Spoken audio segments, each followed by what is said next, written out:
the technical area, but that'll be making him feel even better, Pat Nevin. Can we use the phrase, that's just what the doctor ordered just now? And to relax Martin, and once again, we've all said best wishes to Martin in his recovery just now. But what a start. They've looked lively. I mean, to be honest, Kilmarnock have tried to be positive. They've left, you know, 2 men up front. You know, this game has started well for Celtic, but, you know, they can't relax yet. Yeah, as good a start as this is for Celtic. It's a nightmarish one for Killie. You have it with Kiltie, who's looking to head it on to this left-hand side, looking to try and get Schoening Larsson involved. It's going to break to Hugel, right-hand side for the big striker. Rolls it low along the grass to the far side. In comes the cross ball, and Sinisalo will gather on pretty comfortably in the end. Jamie Brandon's long ball with the right foot. It's an easy take for Celtic's new number one. Yami Sinisalo replaced Kasper Schmeichel in goal last season. He's played short to Nygren, finds Carter Vickers, who launches it forward. Comes off the head of Hu, and it's flicked on by Lowry, looking to get it forward to Hugel. He's managed to work it to Kiltie. Good response this by Kilmarnock. They have it left-hand side with John Jules, finds Kiltie, he's at the byline, pulls it back. It might still break here. The shot, the block, and just wide on the follow-up. Let's stab past there. There were 2 or 3 Kilmarnock players all had a go at that one, and eventually, when it's settled just outside the 6-yard box, it's Eric Ring, the Swede, who just stabbed it past the left-hand side of the goal frame, and it stays Killie 0, Celtic 1 on 4.5 minutes. Great response from Celtic, trying to build the game in their own final third, and it breaks down. Kilmarnock picks it up, and I think the initial chance was a better chance for Hugel, who just stabbed at it. You're going to get a lot of chances this game. I'll explain why later. Here's Camilo Duran up the other end into the box, shoots, looking for the far corner, and it just whistles by as he looked for the left-hand side of the goal frame. He was in so much space there, tried to pick a spot. It goes wide, it stays 1-0 Celtic, goal kick Kilmarnock. Right, this is what is going on. Kilmarnock are going to try and press high as often as they can. They're going to leave a lot of gaps at the back. That's twice in a row they've left 2v2 or 3v3 at the back. That generally never happens against Celtic. This is going to be an end-to-end mad game. I am absolutely sure of it. Hugel manages to get possession with his back to goal. He's deep inside the Celtic half, but it breaks down. And then pops out to Arne Engels, who is brought to the ground, and it will be a free kick. With Tishbola's challenge, and well, Neil McCann has changed the team, hasn't he? He's taken the young player Bailey Rice out and put Tishbola in there, who is a guy who sits in the middle of the pitch and wins tackles, and that's exactly, he was high up there and he won his tackle. I thought it was a good piece of work. Oh, that's a little back flick header there towards the Celtic box. Hugel's almost onto it. Trusty bundles it clear, and it breaks to Kasper, who, facing his own goal just outside the centre circle, his own half, he turns and he smashes it out wide right. Camilo Duran's onto it again, attacking Ifeko into the box. Low ball across is cut out, but Celtic are going to pick up the loose from it. Duran, Johnston on the overlap, his cross, Ifeko cuts it out, and it's behind for the game's first corner. 6.5 minutes in, with Celtic leading 1-0. Some of the best games I've seen last season were in the Premier League and the Scottish Premiership right at the end. They were phenomenal games. They were nail-biting all the way to start. Started exactly the same way here. I'm so surprised that they'll be so open at the back here, Kilmarnock. Well, they could be made to pay a price if that continues. They've already paid one. As Tierney takes a long, deep corner with the left foot, Who's header, and it's gone well past the post. No danger on that occasion from the man who scored the goal that has Celtic in front here. Mentioning that about the fact that Kilmarnock are going 2 for 2, 3 for 3, but some teams do that, but it just doesn't usually happen against Celtic when they come in attack. I mean, they're going for it. They're coming again here, Kelly. As they drive towards the goal to our left, and they're going to get a throw-in over there. Was John Jules trying to cross. There's a throw-in, it's bowled back. Wayne John Jules onto it again. Was he and Hugel who scored the goals to put Killie 2-0 up against Celtic the last time they were here. It's going to be a corner, is it? No, goal kick. In fact, Kilmarnock were howling for a free kick just before that, and then Engels looked like he'd put it behind for a corner. It's a goal kick to Celtic though, which they've taken very quickly. It comes to Benjamin Nygren, who finds Johnston, who slips it up the line to Duran. Ifeko trying to stick to him, puts it out for Killie felt should have been a throw-in, but that's gone for a Celtic free kick down below us, midway inside their own half on the right. You said it was a rookie referee, didn't you? He's just come in. Welcome to the Premier Division. Welcome to the pace of this game up here in Scotland. It's great to see this sort of pace going. I mean, sometimes you can start games and are calm and they're slow, but neither team have wanted to do that. They've wanted to go like just about 100 miles an hour from the start. Very impressed so far by Hood. Not only the goal, his hold-up play alongside Duran as well. Hold-up play technically very, very good. Duran had a good pre-season, and Casper, who's had an excellent season so far. The summer calendar in Norway, where he scored 7 goals for Bodø Glimt before making his £11 move to Celtic. Defeco with a long ball, trying to get Hugel involved in behind Carter Vickers, but it zips right through to Sinisalo. Very slick surface down there. The rain has been teeming it down in Ayrshire pretty much the whole day, as it comes up to Yang just inside the Kilmarnock half. Little ball out to Kieran Tierney wide on the left, and he rolls it low back to Trusty and to his goalkeeper Sinisalo. Batters it forward there. It goes over the head of both Hu and George Stanger, who's one of the centre backs for Kilmarnock, and it drops through to Ifeco. Very famous dad, of course, George Stanger, and Tony Stanger. He was a try machine for the Scotland rugby team, winning the Grand Slam in 1990.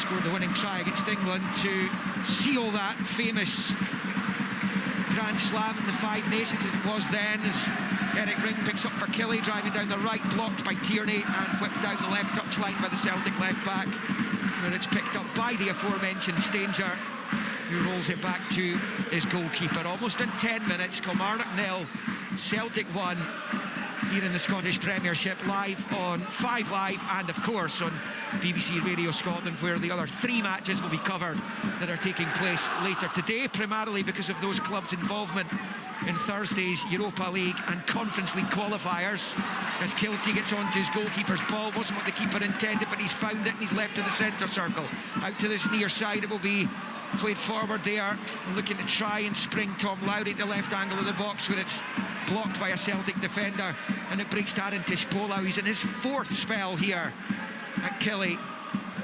As the ball comes through, left-hand side of the box, Kiltie's been sprung, he's in, he shoots, and it's a really good save.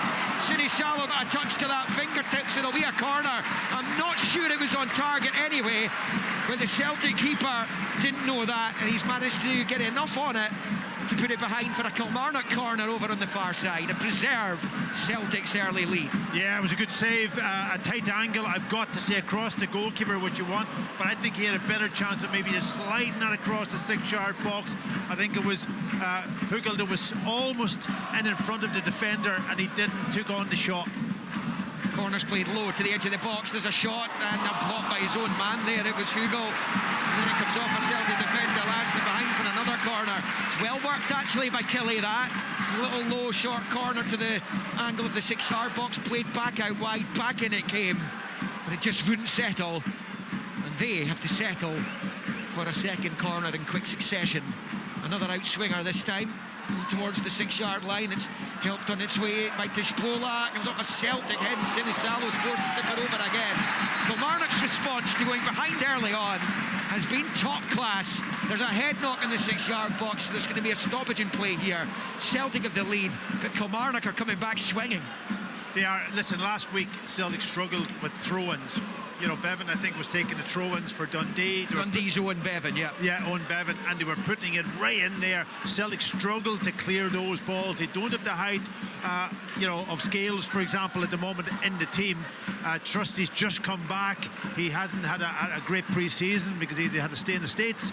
And Carter Vickers is just back from injury. So that is a bit of a problem for Celtic. So Kilmarnock trying to make the most of it. I would say Killie have been slightly the better side since the goal was scored against them that early on. They've been very good, particularly down the left-hand side there. They've got any brilliant positions, getting into cut-back positions. The problem is they get to the cut-back position on the left-hand side and try to play with your right foot. Just put it in with your left. Get it in there. John Jules was the Kilmarnock player who sustained the knock. He's had to come off the pitch.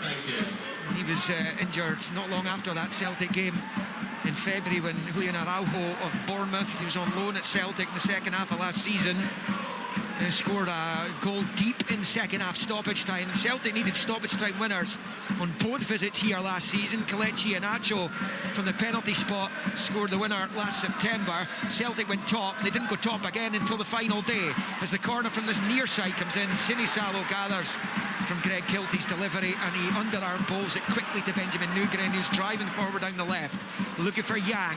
Across, covering there was Jamie Brandon, who smashes it clear with the right foot first time, and it comes all the way through to Trusty. The two players who sustained the head knock, they're still both waiting to come on, John Jules and Carter Vickers. Yeah, it's obviously the new rule, isn't it? You've got to stay off a minute. But it was a head knock. It wasn't anything. It's like, what do you do? You know, them's the rules, Pat. Them is the rules. Yeah, I know it's the rules, but here's Benjamin Nugren for Celtic as they try and do some attacking at the edge of the Killie penalty area, but it's broken Brandon's way, forces it forward to Tishbola, back to Yefeko at the edge of his own box, and he plays it there short there to Tom Lowry, then out to the left here for Schoening Larsson. Now Lowry again, nice spin away from Duran, and now with Tishbola. The two players in question are asking, is the minute up? Yes it is, they're both back on.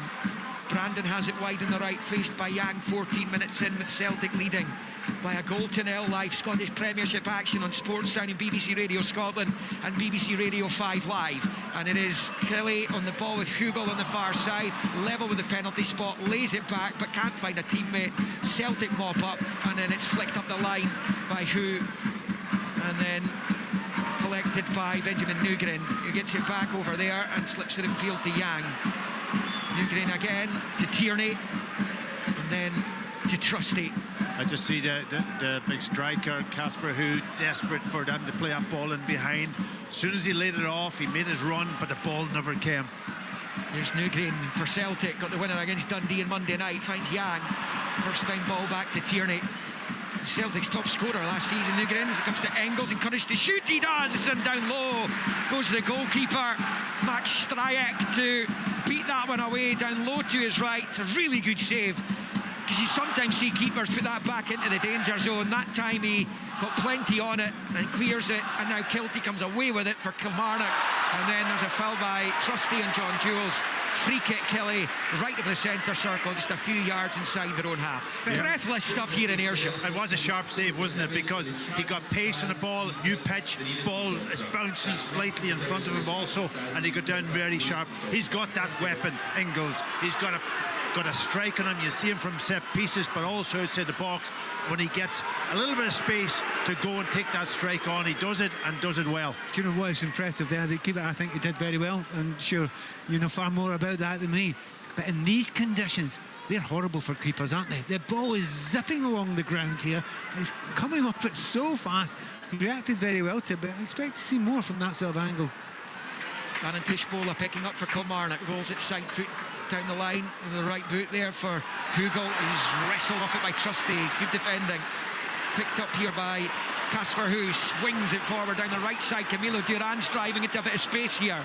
He's at the edge of the Kilmarnock box, looking to get on his left foot again. He does, he shoots, and Strajek's equal to it once more. Hit through a couple of bodies as well. That didn't exactly help the Polish keeper as he puts it behind for a corner on this near side Celtic right. Celtic still 1 up. Do you know what? I can't believe it didn't play Johnson there. He'd absolutely bust a gut there to get up and out wide of him, but that's strikers for you. Yeah, short corner, Nugren to McGregor, back to Nugren, out to Johnston in the box. It's given away though to Kiltie, but he's on his own as he looks up the pitch. Nobody in blue and white in support, and he's ended up being ganged up on. He's lost it, but then there's a foul by Yang on Kiltie. He got himself between the man and the ball, and he goes behind for a Kilmarnock goal kick. Killie nil, Celtic 1, 17 minutes on the clock. Here is Neil McCann, goes to the edge of his technical area. Those shirt sleeves rolled up to the elbows as he looks on. A bitterly disappointing start to the match, but his team are competing brilliantly. And they are still trailing as it comes all the way through to Sinisalo, right side of his box, clears first time with the right foot, bouncing into the centre circle. It's a nice little cushion header there by Hugel, looking to try and get Lowry involved, but he couldn't get onto it, just drifts away from him and out for a Celtic throw-in on this near side.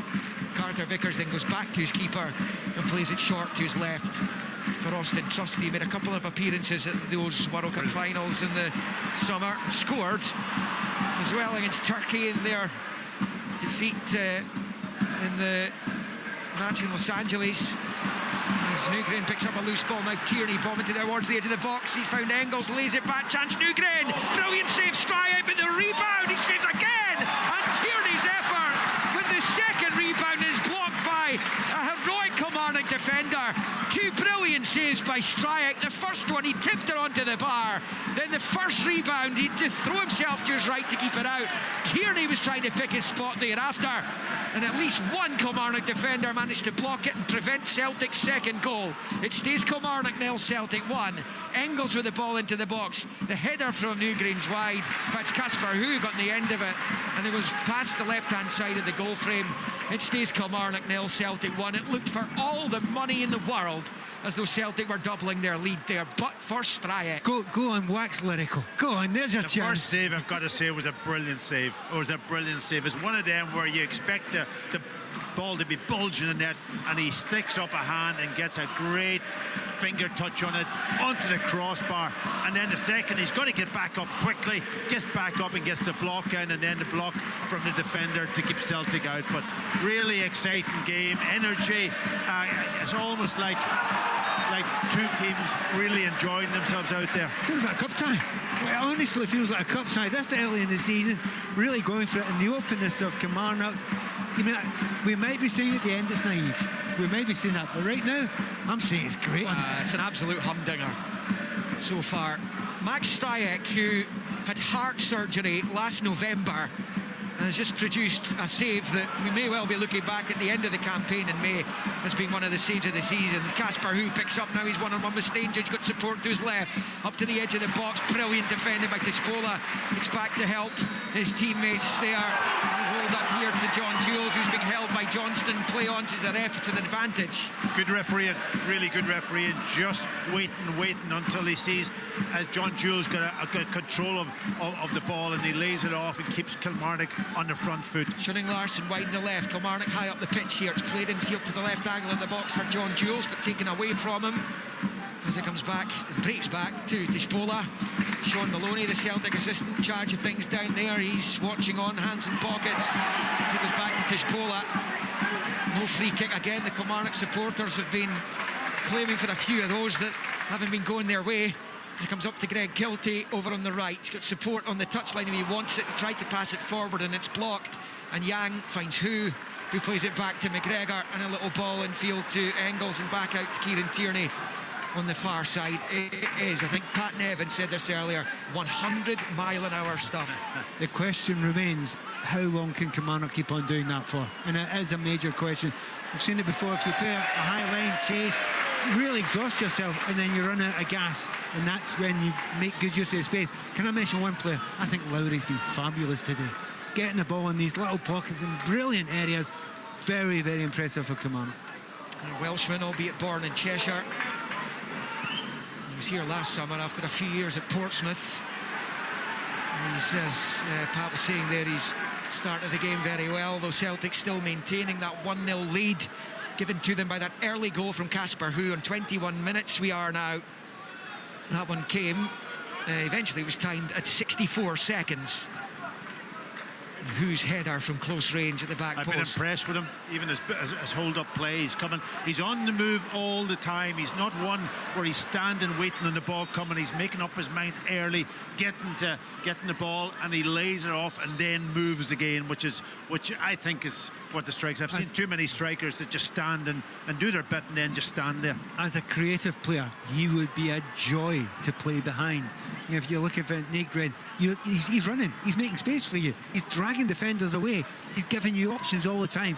Very impressed. And by the way, Duran's been good as well at the right hand side, making sure that he's keeping them thinking all the time. Celtic had problems in the centre forward area last season. They had problems in many other departments as well, and some of those still haven't been resolved. The fans feel the board should be spending more of the money that they have, but centre forward was an issue. Dyson Maida, not a number 9, who is a completely different player. As Johnston picks up wide in this right flank, level with the Kelly penalty spot, back to Duran, and breaks to Tierney, and his effort saved. And Kilty helps it on its way. Stryek's a busy man right now. So he got down low to make another excellent save. Here come Kelly, heading away in the counter-attack. It's going to be slipped through to Hugo. Too much on the ball, though, from Reng. It's a really poor pass, actually, because Hugo's in a fantastic position. Right-hand side of the box. It stays Kilmarnock 0, Celtic 1. We played a quarter, and it has flown by so far. On top of that, you've described it perfectly. That will not go down as a chance, but that's the best chance I think Kelly have had in the game so far. You play the ball out through there, Reng puts the right pace on it. It's 1-on-1 with the goalkeeper. It's a brilliant opportunity, just haven't been able to take. Here comes Yang driving down the left into central position, rolls it looking for Newgren. It's cut out. Tierney picks it up again. Now he's level with the Kilmarnock 6-yard line, and it comes. Newgren's header is over the bar, and it stays Killy 0, Celtic 1. Celtic beginning to flex their muscles here. Yeah, and they're getting their full-backs really high up the pitch. Tierney down the left-hand side, Johnson when it's on down the right-hand side. They're the ones that's given and allows Yang to come a little bit on the inside. But Tierney looks sharp. He was good last week, and a fit Kieran Tierney is a real asset to Celtic. Loads more of this to come, by the way, this afternoon. We're delighted to have 5 Live with us for the Kilmarnock Celtic game. Sportsound and BBC Radio Scotland will also have coverage of Motherwell, Falkirk, Hearts, Dundee United and Rangers Hibernian. The latter will provide the commentary at 4 o'clock. The other two kick off at 3, so they'll be underway before we finish here in Ayrshire, where Celtic continue to lead 1-0, and they've enjoyed this fixture in recent times. Of Celtic, they've won each of the last 8 meetings, the longest such run in this fixture since between 2012 and 2015. It dates back to Kilmarnock winning a League Cup tie early in the Brendan Rodgers second era. Duran driving down the right for Celtic. He's been out-muscled by Ifeko. Good defending from the former Rangers squad player. As it breaks to Lowry, he finds Kilty with the outside of the boot with the right down the left, looking for John Jules, who's headed away with Johnston. Carter Vickers down the line to Newgren. Now it's with McGregor. Nice intricate play by Celtic. Dispola with the challenge, and Yang, the ref seems happy with it. It's been flicked infield by McGregor to Engels in the centre circle, back to Trusty, and then out to Tierney on the left, looking more like himself with every passing game. Kieran Tierney driving forward. The ref's blown his whistle though. It's a yellow card coming out too. Yeah, for Hugo. Dragged him back off the ball, but he dragged him back there because he wasn't going to catch him. The referee has no option whatsoever. Definitely yellow card. Yeah, he could have maybe let it run for a little bit because it looked like Tierney was 1v1 down that left-hand side and then booked the player, but he elected because it was a blatant pull-back. Yellow card for Joe Hugo, number 9, back trying to help his defence. Well, he's given away a free kick, which is about 25, 26 yards from goal, left of centre. It's maybe a little bit further back than that. Engels and Tierney both stand over it, and Kilmarnock have everyone back to defend it. Almost in 26. Killy 0, Celtic 1. Engels and Tierney stand hands on hips, waiting for the nod from the referee. A throng of players to the right of the penalty spot. Tierney takes, left-footed towards the back post. Carter Vickers is up there, wins the header. And then it's flicked half away. Yang trying to get onto it, and then Kilmarnock clear the lines well, and they were trying to counter, but it's a poor touch here from Ring, and Callum McGregor does a brilliant job of going back and ransacking the Kilmarnock number 8. Just picked up by Tierney out to the left side for Engels, back to Tierney in his own half, and all the way back to Sinisalo in the Celtic box. It was interesting to see McGregor come across, seeing where the danger is, gets into position and kills it before. It could have been very, very dangerous indeed. Watching Callum McGregor, he's had a good effect in the game so far. I have every suspicion as this game goes on, he will become more and more and more influential. Just as the gaps open up, and as I say that, he's beginning to control it. He's the puppet master, isn't he? For Celtic, and has been for 12 years now. As Killy pick up just outside the centre circle. Lowry's tripped by Engels. Free kick to the home team, which is taken to the right there for Tispola, who initially was in a Kilmarnock shirt when Steve Clark was the manager here. As I said earlier, he's in his 4th spell, having in his 3rd in the second half of last season. Well, he's a player that managers go to because they know what role he plays and how important he is in that role. He was at the World Cup, born in England, but he was part of the DR Congo squad. He was on the bench for all 4 of their matches at the tournament, including that one against England. We were talking about the throw-ins before, weren't you? We were talking about Celtic struggled a wee bit last week. Yeah, here's one coming. He's a big one. And it's the striker Hugo who's coming out to take. It's level with the Celtic penalty spot. Main stand side on the Kilmarnock left as they attack the goal to the left. Bowled in there by Hugo. It's a good one. It's come off a Kelly head, but it's come away from goal and it's swept clear by Yang. And out of play for a throw-in to Kelly on the near side. Shunning Larsson takes it short to Lowry. Then back to Shunning Larsson, the Estonian. And then into his own half for Lowry. Goes back to the goalkeeper Stryek. Kilmarnock would be further behind if it wasn't for their number 1. It's a clear foul there by Duran. He'll be doing well to avoid a yellow card. I think there are 3 stands here at Rugby Park are telling the referee that if the Kilmarnock yellows are yellows, shows that one. Yeah, well, he's getting his final warning. There's no doubt about that. It was a difficult one. I wouldn't want to give a yellow card for that. And, it was a foul, but yeah, give him the warning. He pushed him over a little bit, but it's not really damaged him. Jamie Brandon takes the free kick, switches it from right to left. The header from Lowry comes in field and it breaks for Kilty. He's at the edge of the box. Plays it forward to Hugo, who's just behind him though. Not allowed Celtic to clear. Nugren tries to get round Ifeko, sticks a toe out and wins it back for Kilmarnock. And eventually Shunning Larsson has it knocked off him by Yang and out for a Celtic throw-in right in front of the narrowest tunnel. It must be one of, if not the narrowest tunnel in UK football here at Rugby Park. There's only one team that can come out at a time. Yeah. Kilmarnock having to do some defending here as that's whipped forward. Brandon's had it nicked off him. Duran is in here, potentially left-footed. He took too long to get his feet sorted out. Ifeko blocks. Back in by Newgreen. And Kilmarnock clear. To defeat the Tishpola, though he's facing his own goal. He passes it back to his keeper, who whips it forward with the right foot, out for a throw-in on this near side.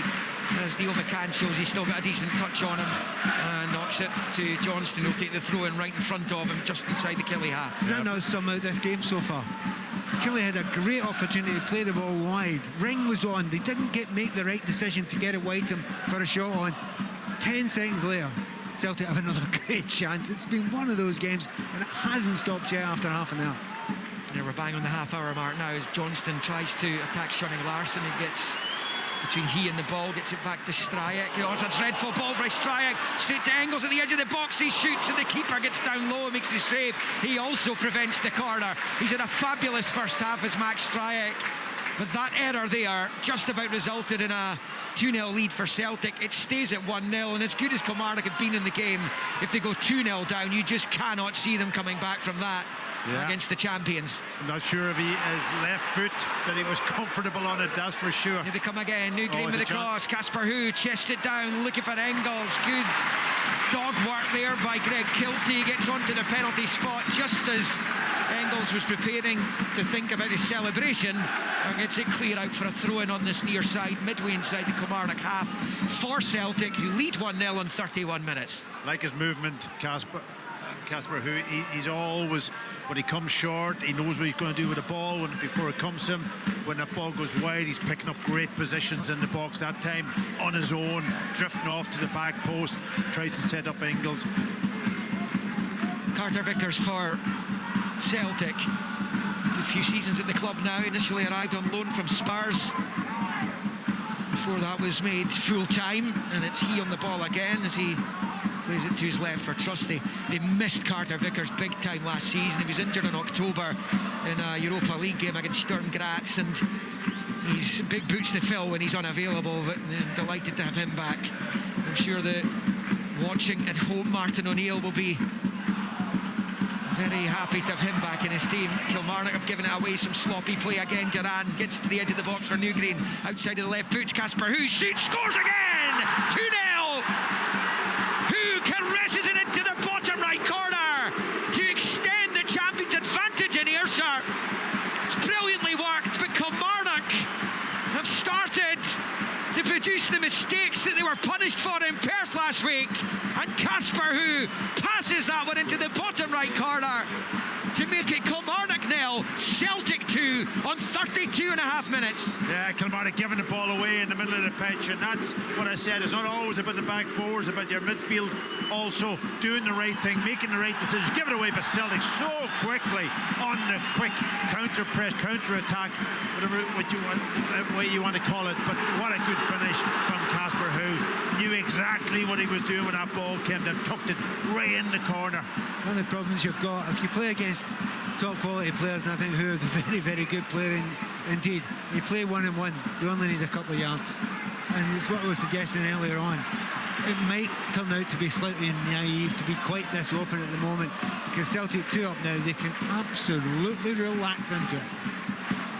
Yeah, and if you give them that kind of space, they can rip you apart as well. And I'd not long Pat Nevin finished saying, as good as Kilmarnock have been, if they go 2-0 down, you just cannot see a route back into it for them. Well, not unless Kilmarnock can manage to get a goal between now and half-time. If you get it to 2-1, if Kilmarnock, which is not beyond the bounds of possibility, the way they've played so far. But there is that problem, it could go to 3-0 because they have to be so open. Very strange tackle we've seen there. Well, I have an argument to say that should have gone Celtic's way. And Casper, who is having a pop at the referee, who's given the free kick to Kilmarnock in the centre circle. And George Stanger, what he was doing there was akin to what his dad used to do, what him and his dad's teammates used to do at Murrayfield. Can I say to you, Liam, I think it was the right decision, because he's jumped early, and Casper, who backs into him, goes under him as he's up in the air and tips him over. You know, you might read it slightly different, but that's what I read there. If you do that in rugby, they give you a dike for that as well. Celtic are coming forward, it's 3-on-3. Benjamin Newgreen up to the edge of the box, slips it to his right for Duran. Little chip ball's brilliant, the header! And Casper's who has scored a hat-trick! A first-half hat-trick here at Rugby Park. Brilliant hang-up there by Camilo Duran on the right, who threw himself at it. The diving header finds the net. And suddenly Celtic are running amok here. It is Kilmarnock 0, Celtic 3, 10 from the break. Man to man, that's what happens. If you've seen it seconds before, Who is a new star? Celtic fans love him already, and if you listen and hear, you might hear in the background an odd noise of, it sounds like boos when he scores. It's not, it's Who that they're all saying just now. They have got someone they are going to fall in love with now, because he looks to me like a total and utter natural goal scorer, as well as a good technical player as well. And a good movement, and strong and physical. They've got a player in him, and he's enjoying himself. That's the critical factor. Score a hat-trick on this pitch, and they're all playing towards him. But again, the movement, as soon as that ball went wide, where did he go? Off to the back post, so he could go and attack the ball. Joy to watch him actually do it. I mean, Celtic recently, they loved Dyson Maeda with the work rate he's had, and even before that they had Kyogo, and he was fabulous for him as well. Look at this guy. Those are shoes that he looks as if he could fill with some ease. That is the first hat-trick in the league by a Celtic player since October 2022, when James Forrest hit 3 against Hibernian. Wow. They've scored a few since then, but in cup ties. In fact, all 3 since then were scored by Dyson Maeda. Scored against Livingston in the Scottish Cup, Aberdeen in the semi-finals of the League Cup, and against Wraith Rovers in the Scottish Cup. It's the first one in the league in almost 4 years for a Celtic player. It's pretty remarkable in itself. And Casper, who has absolutely announced himself, he's in the middle again here. It's Engels' left side of the box, it's behind Newgren, and Kilmarnock get it clear. But their heads must be swimming right now. He was on for a 4th goal there. He again peeled off to the back post, and Engels made the wrong choice, wrong decision. All he had to do is lay it across that 6-yard box where he was free. Engels trying to get onto a Johnston ball, but it sails behind for the goal kick instead. Penny for the thoughts of Neil McCann right now, Pat. Yeah, I know. Do you know what? I don't think his players played badly for that first 30 minutes. They were, getting into good positions. Their energy levels were great. They tried to play with as much confidence as possible, and they did make chances as well. But that openness at back against a team like Celtic is really cost them, which I kind of suspected at night. Jamie Brandon for Killie as it's played in towards Hugo, gets a touch onto it. The challenge from Carter Vickers, it goes behind for the goal kick as it comes off Hugo's right boot and up high and wide. And Sinisalo over this. It is a heck of a long way back for Kilmarnock now, and Neil McCann knows it down there, without his assistant Billy Dodds in the technical area today after the latter sending off in Perth last week. He's up in the stand. It's a lonely place, isn't it? When you look at how they're set up, Kilmarnock, they've got almost a back four, but they've got the left back push right on high up the pitch. Still 3v3. And there's a 3v3 at the back. So they're wide open for the counter-attack. I said that after 2 minutes, and they've not changed it. But 3-0 down. Are we now at a point where he needs to be more pragmatic? Well, now. We're certainly at that point now.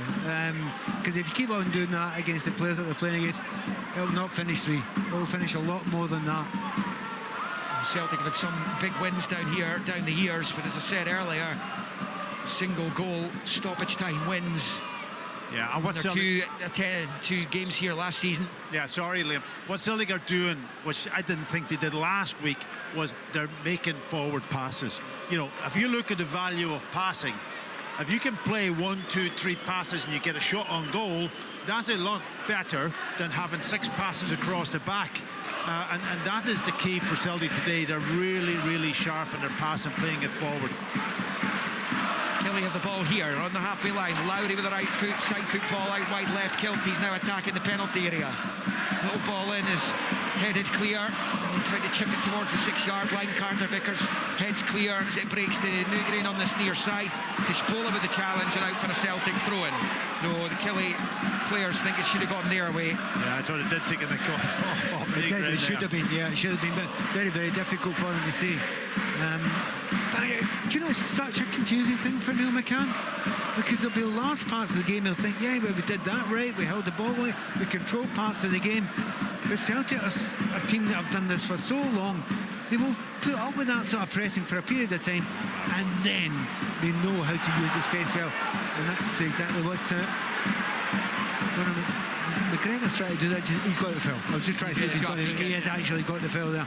It's a really strange setup, though. You know, Celtic are playing with Duran high up the pitch. They've got Hu high up the pitch, and they've got Young high up the pitch, and almost as a man for man, 3v3 at the back for Kilmarnock, and they're just getting ripped apart when the ball's played up early, especially up to Casper Hu, who's got really good control. This has stopped being a basketball game now. This is now a rampant Celtic team that are constantly swarming forward into areas where they are punishing this Kilmarnock side. A Kilmarnock side has been going to the final 5 minutes of the regulation, 45 in this first half, that has now conceded 7 goals in less than a game and a half of football at the start of this Premiership season.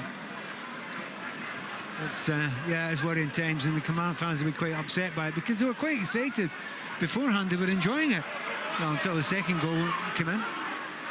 Yeah, and a couple of little errors at the back as well, which were leading to issues for Max Strike in goal, who, remind you, has made several excellent saves. One of them was right out of the top drawer as Carter Vickers squares it to Trusty and pushes the ball into the Kilmarnock half for Engels. Out to Tierney, and he turns it back to Trusty, who goes back to his goalkeeper. Celtic having a Sunday stroll here in East Ayrshire. It is with Captain Carter Vickers out of defence, rolls it forward to Engels, and then out to Johnston on the near side. Newgreen ahead of him. Tishpola all over him like a rash. Down goes the Sweden international. He's not getting the free kick though, as Lowry turns away from Duran, who sticks the boot in, puts it out for a Kelly throw-in on this near side. I mean, would you look at this right now, Pat Nevin? Would you look at this match, 3-0 Celtic, and say it's harsh on Kilmarnock? I do, actually. I really do. I might take nothing away from the quality Celtic have got up front. If Kilmarnock had that sort of quality up front of the final pass in, they might have a couple of goals by now, because they've got down the left a couple of times early, didn't pick the right passing, twice in the right as well. They had great opportunities, but it's that real quality in the final third which they don't possess anywhere near the level of Celtic. And if there was one major difference in the two teams, that's it at the moment. Otherwise, there's been large places to play that I've enjoyed watching Kilmarnock. I think they played quite well. Celtic have been utterly ruthless. Casper Hu has been utterly ruthless. His hat-trick is Celtic, 3-0 up on 42 minutes. Here live on Sportsound and BBC Radio Scotland and 5 Live. John Jules driving forward up to the edge of the box. Flag's gone up, offside. Well, Carter Vickers got rid of it anyway. And it will be a Celtic free kick with the Celtic supporters bunched into the stand, the Chadwick standoff to our left, behind Viliami Sime-Salo's goal. Can I get this line out of the way quickly? Who's going to get the headlines? There's going to be a few headlines no, like no, that. Casper, who's going to get Yes, I got you. You just tried to ignore it. It's very clever, Pat. Though I was going to say there's going to be plenty of those type of headlines this season. It's Austin Trusty knocking it forward to Yang. He could have had a hat-trick on Monday night against Dundee as well. Some really good chances which he didn't take, which he would have been annoyed about in the days since then, but he's more than made up for it here, because it didn't prove costly for Celtic the other day as Yang wins it back off Eric Ring on the far side, and now it's with Newgreen level with the Kelly penalty spot, back to the left angle for Engels. Low ball out wide left for Tierney again, and back to McGregor. The inside left channel onto the touchline for Tierney, who gets it from Yang, level with the penalty spot, looking for space to cross. He does, but it's blocked by Tishpola, puts his right boot up and stops the cross. As Tierney picks up, plays it infield to McGregor, and back to Kieran Tierney. And then to Engels. And then goes back into his own half for Carter Vickers, who finds Newgreen in the centre circle. Yeah, and now with Trusty. I think Kilmarnock, Neil McCann, has decided to revert back to a normal back four. He's asked his left back to forget being high up the pitch, trying to put pressure on Celtic. Just sit in your position, pick up Duran, and they look a little bit more comfortable in that way. Well, that's the reality for Kilmarnock now. Is this is damage limitation on the face of it? Absolutely. You could give away all sorts of chances between now and the end of even the half, but certainly the end of the game if you don't adapt it a little bit. But you're looking at the fullback, Shane Larson. He'll still try and get forward, but see, when you lose the ball, you've got to get back in there. Do not give Duran spaces on the right hand side, and do not allow that 3v3 to happen. Jamie Brandon wide on the right, deep inside his own half, into the midfield. Tishpola chests it down and back to his goalkeeper it goes. Stryek though can only find touch, goes over the head of Shunning Larson and out for a Celtic throw-in. That's the 45 minutes up. There will be 2 minutes added on at the end of a vibrant first half. Kilmarnock more than holding their own despite being 1-0 down early on. But 2 goals in the space of a couple of minutes and a hat-trick all told for Casper, who have Celtic on easy street right now. How on earth did Kilmarnock try and fight back from this? Deep inside his own half, it's Engels, the subject of big interest it seems from West Ham United. Celtic holding out for around about £25 million for the Belgian. Here's Newgreen. Can Celtic get a fourth before the interval? Who's away to his right? A little bit too much on it, and it's allowed Stangerin to make the challenge, and he knocks it out for a throw-in on this near side for the visitors. We're 3-0 up, and Martin O'Neill, we heard from Sean Maloney before, saying he's feeling a lot better after his short hospital stay during the week. But my goodness, the Casper Hu show will have brought delight to the Celtic manager, who's absent from here today. Certainly will, and he'll be sitting back, I think, having a nice cup of tea, phone down, and watching the TV, and maybe that emotional pressure will be off him. 3-0 up in the first half. Can't get any better. It's just what he needed. His new signing scoring a hat-trick in his second appearance. Here's Newgreen just knocking it back to Callum McGregor midway inside the Kilmarnock half, in field to Trusty. Kelly just hoping this doesn't get worse before the interval. And it's going to be Engels out to the left side for Tierney. Little ball in field for Yang Hyun-jun, who's looking for space. Just didn't really materialise. Challenge from Stanger, and it's come off Yang last and out for a throw-in on this near side. But that's the stoppage time just about come and gone. And Celtic strolling at the moment, and there is the half-time whistle, and the Celtic supporters have a new hero. His name is Casper Hu.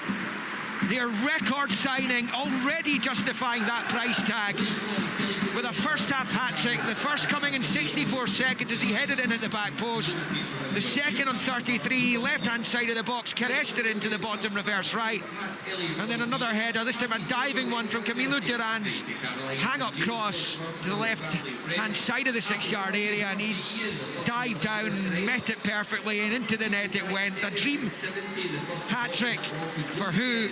And Kilmarnock were putting plenty into this match. They were causing Celtic problems up the other end for that opening half an hour, despite the blow of losing that early goal.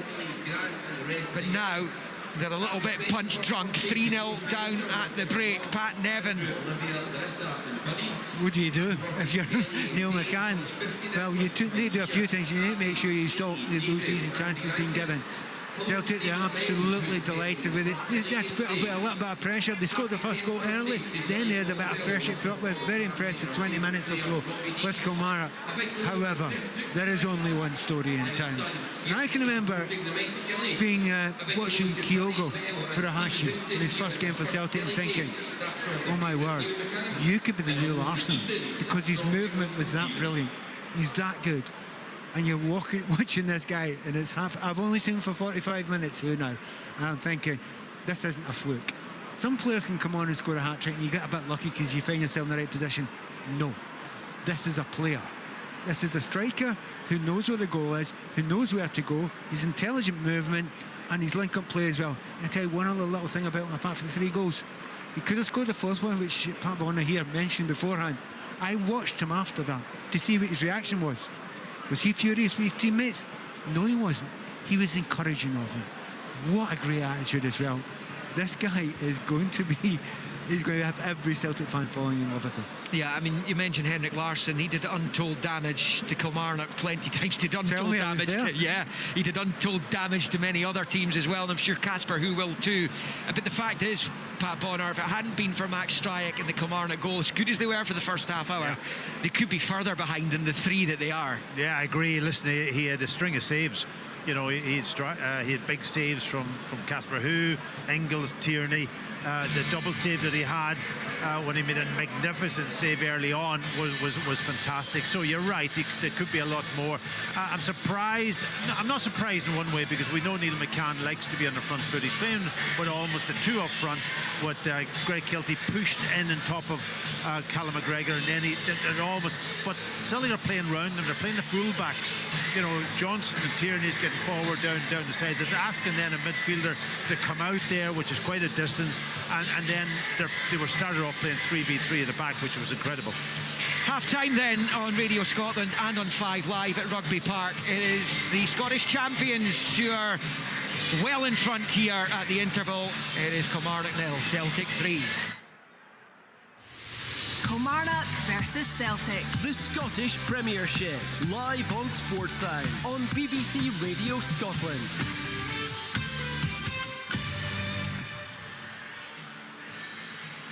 Hey Grant, you know how we're hosting Radio Scotland afternoons at the Edinburgh Festivals this month? Yes, Arlene, I'm aware of this. Well, the festivals cover a wide range of the arts. Do we have any comedians booked? We've got Susie McCabe. Any poetry? Well, there's Richard Marsh. How about music? How about Showstopper, the musical? Ah, but is there anyone who combines all 3? Music, poetry and comedy. MC Hammersmith? My word, it's almost like someone has thought about all of this and planned meticulously. From theatre and books to the Royal Mail buskers, we'll bring you the best in music, arts, entertainment and culture from Scotland and beyond. Radio Scotland afternoons at the Edinburgh Festivals. Listen from Monday the 17th on BBC Radio Scotland and Sounds. This is Sports Sound, Sunday Sports Sound on BBC Radio Scotland. Celtic very much in command. As Liam mentioned during commentary, a first hat-trick for a Celtic player in the Premiership since October the 15th, 2022. Then it was James Forrest. This afternoon it's Casper Hu. In actual fact, there's been a real paucity of hat-tricks in the top flight in recent seasons. Only 5 in the past 3 full campaigns. None at all in 23-24. 1 in 24-25, and then 4 last time out. An early hat-trick for Casper Hu, and the Danish striker has absolutely caught the eye. Celtic had a few scares early on despite that opening goal, but wow, they have dominated since, and at least half a dozen decent and some exceptional saves by Max Stryek has kept the scoreline to 3-0. Still to come at 3 o'clock, Heart of Midlothian against Dundee United, and Motherwell Falkirk. We'll get some pre-match build-up and team news from there. And then at 4 o'clock, live commentary from Ibrox, our second live game of the day, Rangers against Hibernian.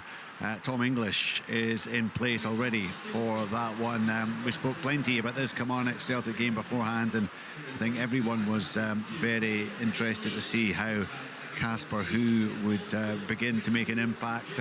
He's certainly done so, Tom. Well, yeah, not half. I mean, I said before match that Keeley had an unfortunate habit of conceding early in games last season, and they better not do that again today. Well, they did. And look, I mean, they went toe-to-toe with Celtic, and you could say that was admirable, but it was hopelessly naive. They're just asking to be spanked, and they're getting a proper spanking here. Casper Who, Celtic are alive all over the pitch. They look very, very sharp, way sharper than they did on Monday night. And Who is looking more ruthless than he did on Monday night when he had chances and he didn't take them. Like this guy, I think this guy, he's the most proven, in my opinion, the most proven striker Celtic have signed since probably Chris Sutton. You know, I'm talking about pedigree, who's done it before he ever got to Celtic. Yeah. You look at the goals he's got for Bodo Glimt: Champions League goals, Man City, Atletico Madrid, Inter Milan, Sporting, Olympiacos, Porto. That's a hell of a pedigree. Then he comes here, it's 11 million. I think his money very, very well spent. This guy is going to get buckets of goals this season. He is a 6-yard box striker, not exclusively, but he gets a lot of his goals in there. His movement is exceptional. And in this league, against these defenders that he's going to be coming up against, he is going to tear up this league. Actually, the movement that you touched on there was so obvious in all 3 goals. You see how he just makes sure that he's got that extra little yard of space. He watches what the defenders are doing. Very clever. I mean, very clever, and of course clinical as well. You just wonder what the season might hold for the Danish centre forward. From a Kilmarnock point of view, I mean, they did cause 1 or 2 issues, but they've contributed to their own downfall in terms of the defending and giving the ball away, particularly for that second goal. I mean, it really is, you'd imagine, damage limitation now, isn't it? Well, yeah, I mean, because if Celtic keep going in this vein, it could be 5 and 6 quite comfortably. I mean, it could be 5 already. Yeah. Max Stryek has had a fine game, but you know, Kelly are just getting run over now. I mean, they contributed a lot to the game early on. They got the sucker punch of the first goal, but they came back into it. They played some good stuff. They created a couple of chances, some problems for Celtic, but Celtic have been ruthless. They've been very, very ruthless, and now I think Kilmarnock are spooked. They're spooked by the movement of a number of players out there. They're confused, and the best thing they can do is just get everyone behind the ball and hope that they get out of this with a 3-0. Because if they don't, this could be I mean, they've already conceded 4 to St Johnstone. Now they're conceded another 3. I'm really surprised that they came out the way they did, trying to play Celtic at their own game. Again, I salute them and say for their ambition and for their bravery. But wow, that's reverberated back and hit him between the eyes. 3-0 it is for Celtic, incidentally, in the SWPL Cup. It's now 9-0 for Montrose against Hamilton. Hat-tricks for Kayla McDonald and for Louise Brown. Hamilton actually been sitting joint top of the table before this one with 3 wins out of 3, so they have really run into a steamroller this afternoon. Keep an eye on the rest of those scores. We will, of course, be updating you throughout on the 2-3 o'clock kickoffs. Let's go first to Tynecastle, the team news there for Hearts against Dundee United from Brian McLaughlin. Yes, Richard, swap the sunshine of Lisbon for a dull damp afternoon here in Tynecastle. 5 changes made by Wouter Franken from the side that lost heavily in Lisbon on Thursday night. Out go Finlay, Milne, Mendy, Kabore and Kizaridis. Kizaridis, actually, I'm hearing, could be on his way. We'll find out after the game today if he is actually leaving the club or not. Coming in, Jimmy McCart, Tom Moreno, who scored the goal in Lisbon on Wednesday, Kerjota, McPake and Rogers Mato, his first start for the club. He joined the club in January.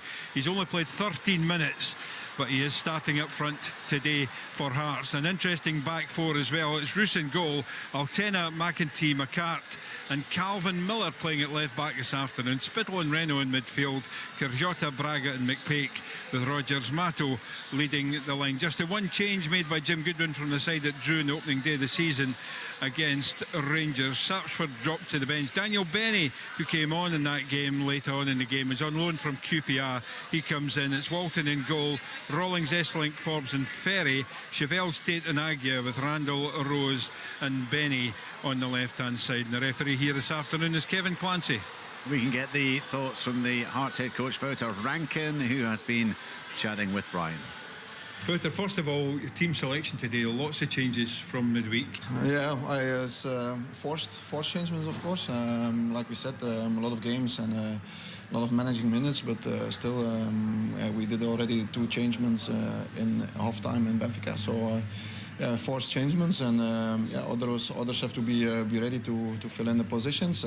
Also, when it's not your favorite position, of course. But I have to say the energy and they want to really to make it work. So this is already good.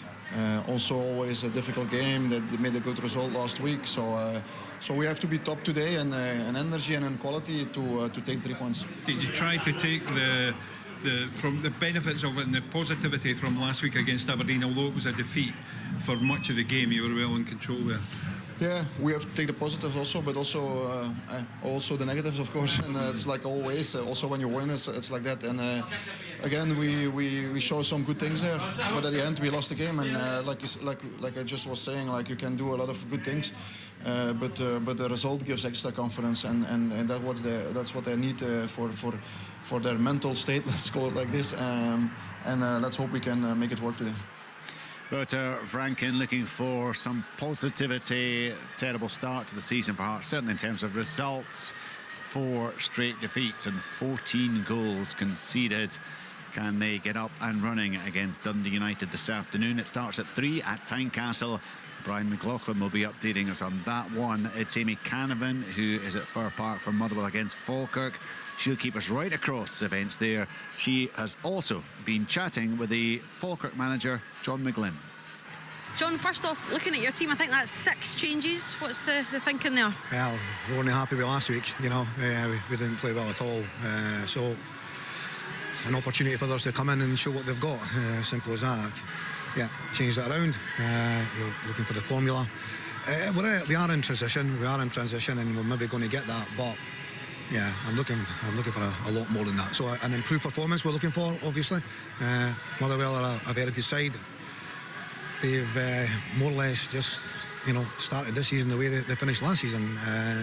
New manager comes in, but it looks like it's seamless, and we know we're in for a hard game. But I'm hoping that we're putting some young players, some legs in the team. It's a very young side indeed, but there's energy there.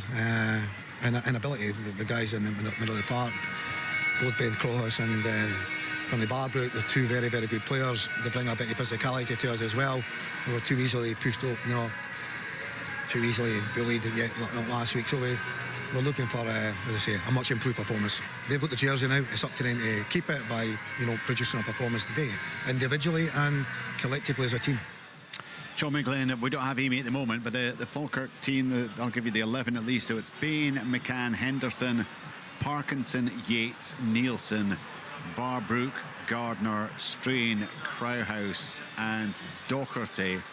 So that is 6 changes, as we heard there, for John McGlynn, who just simply wasn't happy with what happened last week against St Mirren. From Motherwell, it's Paulson in goal, Sparrow, Knight, Labelle, Moorman and Longolo, Priestman, Fadinger and Booth, Vote, Saeed and Maswanisi. We will have Amy, and she'll keep us up to date on that one, just as Brian will keep us right across events at Tynecastle. And of course, later, full live commentary, our second of the afternoon. It's a 4 o'clock start as Rangers take on Hibernian. Celtic are on cruise control right now. Casper Hu with a first half hat-trick. They're 3-0 up against Kilmarnock with a full live second half commentary to come. And remember, you can watch all the highlights on Sports Scene tonight, 7:15 on the BBC Scotland channel. So the players are re-emerging. It is time now for the second half, live from Rugby Park with Pat Nevin, Pat Bonner and Liam McLeod. Hello there and welcome back to Rugby Park. Listeners on BBC Radio Scotland and on 5 Live. Looks like Celtic are going to make a change for the start of the second half with young right back Colby Donovan replacing Alistair Johnston. As I mentioned, has been the subject of transfer interest, and little wonder he's such a consistent, positive performer for Celtic, both defensively and offensively. As we welcome 5 Live listeners back to Rugby Park, and the action here, perfect timing with the ball just being spotted on the centre spot for the start of the second half. Casper Hu's hat-trick separating the teams. Celtic leading 3-0. They will shoot from right to left here in the black and dark green change kit, and Kilmarnock in their home colours, the blue and white stripes as is traditional around these parts, though they block white on the back with the names and numbers. Celtic right to left as we watch from the main stand, the opposite side from where the TV cameras are housed at Rugby Park, as it's laid back to McGregor, and now with Tierney. Neil McCann has sent out the same 11 who find themselves in a pretty big hole in truth, despite a positive performance for the first 30 minutes. Those 2 extra Hu goals before the break have been so costly for them, as that chip ball forward for Hu, looking to chest it out to Duran, who's out of play for a throw into Kilmarnock, who shoot left to right towards the Moffat stand in this second half. It's a tough task now, Pat Nevin, you would have to say, for Neil McCann's team. It certainly is. There's one player, apart from Hu, that I'm watching more than anyone else at the start of the second half, and it's Shoning Larsson, the left full-back for Kilmarnock. Now, that's an odd thing to say, but because he played so far forward in the first half, and he's got the ball going forward again as we speak, it allowed Duran not to chase him and stay up, and made it a 3v3, and that's why Celtic, one of the reasons Pat Bonner and I were chatting, the other reason, so much space in midfield. However, I think Neil McCann looks as if he's going to have a little bit of a go at the start of the second half. Yeah, is that going to be brave or naive? Well, if they can get a goal, then they could potentially be getting back into the realms of game on. Unlikely, it seems, though. Stanger picks up for Kelly, rolls it out wide right for Ring, goes back to Brandon, and then back to Stanger. And Jamie Brandon arrived last season. We saw him in midfield a lot for his previous club, Livingston. Oh, it's a dreadful ball by Strike. He's given it straight to Newgren, who tucks it home. Awful from the Kilmarnock keeper. Newgren slides onto his knees in front of the Celtic supporters. And as they did in the first half, they've scored within 2 minutes of the start of the second. But that was an absolute gift. Last season's top scorer in shooting, Casper Hu, doesn't hog all the headlines. Kilmarnock 0, Celtic 4. Well. Goalkeeper's nightmare. I can't understand how he doesn't look forward. He's under pressure. The pass was never on anyway. Just play it long, clear your lines, up to your striker, your 2 strikers up there to hit, and then so he takes a big risk, huge risk, gives a goal up right at the start of the second half. 4-0, no way back whatsoever. He got away with something relatively similar in the first half, but he's been punished big time there. His manager will be fuming. All the good work he did in the first half. Do you know, we see it more nowadays than we ever used to see it. Goalkeepers playing a bad pass out and getting caught. That is up there with the worst. It's terrible. It's up there with the worst you see. Yeah, and they've got another problem here, Killy, because Casper Hu's driving at the box here. Turns it to his right, comes off the defender, breaks to Yang. Troubled times for Killy, this. Camilo Duran picks up, he's gone for goal himself, puts the top of the bar. And it goes behind for the goal kick. Kilmarnock all at sea.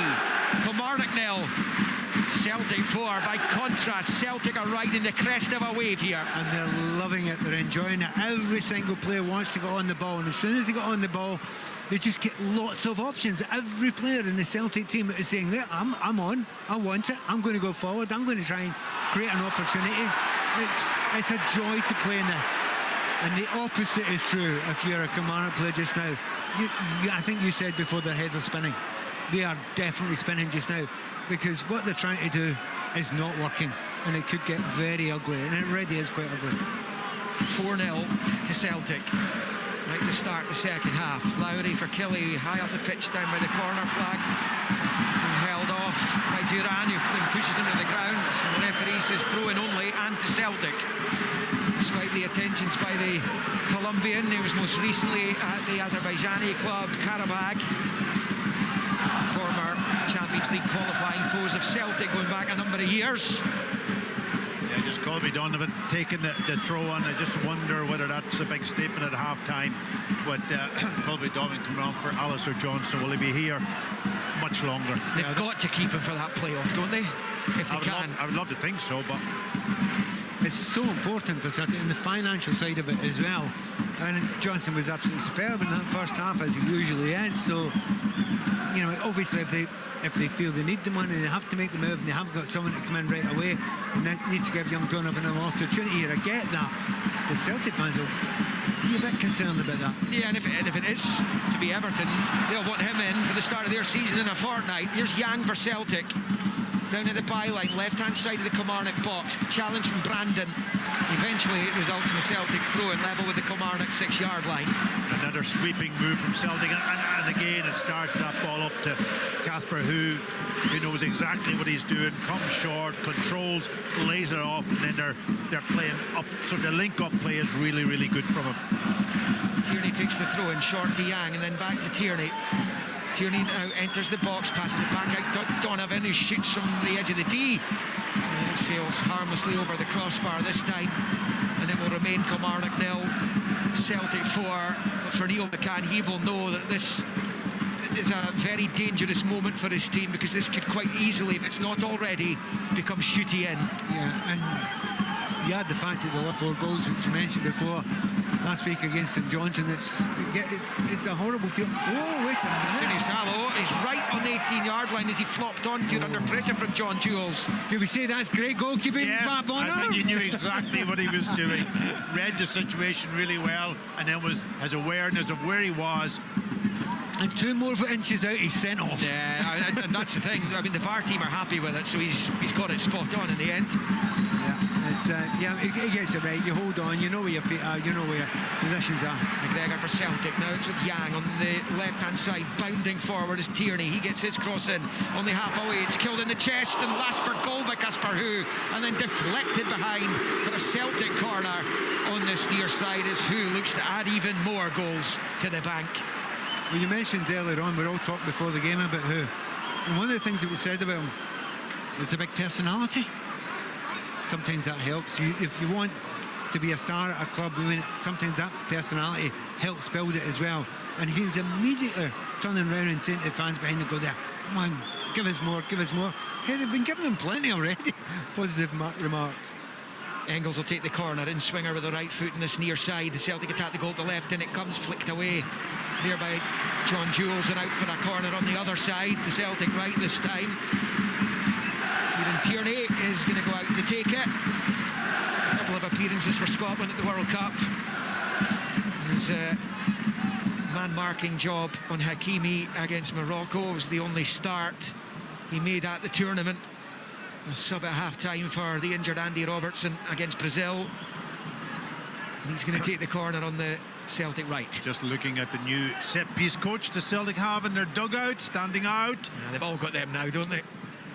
In comes the corner, headed away by John Jules, and then McGregor heads towards the edge of the Kilmarnock box, where it's nodded clear by Lowry. Kelly looking to hit in the counter-attack if they can, but the touch lets Hugel down inside the centre circle, and instead it's Celtic coming through. Nugren out to Tierney, he's in the box, he shoots straight at Stryk, who holds on.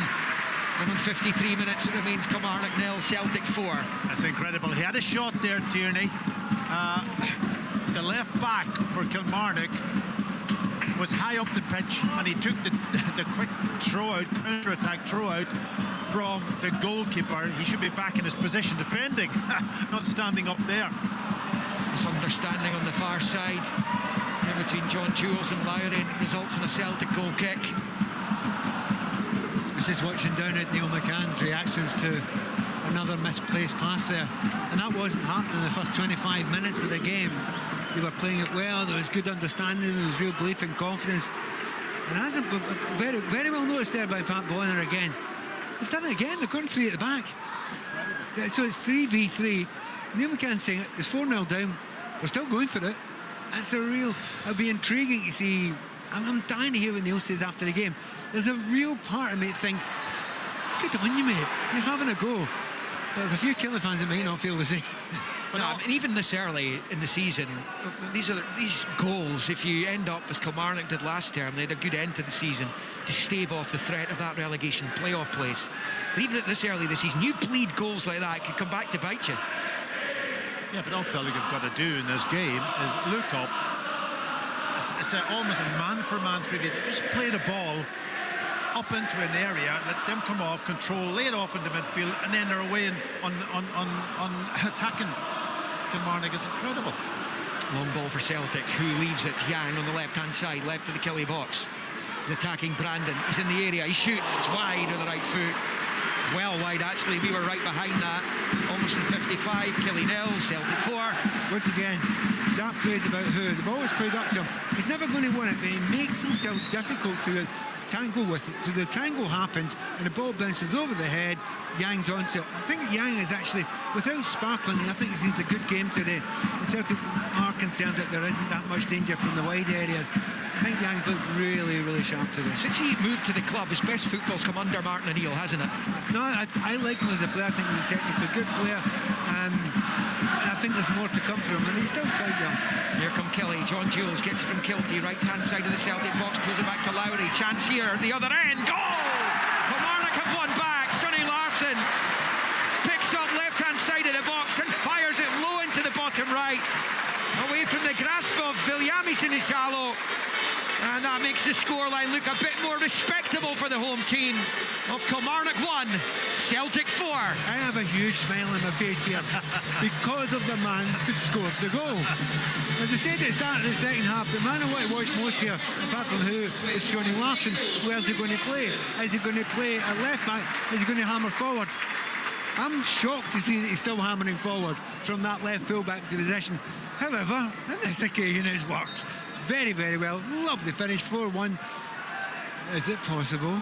I can see from your face that you don't think it is. I wouldn't have thought so, but well, I mean, we've seen some strange things in football, haven't we?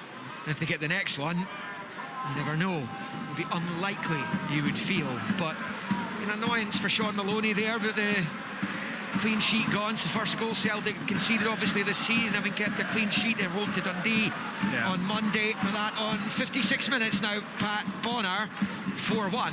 Yeah, and I'm not going to say it as it's unfair and young call be Donovan, but it comes from the position that Alistair Johnson might have been in. I don't know whether he got caught on coming inside to pick somebody up, but Larson had all the time in the world in that sort of almost inside left position inside the box to tuck the ball away.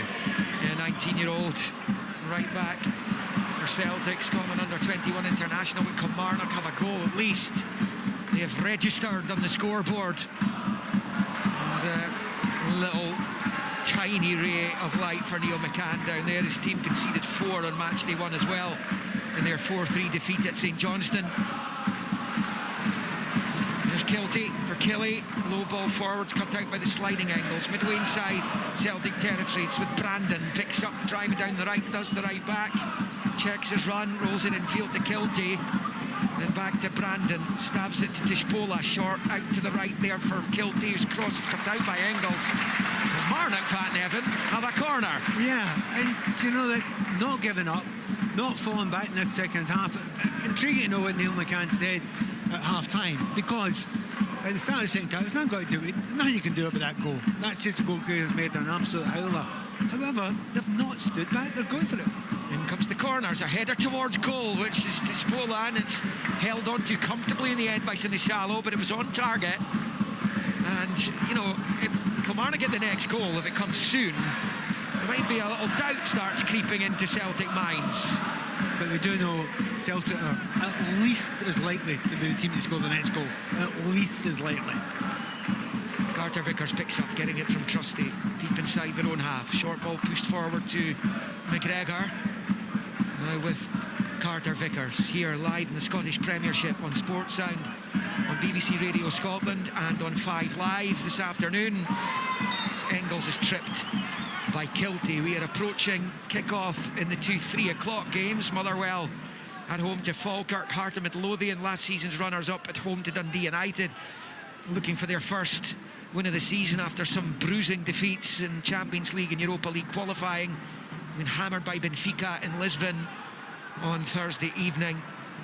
And then 4 o'clock kick-off, the second commentary, which will be in BBC Radio Scotland, Rangers Hibs. Here comes Celtic. Duran picks up at the edge of the Kilmarnock box. Let's fly straight at Stryk again. As we approach the hour mark, Celtic are 4-1 up. Yeah, it was a good, really good run from Engels again down there inside left channel, and a lovely little back heel into the path of Duran, who takes on the shot again, as you say, straight at striker. It's back with Brandon on the free kick for a foul by Trusty on Kiltie, and then Ifeko out to the Kilmarnock goal scorer, Shunning Larsson. He's in the Celtic half, midway inside it, lays it back to Aaron Tispola, sweeps it out to Brandon on this near side. Passes out to the right midfielder there, Eric Ring, goes back to Stanger. It's a loose one, straight to McGregor, who's on his bike. McGregor finds Nygren, who finds Casper Hu, chops onto his left side, rolls it infield, looking for McGregor. It's clear by Brandon off McGregor and over the bar, and a goal kick only for Kilmarnock. We've just gone beyond the hour mark. Kelly 1, Celtic 4. Again, what Hu does there, I'm so impressed by. Yeah, he's through, he's got a defender in front of him, and he's got a good chance to get a shot and goal. But the better opportunity is to pass it. Most strikers who have scored a hat-trick just go and try and shoot for there and don't do the right thing. He did the right thing again. Wow, I'm so impressed with his attitude today and the way he's played. Yeah, and the confidence will be flowing through him. As I said in the first half, he scored 7 goals for Bodø Glimt this season. Then came the £11 million move to Celtic Park. The discussion is going to come that people say, why did no top English clubs go in for him? I've already heard a couple of people saying that.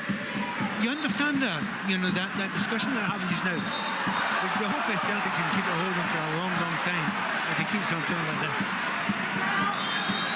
Yeah, I mean, scoring the goals he did, scored 5 in the Champions League last season, including 2 against Manchester City, so he must have been on a radar somewhere.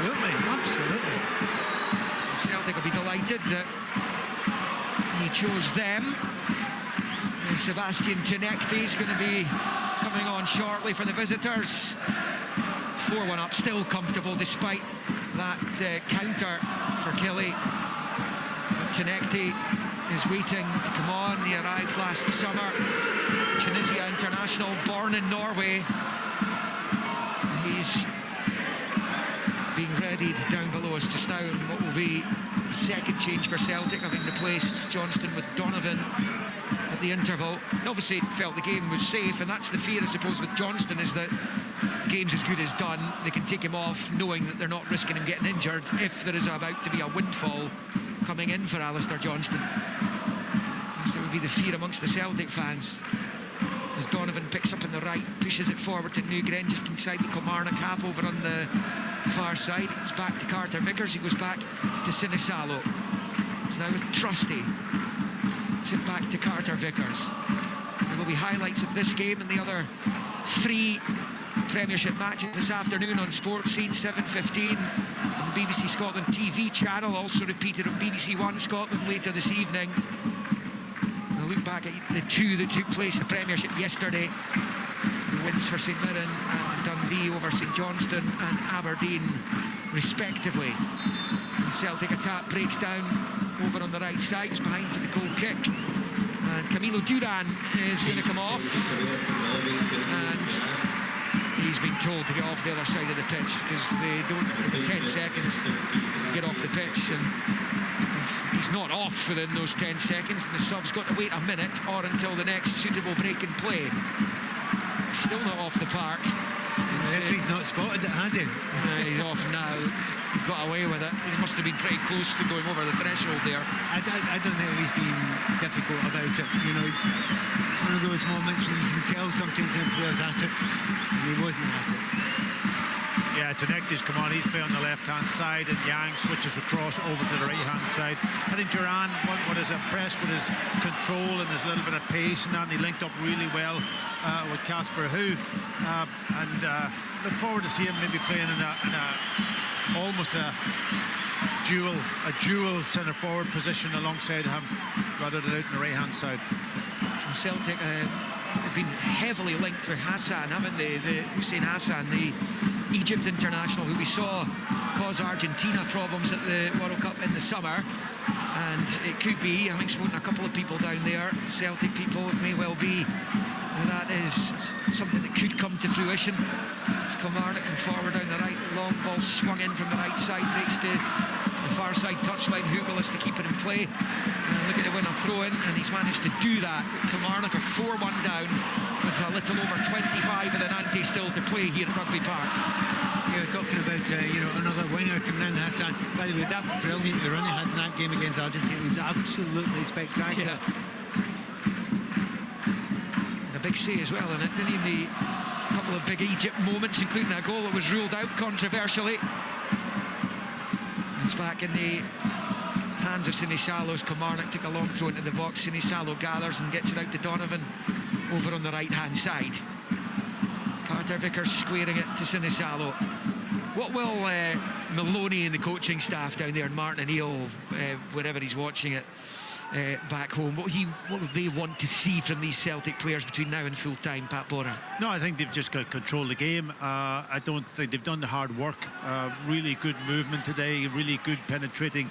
We talked about it before the game, whether that was missing on Monday, and it certainly was there today, and they've got the goal, so they're in a good place, so they don't want to have to destroy it by maybe losing another goal. Do their work, being professional, and get out of here with a really good result. He's had some big wins here before.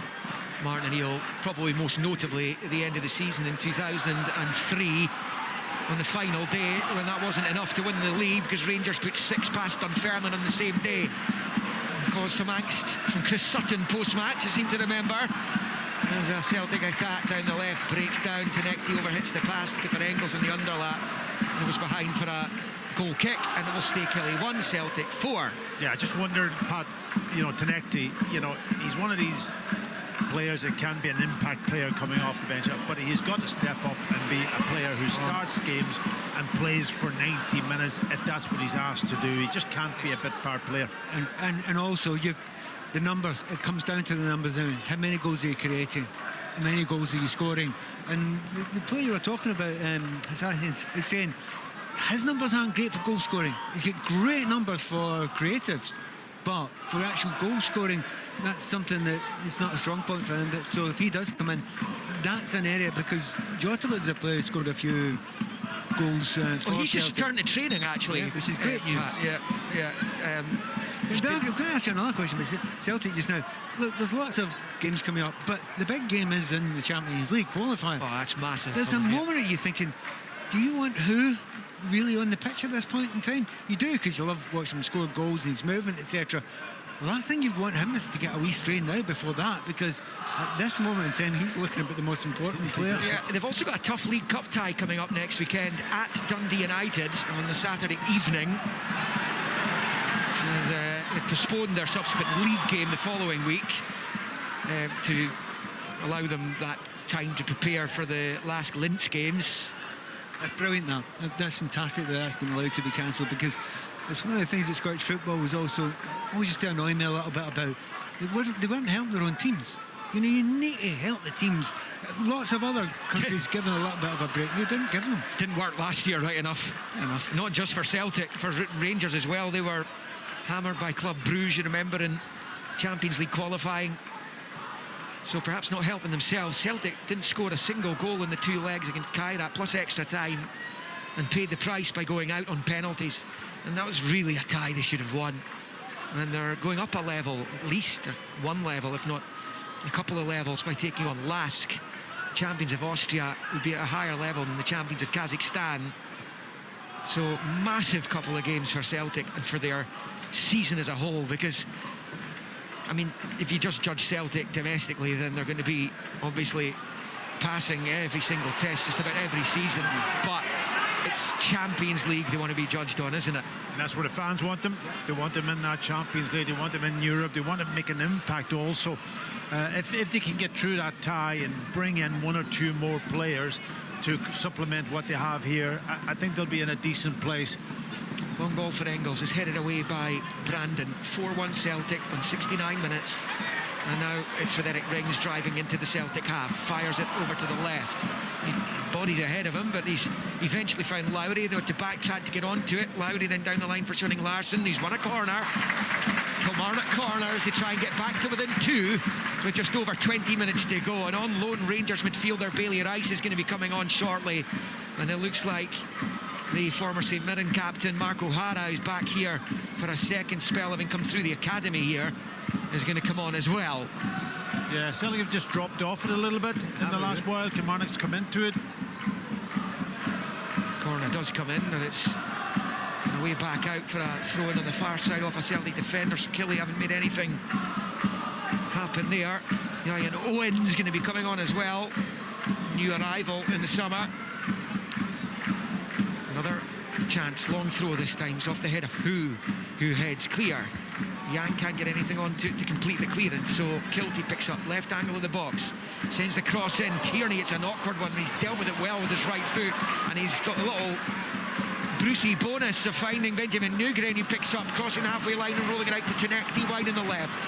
Tenekti taking on Brandon, level with the penalty spot, chops on the right, back onto the left, chip ball the back post, the header's off the post from who? Denied his forward. There's a little bicycle kick which wasn't cleanly caught by Yang, and he was behind there for the goal kick as it has come off a Kilmarnock body last. I think he's given the corner. Yeah, he's given the corner.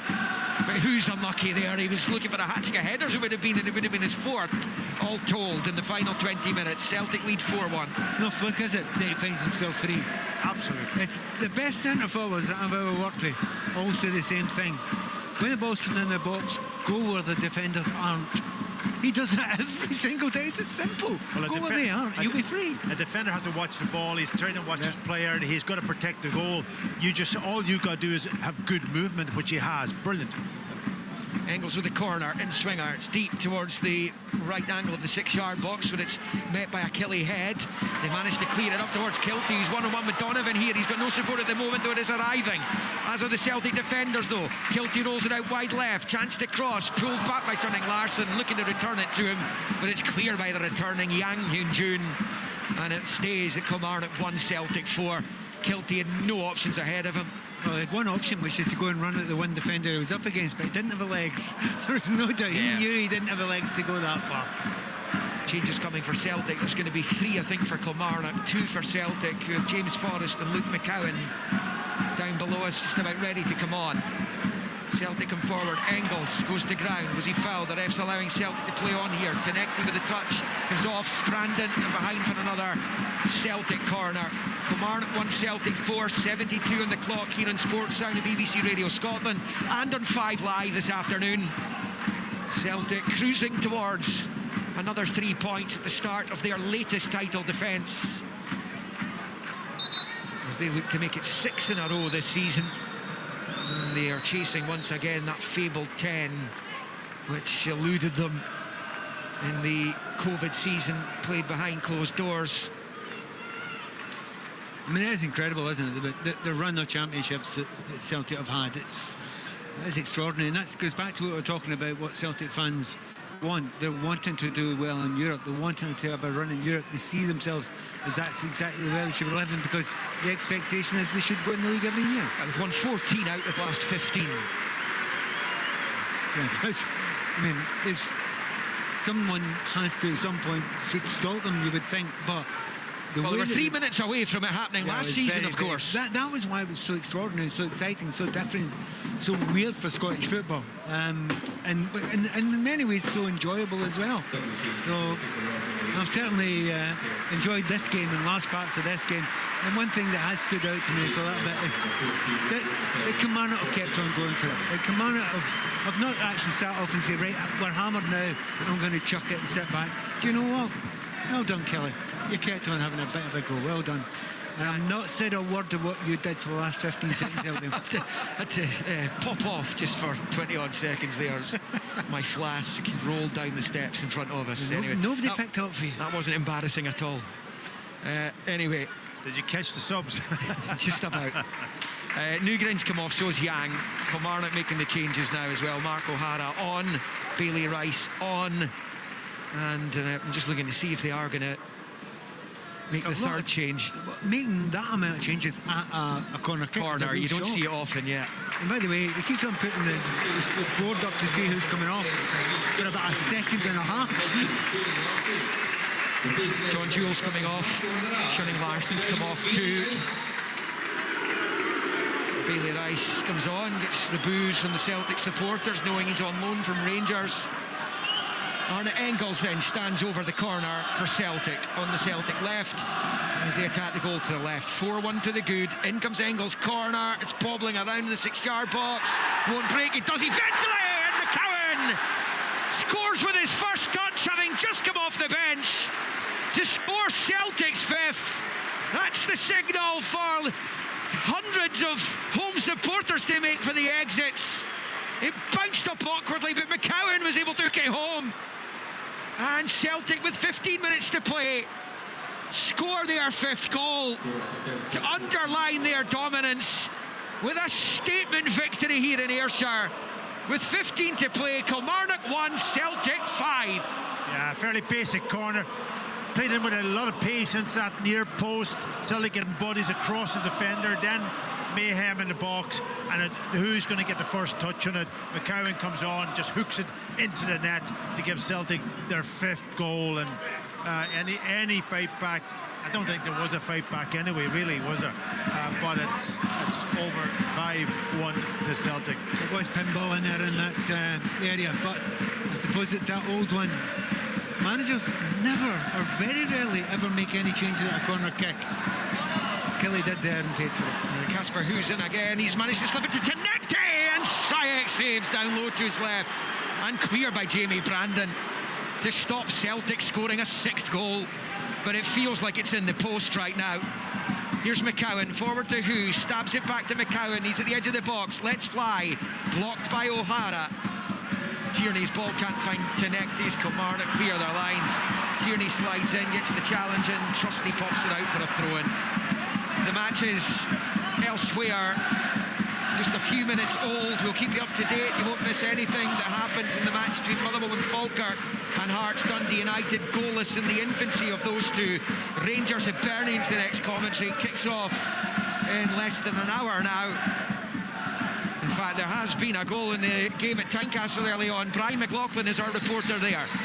And as you can hear, it's a goal for Hearts, and what a goal it was. Tom Reno, a strike from 25 yards. Absolutely no chance at all for United goalkeeper.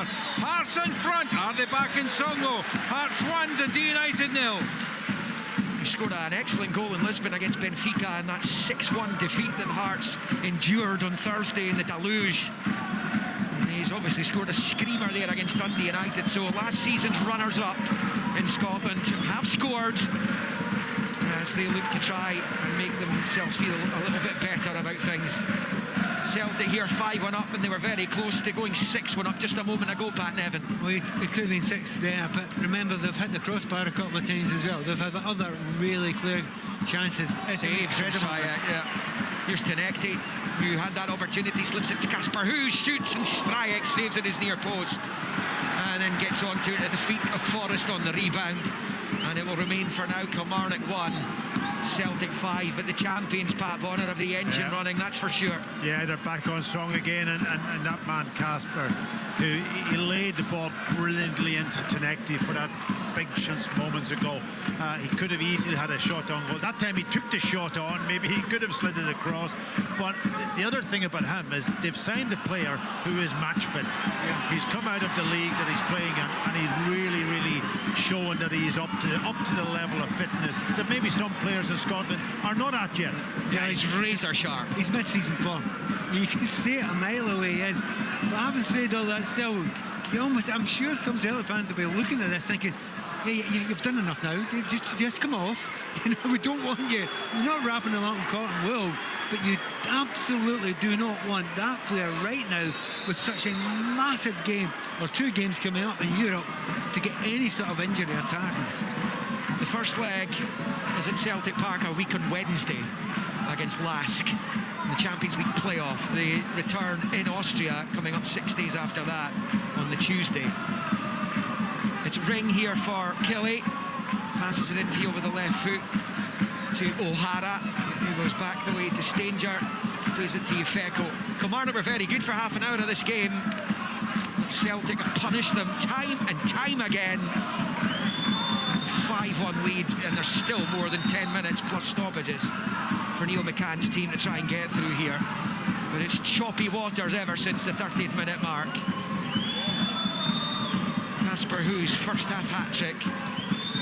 Second half goals from Newgreen, and that one from McCowan. It's Kilmarnock come forward, left side, Brandon, low ball across, blocked by Carter Vickers, and away it goes. The only blot in the copybook for Celtic is the Shunning Larsson goal that had Kilmarnock back to within 3 for a spell there in the second half.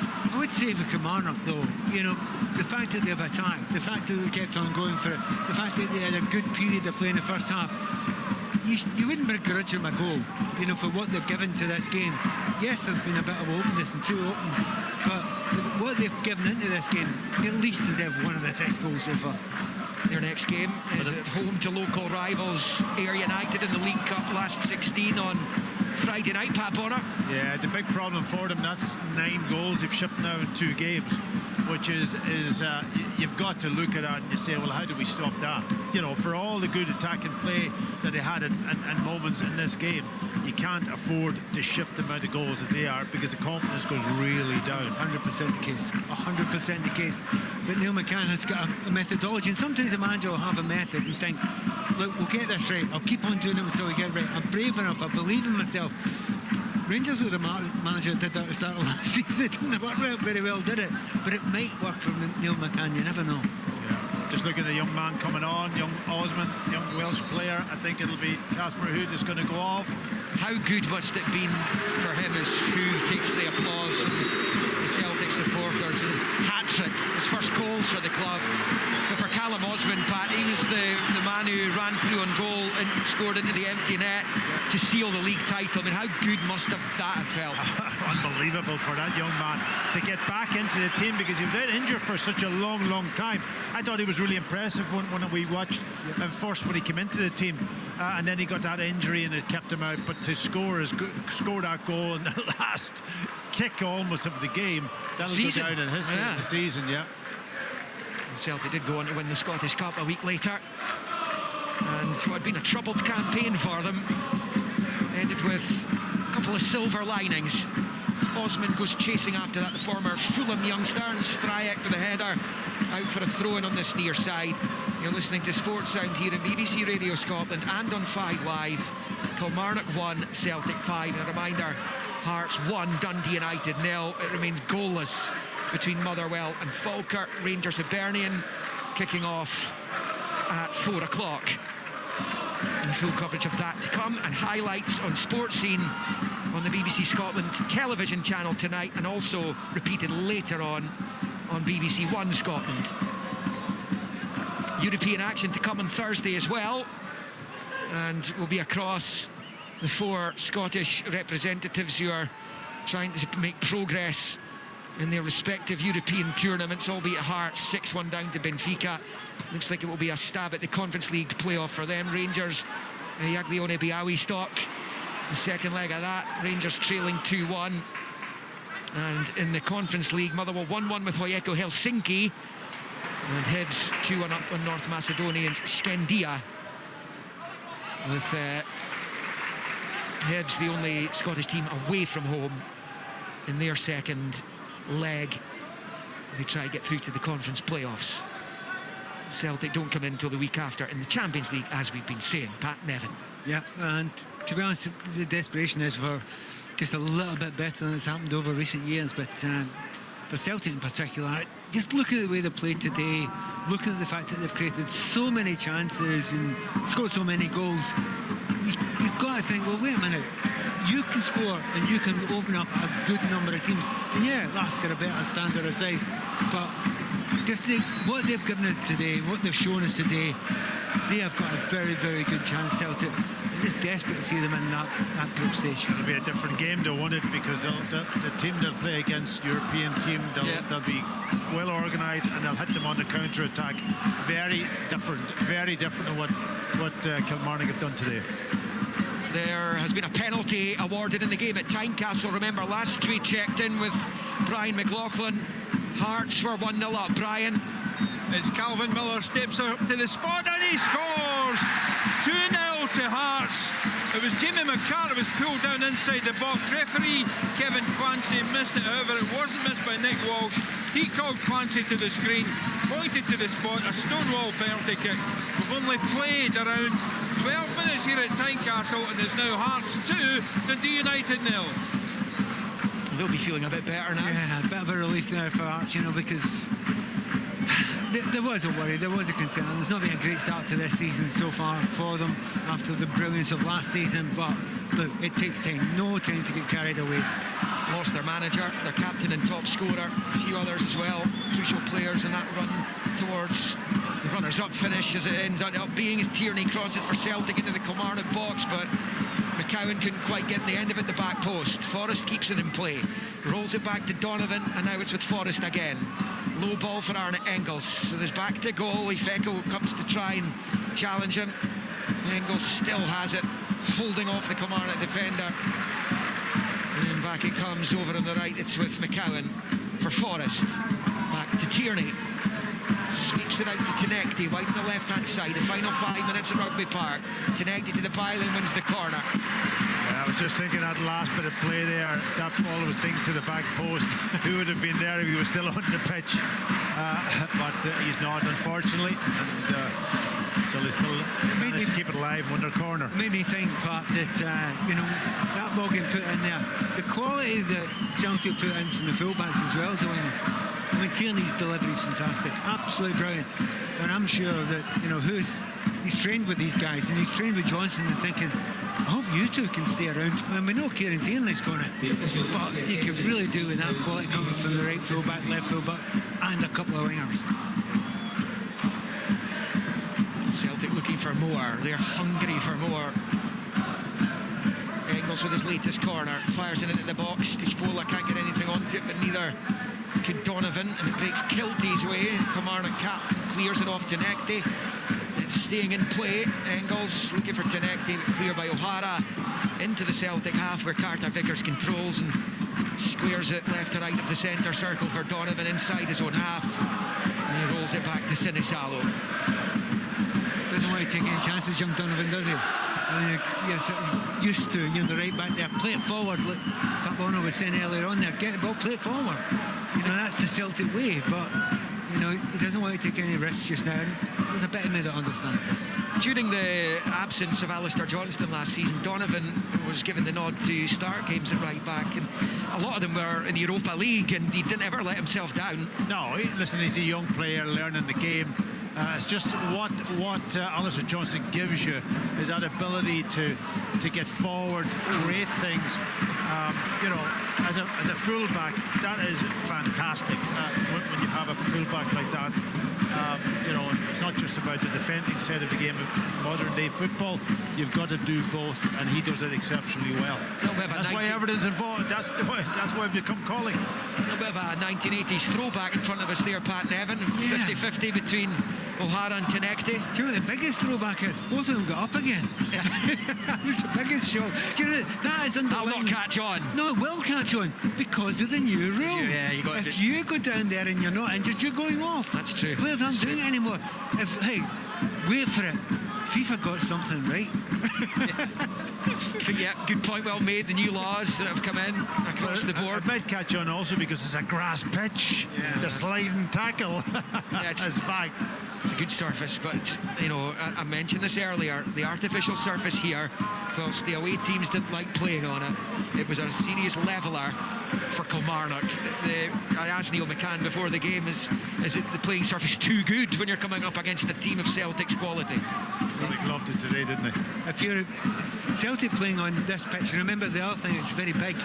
It's a really big pitch as well. It's used wide, it's a long pitch as well. There's a lot of space in that midfield to cover, and good players like one thing above everything else: they love space, and they've used it well, Celtic.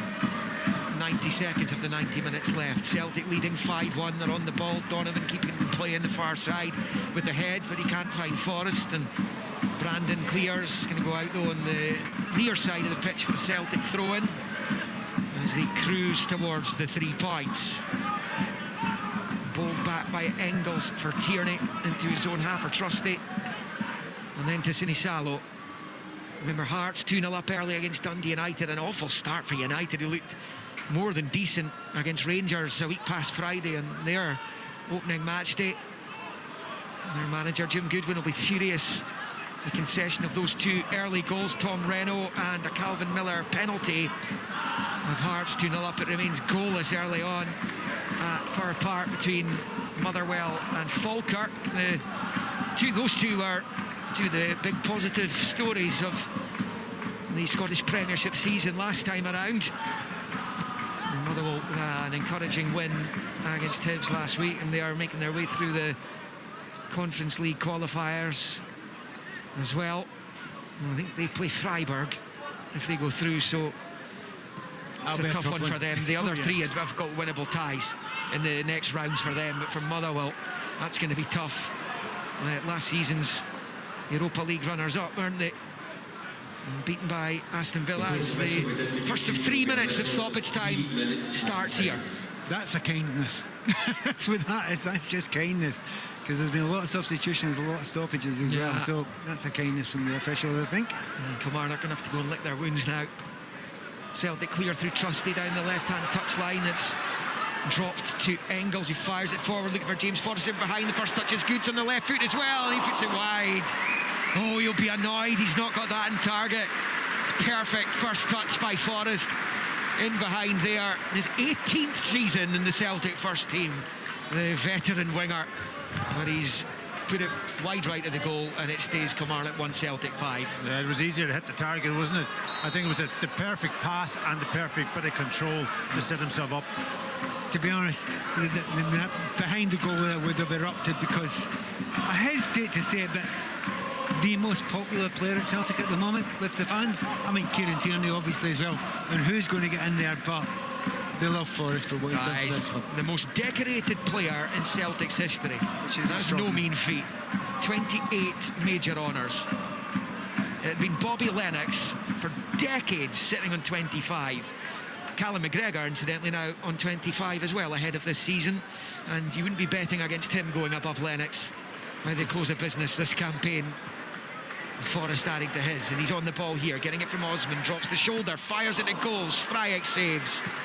Celtic could be double figures if it wasn't for the Kilmarnock keeper. Yes, he sold one of the goals, clearly, but if it wasn't for him, this would be an even more embarrassing scoreline for the hosts. Can I go back a sentence and say, the Bobby Lennox thing, he can throw in a European Cup winners medal.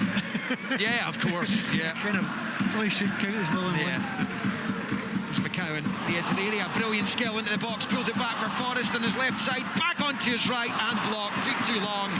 Stanger blocks it, and they're able to clear. He was desperate to get that on the right foot, having just missed with his weaker foot a moment ago. Here comes Kilmarnock up the other end. Hugo, right side of the Celtic box, shoots, and it's held on to at the near post by Sinisalo. We're in the final minute of the stoppage. It's 5-1 Celtic. Yeah, lovely defending by Trusty there. You know, just at this point in the game, he knows where the danger is. He's showing the player down the line. he's saying to him, look, if you get a shot in, the angle's not going to help you. He's had one of those games you've hardly noticed him, and that's sometimes a great thing for a centre-back. Yeah, it looks like they didn't really get the chance to play together too often last season, Carter Vickers and Trusty, but Scales is going to struggle to get back in the team. He's out with suspension at the moment. Yeah, well, listen, I think he might get back in on Trusty's position, but it's good to have Carter Vickers back there. But the two of them have not had a you know, Carter Vickers coming back from injury, you can see that he struggles, but and Trusty, of course, is best pre-season. Celtic have a new hero, Casper Hu, the record signing, coming in from Bodø/Glimt in Norway. A regular Champions League scorer last season. He's now a scorer in the Scottish Premiership. And his opener came on 64 seconds. And he didn't look back from then, as Celtic eventually run out 5-1 winners. Hu completed a first-half hat-trick, with his other two arriving on 33 and 35. Cam passed finishing to the bottom right for the second, and a diving header for the third, having nodded home at the back post for his opener. Celtic were on easy street by the break, and they would make it 4-0 after an awful mistake early in the second half from Killie goalkeeper Stryek, passing straight to Celtic's top scorer from last season, Benjamin Newgrain, who rifled it home high into the net to make it 4-0. Shunning Larsson pulled one back for Killie, and it was to no avail, that one coming on 56, with Luke McCowan completing the scoring, hooking home Celtic's fifth goal to ensure a comfortable win after a narrow one on Monday. It is back-to-back victories at the start of their latest title defence for Celtic and Pat Bonner. There was no doubting who is the headline maker, and Casper Hu has well and truly announced his arrival on the scene here. Yeah, and he's got the ball in his hands, hat-trick. He's gone up to the fans just now. They're waiting for him. Here he goes, and they're going to have a reaction right after he jumps into the air. There they go. And that's what the fans want. That's what players want also, to have that bond, to have that connection. And listen, I thought he was brilliant today. Really, really good. Apart from the goals, his movement was sensational. Right, he is orchestrating that entire end already. That looks like a player who has lived here for a long, long time. The reaction of those Celtic fans and that what they've got with that player already is quite extraordinary. He's just turned up, but he does all the right things. He's a very, very good player. He's a technically good player. He's a natural goal scorer as well. He works his socks off. He feels like the entire package, and those Celtic fans absolutely know that. Who are you? Casper Hu is who he is, and Celtic have a new hero. It finished here at Rugby Park on 5 Live and on BBC Radio Scotland, the Sports Sound. Loads more still to come on Radio Scotland, but for now it finishes here in Ayrshire. Kilmarnock 1, Celtic 5. Kilmarnock versus Celtic. The Scottish Premiership, live on Sports Sound on BBC Radio Scotland. Radio Scotland Breakfast, starting the conversation every weekday morning. It is, of course, possible for an MP to stand. You say that, but I've just had a text, quick as a flash, from my ever-alert colleague David Wallace-Locker. No sooner have I asked you that question, he's just texted me saying an MP can't be Scottish Labour leader, has to be an MSP. Rules changed a few years back. So it shows what we know. Thank you very much indeed, David. It's just answered the question I had written down and I've run a line through. Could a Labour MP be Scottish leader? No. The boy is good. He's good in his I mean, it took him about 20 seconds to correct me on air. Join Martin Geisler and Bora McKeever for Radio Scotland Breakfast. Listen tomorrow morning from 6 on BBC Radio Scotland and Sounds. This is Sunday Sports Sound with me, Richard Gordon. Kilmarnock 1, Celtic 5. Casper Hu with a hat-trick. Benjamin Nygren scoring for the second successive match. And then Luke McCowan with his first touch of the game. Michael Shunning Larsson had given Kilmarnock just a little bit of hope in the second half, but it was a game largely dominated by Celtic, who strolled to that 5-1 lead. Remember, it's 2-0 Hearts against Dundee United. We head there shortly. Let's go to Fir Park, where Motherwell are playing Falkirk. The latest news there from Amy Canavan. Well, lack of goals so far, Richard, but not a lack of action. It's actually been a really good watch, this. The pair played out thrilling games last year, wasn't it? It really was entertainment after entertainment. Two of the best teams going last term. It's not quite clicked yet for Falkirk this season. A defeat last week, John McGlynn really unhappy with it, making 7 changes into the game today. It's not quite clicking just yet either. A lot of fresh legs, youth players in, new players in as well, and you can sort of see that they're still trying to gel a little bit, but in complete stark comparison, Motherwell really just picking up where they left off last season. I was in Helsinki on Thursday and they were absolutely tremendous against HJK, and they've been really good here. Like I say, a lack of goals, but they have been in and about it. Oscar Priestman in particular, absolutely sensational in the middle of the park. He is spraying passes about the place, left, right and centre. Tom Sparrow and Willie Vogt down this right hand side are having a real good time as well. So no goals, 26 minutes or so in, just as Motherwell actually are breaking away once more. If you just hang about with me, Tawanda Maswinisi, oh my goodness, he has to be finding the back of the net there. It's a ball in from the left and it is slightly behind him, but he just sort of combines a little bit of the ball being behind him and perhaps the presence of Scott Bain, and just drags his shot wide. A couple of murmurs from the home support you can maybe hear. They are a little bit unhappy with some of the challenges that Falkirk are putting in, but it does remain so far Motherwell 0, Falkirk 0. Great stuff. Thank you to Amy. Goalless it is there, but of course Hearts very much, it would appear, in command at Tynecastle against Dundee United. Brian McLaughlin. Yes, they are, Richard. 27 minutes on the clock as Hearts 2, Dundee United 0. Tom Reno, for his second goal for the club, actually scored in Benfica in midweek, and a cracker goal that was, but this one was even better. It was played into him from the left hand side by Josh McPake. One touch and then he hammered the ball. I didn't do it justice earlier on, Richard. It was fully 30 yards as United come close and the ball cleared away. But yeah, terrific strike from Reno, and then just a few moments later that the second goal came. Hearts had a corner in from the right hand side. There was a tug in the shirt of Jimmy McCart. It was the referee Kevin Clancy didn't see it. Nick Walsh did, however, and pulled Clancy over to the screen to have a look. It was a clear-cut penalty, and it was the first goal for Hearts for Calvin Miller, who dispatched the ball through the middle. A little bit more info, Richard, on Alexandros Kizaridis, not in the squad today. I'm told the club have agreed a deal with a Turkish outfit somewhere in the region of €2 million. He is here today, Alexandros Kizaridis, but believe he will be heading off to Turkey tomorrow to finalise that move. And that was obviously a move, Richard, that he came in last year for around 400,000, and that's why Jamestown is so important to Hearts, because that's the model, that's how they want it to work. Bring in cheap and sell big, and Kizaridis is on his way to Turkey. Interesting, yeah, he had a wonderful first half of the season, maybe dipped off a bit in the second, but that is good money, good profit for Heart of Midlothian. And on the pitch this afternoon, 2 very early goals from Tom Renault and Calvin Miller from the penalty spot. 2-0 it is for Heart of Midlothian against Dundee United. Right, let's get to Ibrox. It's our 4 o'clock kickoff. Al Lamont is our match commentator. You've got the team news there, Al. Hi Rich, I do indeed. Yeah, half a dozen changes for Rangers from that 2-1 defeat out in Poland on Thursday. There's going to be a debut for Olwetu Makania and a first start also for Vanja Dragojevic.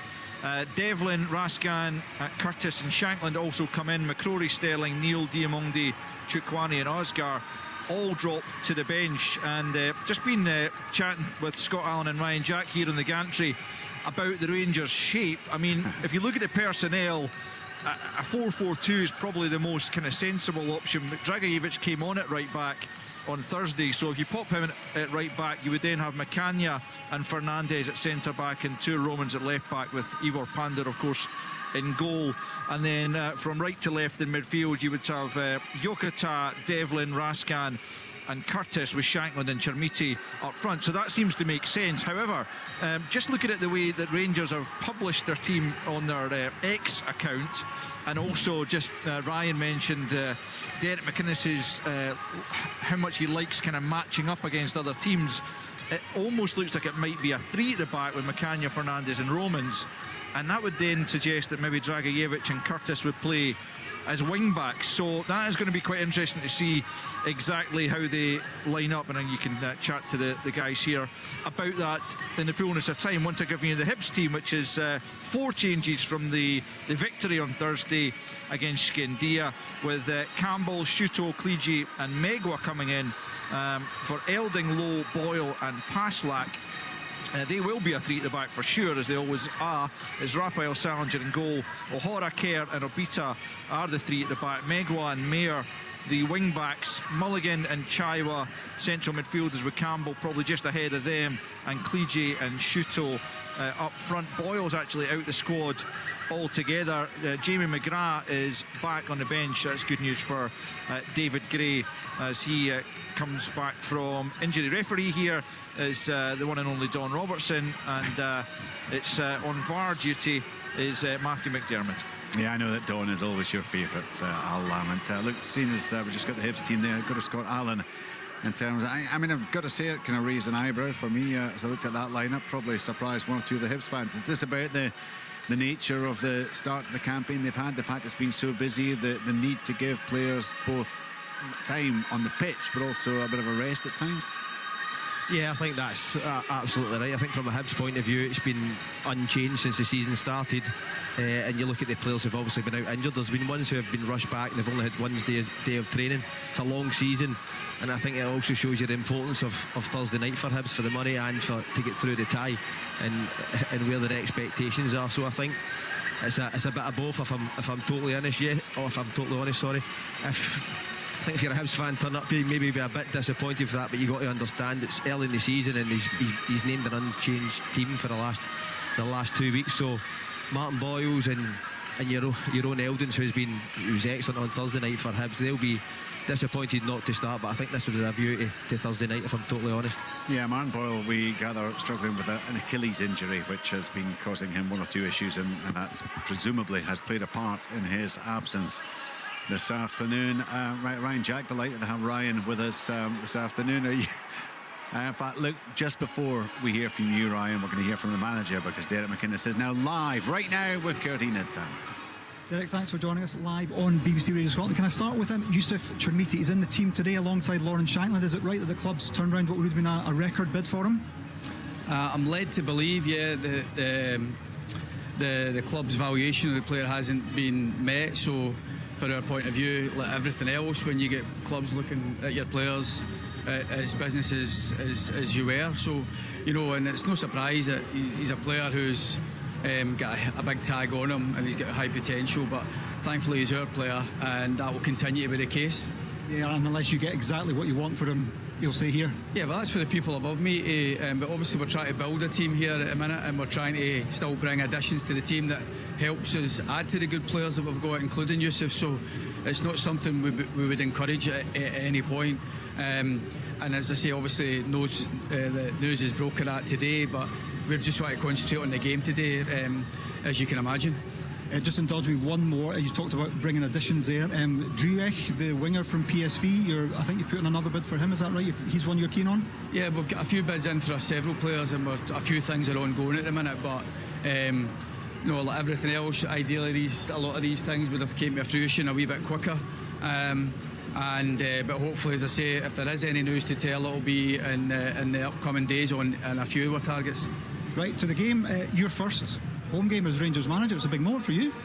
Yeah, obviously with a couple of friendly games here, but the first real competitive game. We've had a tough start, there's no two ways about it, away at Tannadice and away in Poland, and performances have been scratchy at best, to be honest. We've had some good moments in both games, but also some stuff that clearly isn't going to get the job done here. So we're working towards trying to get better performances. I don't think we're going to get perfect at this stage of the season, just for loads of reasons. You know, I think getting people in and out and getting people up and running. But we've got to try and be good enough to win games as we work towards that. And today's another opportunity to do it. I think being at home, we've got 3 games at home now.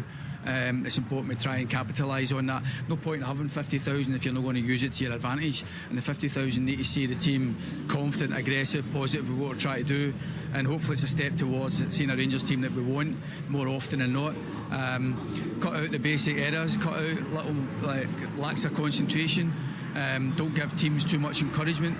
Hibs are a good team in their own right without giving them any extra encouragement today, so it's up to us to make sure that we are a bit more solid with work, a bit more reliable in what we're doing, especially when we have to defend. And hopefully, as I say, we can try and get off the mark with 3 points today. Obviously, a point away at Tannadice was a disappointing return for us, and we should expect better. Hopefully we get better today. a big day then for all of your players. Maybe a couple in particular. A first start for Dragojevic and a debut for McInnes at the back. And is Finlay Curtis as well? Is he at right back? No. Vanya and Big Maka obviously not long with us. Vanya's been with us a wee bit longer and has done a wee bit more in the pre-season. We're not overly blessed with defenders, and we wanted to look after Dujon. Really, he's not really over the period of time at the club. Playing 3 games in a week is not something he's been able to do, so he's had a really strong pre-season. We want to keep that going, so we look to make a couple of changes there. And I do think Vanya is a boy who obviously we've invested heavily on it. Somebody so young, as is Big Maka, but both lads we feel we've got a potential to do well in a Rangers shirt, and hopefully we see the start of that today. Derek, thank you very much. Thank you, cheers. Well done, mate. There we go, Kirdie Nitzam with Derek McInnes. We wouldn't get absolute clarity in terms of how Rangers are likely to line up. Ryan, have you been able to come up with the solution to this, or we're just going to have to wait until the game kicks off? Yeah, Richard, I think obviously from how he's speaking, I'm trying to figure it out myself, but I think it could be a 4-4-2. So as I've obviously listened to Derek there, I'm sure he's getting that message across to the players that today's really important. I think he said scratchy at best for the 2 performances so far. Dundee United and away in Poland, so I think he'll know that the players owe this crowd a big reaction, and hopefully they can go and get the first 3 points of the season. Yeah, look, you know the demands, you know the expectations, and as Derek pointed out there, you've got 50,000 in there. You need to make them work for you and not against you, which they can do, of course, if results aren't going and performances aren't going the way that you hope. He's right though, Derek, isn't he? I mean, it has been a tough start. You go to Tannadice for your first competitive game, and then you're up against a very good side in Poland midweek. Yeah, of course. I think it's been a difficult start. I think Tannadice over the years for Rangers always been a difficult venue, always a tough match. Obviously a Friday night opening game of the season, it was a sellout. So yeah, that was a difficult one, but it's what the expectation is of this crowd and this club is home and away. You expect to go and put on a performance and win. And obviously Poland again, it was hot conditions and another difficult match. But as we've all touched on, we all know the way that Rangers work in Scottish football. If you don't win at the big clubs, then the rumour mill starts, the pressure starts, it cranks up straight away, especially from the fans. So Rangers players owe the support and themselves a big performance today. And of course, Kirdie had asked Derek there about the bid for Youssef Chermiti. From what we understand, it's from Galatasaray, and a bid of somewhere in the region of £22 million. So it will be interesting to see if the Turks or indeed anyone else come back and increase the price that is on offer. We'll be back to Ibrox shortly. We'll get more from Ryan Jack and from Scott Allen. We'll hear from David Gray as well. Let's though just wrap things up with the team at Rugby Park for now. A 5-1 win for Celtic. Pat Bonner, I mean, the simple truth is it might have been double figures given the opportunities that Celtic created. Yeah, absolutely. The big chance, hit the crossbar, hit the post.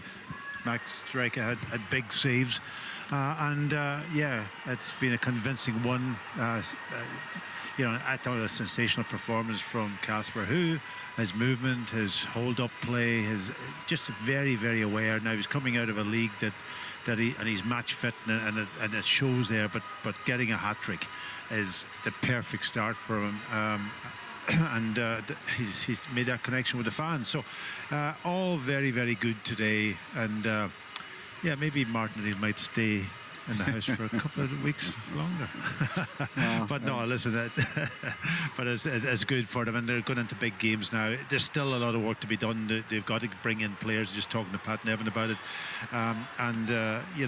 there is probably 3 or 4 positions that they need to really strengthen. If they lose Alistair Johnson, that's a big blow. You see that they sort of just went off their edge a little bit when he went off the pitch,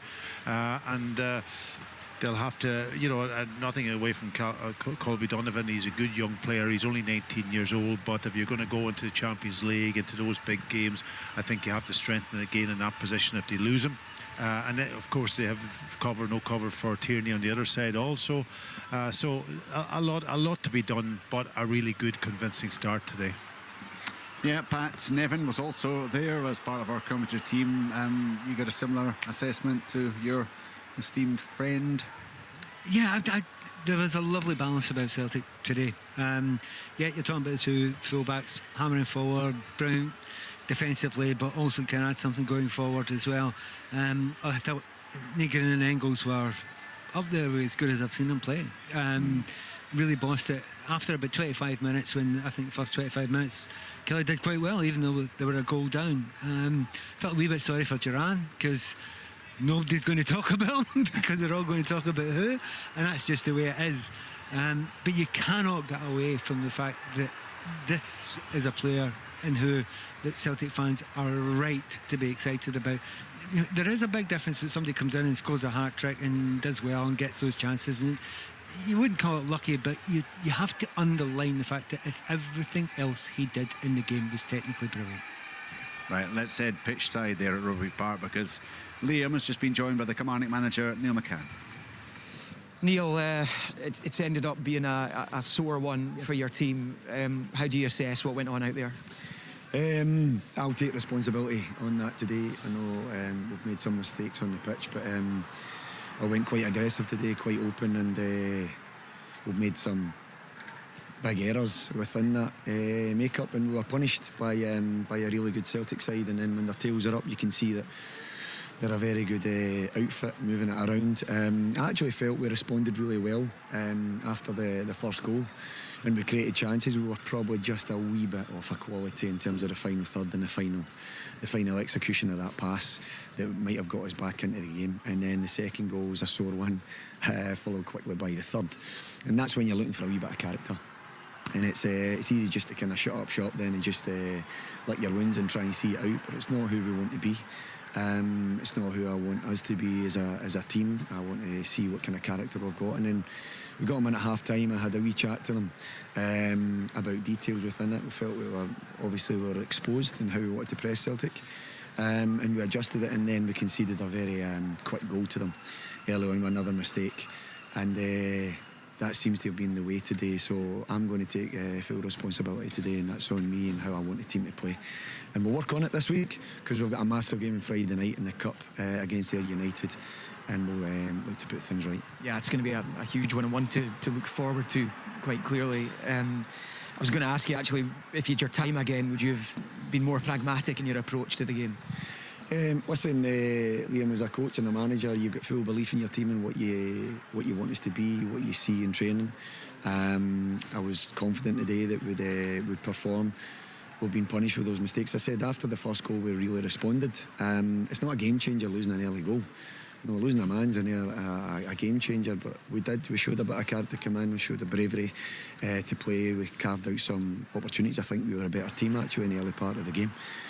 But Celtic have the quality that if you do make mistakes, they're liable to punish you, and that's how it turned out. There was one or two little things in the final third when you were 1-0 down. I think Eric Ring hit a pass through for Hugo or John Jules. I think it was Hugo.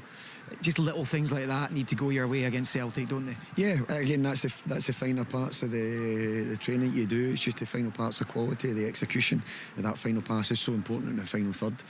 And we were just missing in that department, but there is positives. Right now it's tough to see them, but it's my job and the staff's job to then go and pour over that, and we'll get the players back in and go over it again, analysis wise on the video and look at the footage, and then we get back onto the pitch. There's no other way in professional sport. You get a doing or you take a bad result, the only thing you can do is keep moving forward and adjust, and as a coach learn for your lessons, and I'll aim to do that. The positive comes from that opening half an hour when you went toe to toe with Celtic, and on another day against another team you're perhaps looking at a very different outcome with that approach. Well, that's a belief, Liam. You know, right now for the fans and everybody that were here today watching will probably say that's difficult, but I don't see it being a difficult task. We've got a good team here, and we just need to tidy up at the back. We're conceding soft goals. That's 9, isn't it, in the 2 games? Yeah, and that's a start number in the back of 2 games. So a lot of work to be done without stating the obvious. But I don't shirk my responsibilities. I'll face up to that, and we'll put it right. Thanks, Neil. I think we're all looking forward to Friday. Cheers. Thanks. Yeah, that should be a cracker, shouldn't it, at Rugby Park there? Should Derby, Kilmarnock against Ayr United, kicking things off in the knockout stages of the Premier Sports Cup. A final thought then, Pat and Evan, what did you make of Neil's assessment of his team and the game generally? I can't argue with any of it, because that's exactly what I said about it. Yes. With one slight caveat of, he said he put his hand up and take responsibility, which I'm impressed by. Look, that's the way he wants his team to play. That's the positivity he wants of it. The fact that he kept on asking his left full-back to go forward and go man for man at the back against Celtic, raised eyebrows, didn't work. But you know that's what he wants to be. And eventually, if you have an ideology, you think it's going to work eventually. You believe in it and you believe in those players. Sometimes you have to go through these dark times. It's a brave thing to do, but it's who he is, and he's got the bravery and the confidence to do it. There may be one or two other difficult ones coming up, but there was about half an hour of that game I thought, you're a great team to watch. I'm really enjoying watching you. That will be lost now in the 5 goals, but I can see where he's coming from. I just hope the Kelly fans can see it, and I do hope they come out the other side of it, because I like positive managers. Well, look, they did make chances in the wake of that early goal for Celtic. A couple of real good openings, and it was a very good open start to the game, like a basketball match, the boys described it. But I think probably from about 15 minutes onwards, Celtic began to motor a whole host of saves from Max Stryjek. He was at fault in conceding the 4th goal just after half-time.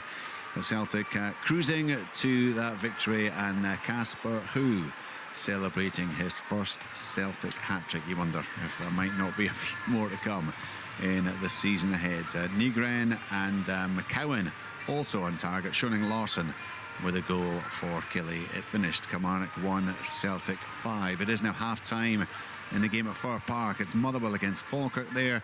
Let's get the story of the opening 45 minutes from Amy Canavan.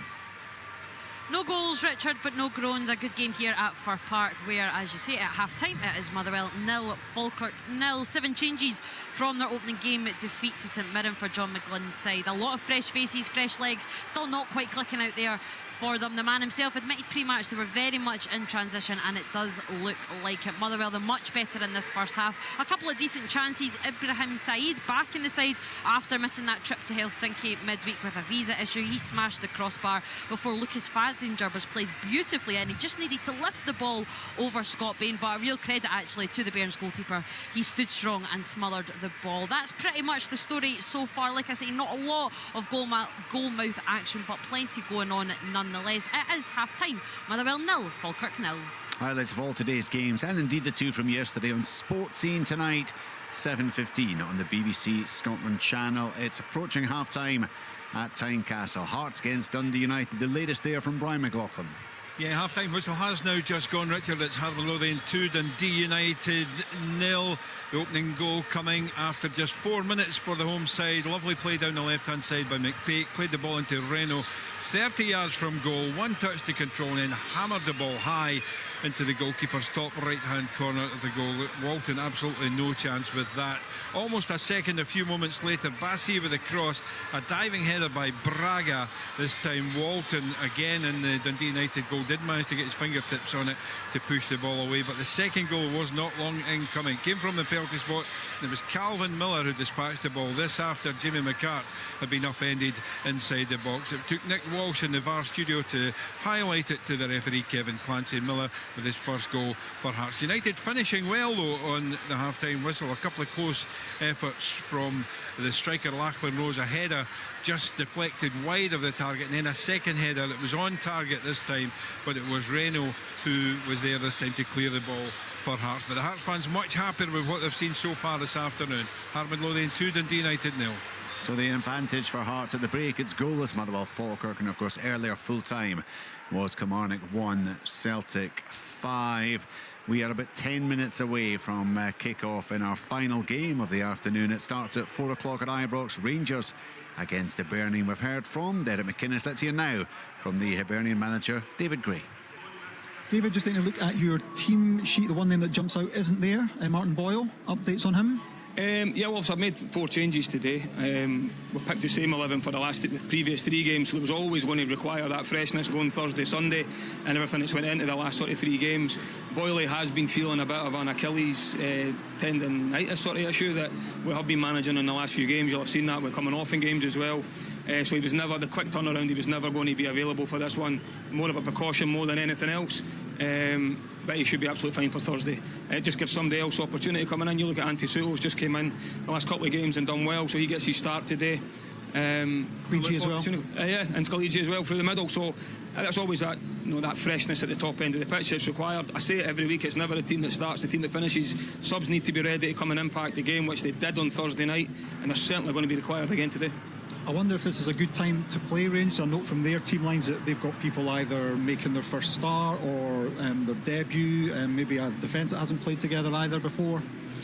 Listen, I think it's a brilliant opportunity just to come and play at a really good stadium. I think I always challenge the players, you need to believe you can come here and win. In the last couple of seasons we've managed to do that, which is brilliant. So that should give the players that have been here the last couple of seasons and been on the journey with us real belief that they can go and do that. New players coming in, making sure that they're ready for the challenge that's coming, because regardless of what Rangers team was selected today, it's coming. It's going to be a real tough test, a real challenge. Derek McInnes' first game at home, the first home game of the season, 50,000 supporters. It's going to be an electric atmosphere, as it always is.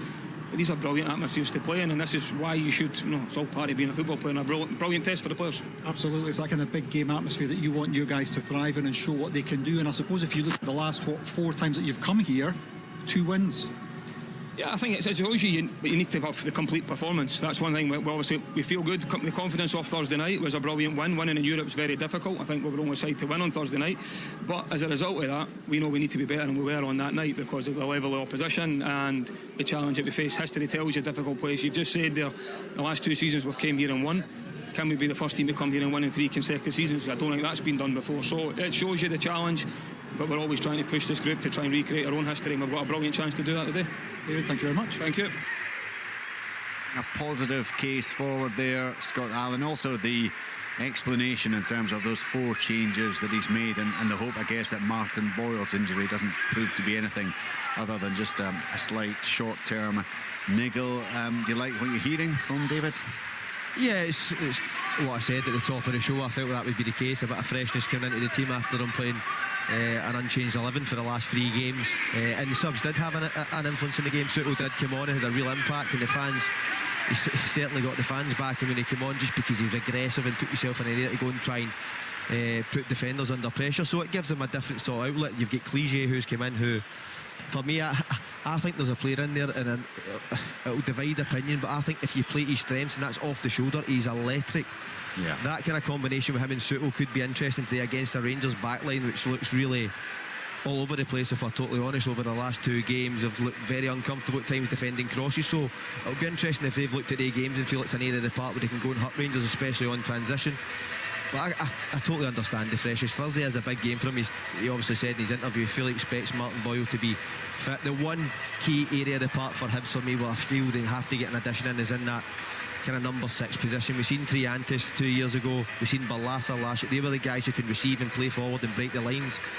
In Chaiwa and Josh Mulligan, it's not naturally their strength. Their strength is other things. Chaiwa getting about the pitch, putting challenges in, and Mulligan coming onto the game and arriving in the box. That's a position that I feel maybe why we haven't seen Hibs at their fluid best at this point in the season, but there's still a lot of time in the window to get that sort of player in, and I'm sure it will be a part of the pitch where Hibs will be trying to strengthen. We're going to have a split in the frequencies now. If you want to hear your request with Gary Innes, just make sure you tuned in to BBC Radio Scotland 92 to 95 FM. If you're going to stick with us here on Sports Sound, it will be on medium wave on the radio. Get us online at bbc.co.uk/Sports Scotland. If you're on the BBC Sounds app, make sure you're tuned in to BBC Radio Scotland Extra. Coming up with us, live commentary, Rangers against Hibernian. Your requests with Gary Innes on BBC Radio Scotland.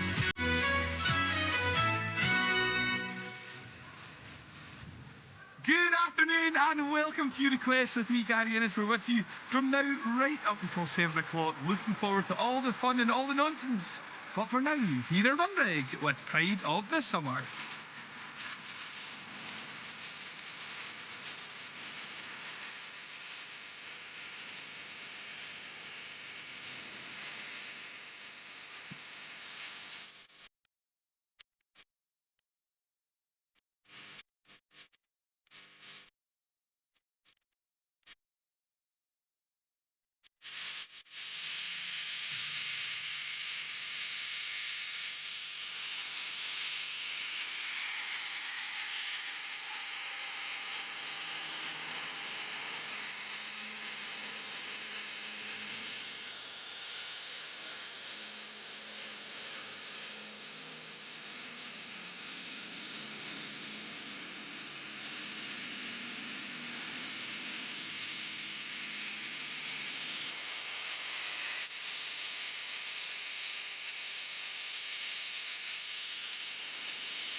Some massive games there. You kind of feel it's all done and dusted for Hearts. Of course, having lost out to Benfica by 6-1 in the other game, and the first game in the tie. They look for some kind of pride there, I suppose. Hibernian, of course, are taking on Skendia. We'll have live commentaries over the course of that programme. Gets underway at 6 o'clock. Live commentary, Skendia against Hibernian. And then later, Rangers against Jagiellonia. Updates, Motherwell, Helsinki and Hearts Benfica. And then that massive game in Ayrshire, Kilmarnock against Ayr United, getting the group stages of the Premier Sports Cup up and running next Friday night. So all that to come, and still plenty to bring you this afternoon. Next up, live commentary from Ibrox. It's Rangers against Hibernian with Ryan Jack, Scott Allen and Al Lamont. Thanks very much, Richard. Welcome to Ibrox as Rangers host Hibernian. Both sides looking for a first league win of the season. Tom has just told you the atmosphere here is pretty electric. It's a full house. Most of those Rangers fans, of course, away to our right-hand side. A massive tifo in the Copeland Road stand has just been furled away, and most of the fans inside that stand also waving red, white and blue flags. It's quite a sight. Of course, in the far corner, 1,000 or so Hibernian supporters will be looking for a repeat of the victory they recorded here at their last visit. Rangers lost 4 in the bounce post split, putting paid to their title hopes, and the home side can ill afford a repeat of that outcome if they're to avoid being cast adrift even this early in the campaign. The two teams are just a bit ready to get underway as Rangers just break out of a little circle, and Hibernian will kick us off here in Govan. They'll go from left to right as we look at it from the centre of the main stand, just at the halfway line more or less, and it'll be Josh Campbell to get us underway once he gets a signal from the referee, who's Don Robertson, Hibernian captain today by Warren O'Hara. And Rangers, of course, led by Lawrence Shankland. Hibs just mixing things up here pre-kick-off. There's just a little tactical change to the way they're going to kick things off. And in the end, it's going to be Ante Sciutto who makes his way into the centre circle. They've changed tack, we're underway. Goes back to the goalkeeper, Raphael Salinger, who launches it long down the left-hand side. And is well won on his debut there by Olwetu Makanya. Towering figure. It looks like it is a 4 at the back for Rangers. We were having a bit of a debate. 4-4-2 by the looks of it, with Vanja Dragicevic playing at right back, where he came on against Jagiellona on Thursday. Not his preferred position. He's a man who wants to play at the heart of that midfield where Ryan Jack used to roam, but ultimately, Ryan, you've got to be able to adapt to the situation. Yeah, for sure. I think you can see him slotting in it right back there, but obviously the club signed him as a centre midfielder, but straight away I think it's an area Rangers probably need to maybe get another body in, because if you're saying Dujon can't really play back-to-back games, and then obviously Ross McCrory's came in, so... There's Raskan looking for Yokota on his second start, having just signed ahead of the European game midweek. Just couldn't quite get there. Raskan's pass just asked a little bit much of him. But he's starting right-hand side. Finlay Curtis gets his start on the left-hand side after an impressive cameo off the bench, and Raskan was good on Thursday as well when he came on, and here he is finding Yokota right-hand side. Rangers looking to start brightly here into the box from Dragicevic. Chermiti can't make the most of it, and it's played forward by Mulligan, and it's one for Clegy to chase, and the goalkeeper's come a long way and he gets his head to it, and then it'll be kept in by Makanya. He played it off Dragicevic, and fortunately for him it fell to a Rangers player, and Devlin gets it back out to Yokota right-hand side. Cutting in off that flank, he's given it straight away to Sciutto. It's a poor pass from the Japanese, and Hibs pick up through Chai one side the centre circle. Shankland working back the way, but it will break for Obita, left-hand side.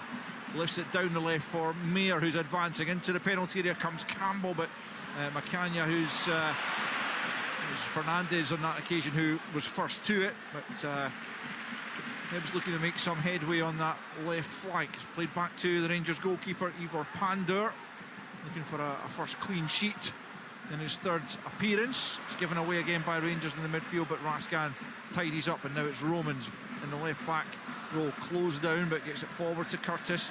Closely marshalled there by Megwa, pulled to the ground by Megwa, and Rangers will have the free kick, and the referee wants a word here with the Hibs wing back, and I wonder, is it too early for a card?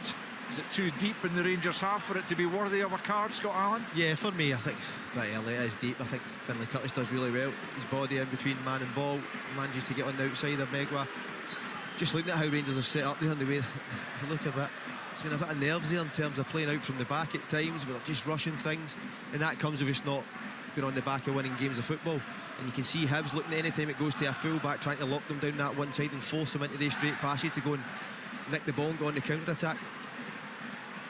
Curtis looking for Shankland, but O'Hara steps in, knocks the ball out of play on the halfway line. Both managers just at the edges of their respective technical areas. David Gray looking for another positive result. They've won on 2 of the last 3 visits in the league.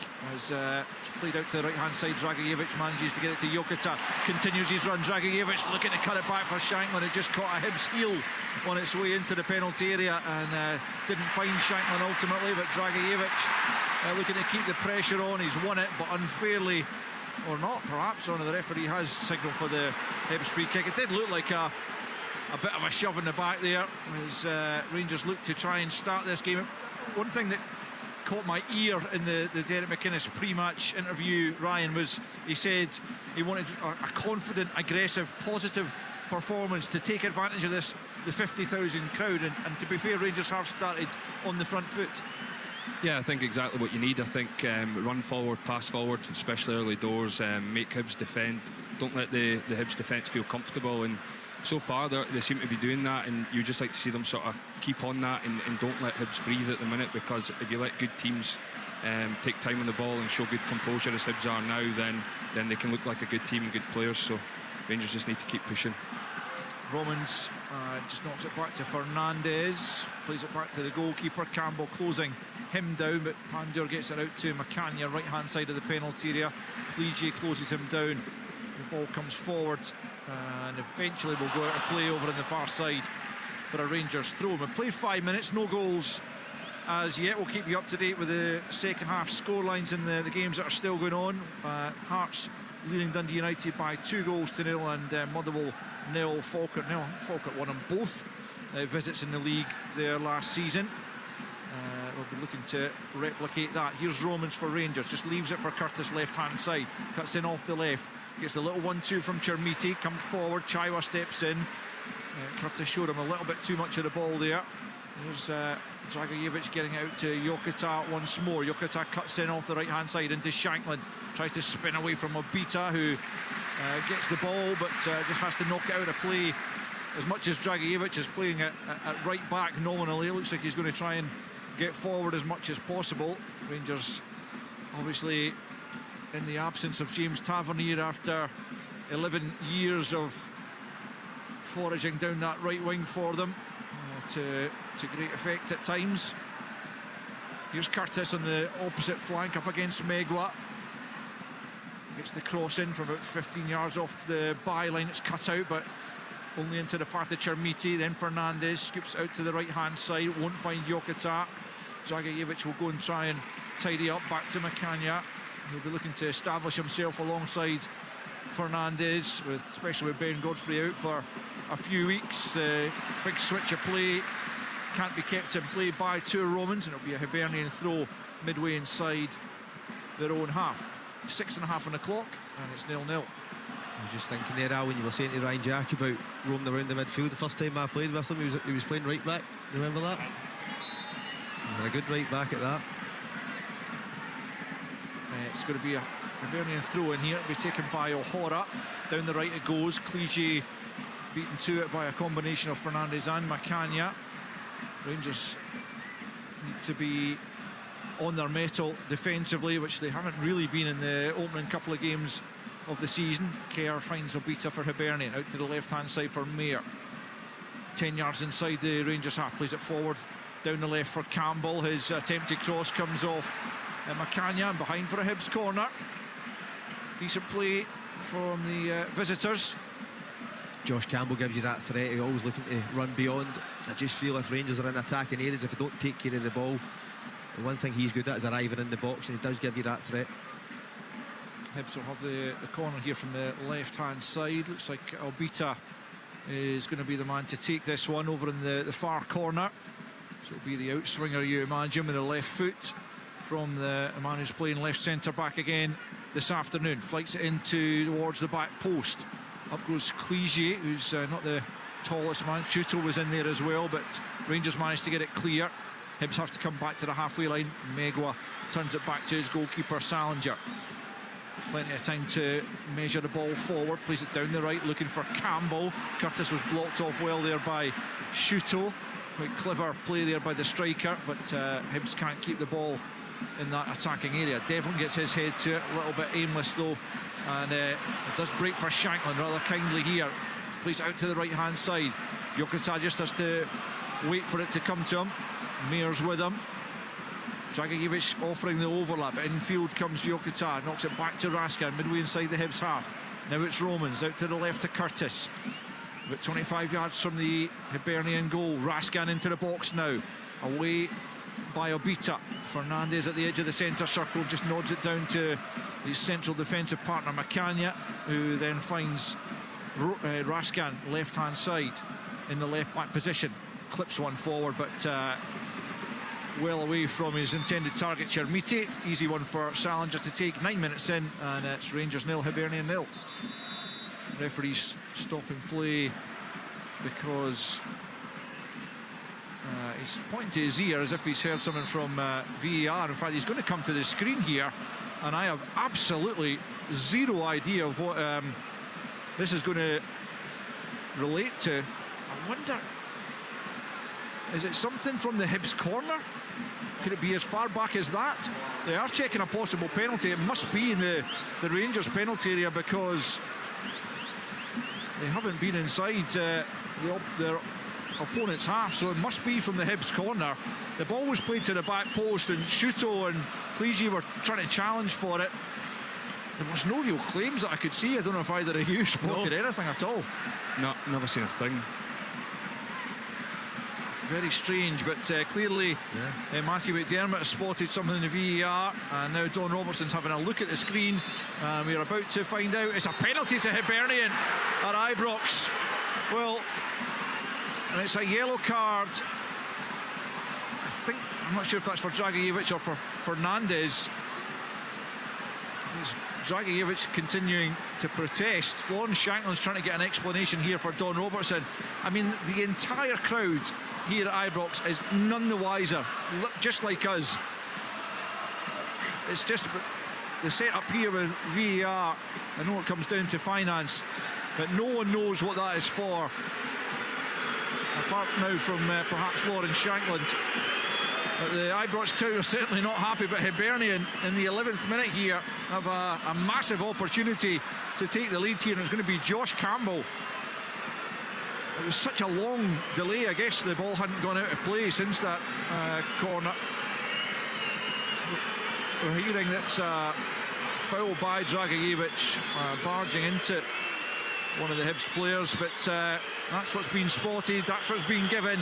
And Josh Campbell now from 12 yards, listen to the boos, trying to put him off as Ivor Pander faces a spot kick here from Josh Campbell. Campbell steps up, right footed, and into the bottom corner, and Hibs have the lead at Ibrox inside 12 minutes from the penalty spot. Campbell goes away and celebrates in front of the Rangers fans, who are furious about the penalty award against their side, as Lauren Shankland tries to G's teammates up.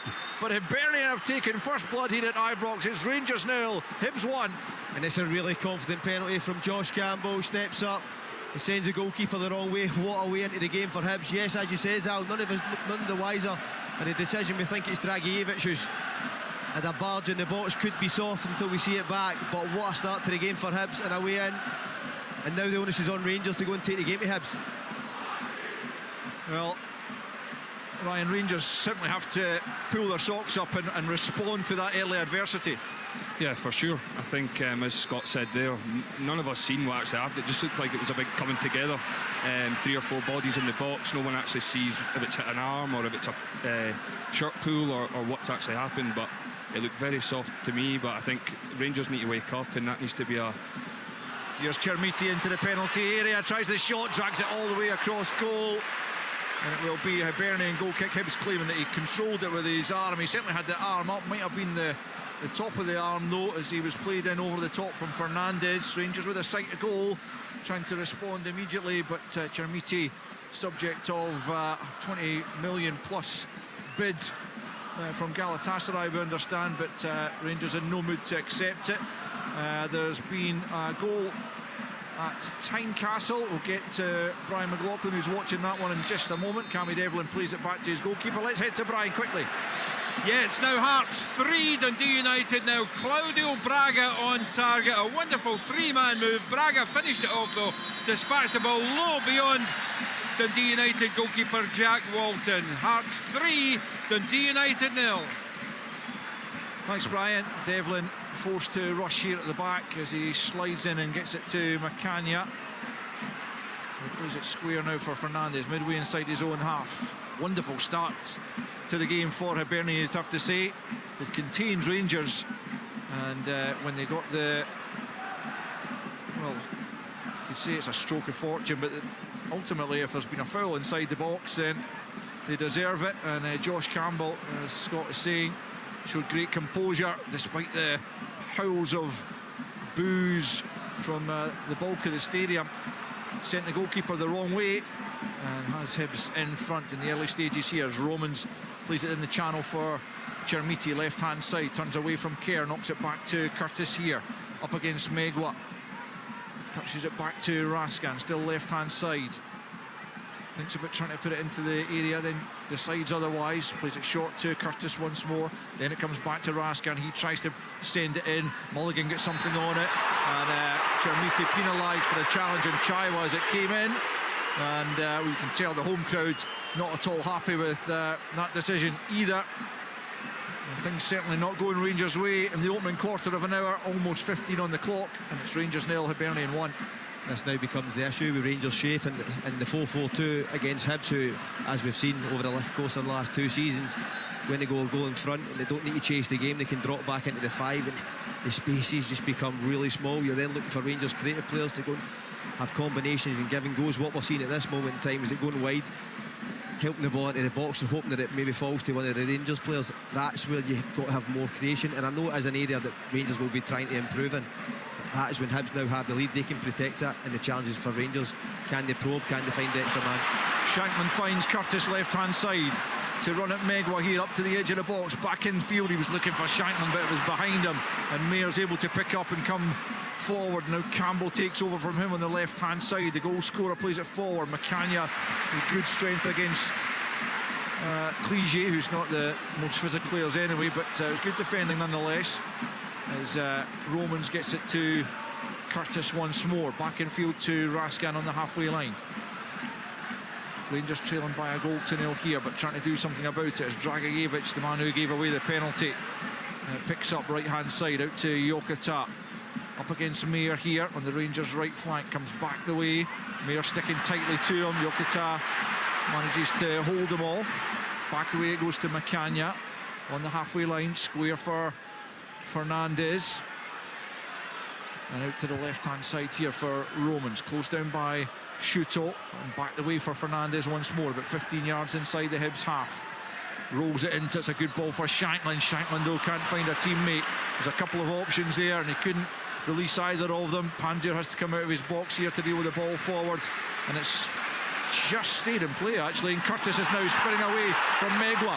He's gone behind him. It's Curtis. Megwa gets back with him and makes the challenge. Don Robertson isn't going to pull it back for the earlier foul. He felt the advantage had been used up by Curtis, and Hibs get away with one because Megwa was certainly having a pull of the jersey. Devlin's done well, gets it to Shankland. Back to Devlin on the edge of the box, goes for goal, but it's a tame effort straight into the palms of Raphael Salinger. 17 minutes in, Rangers 0, Hibernian 1.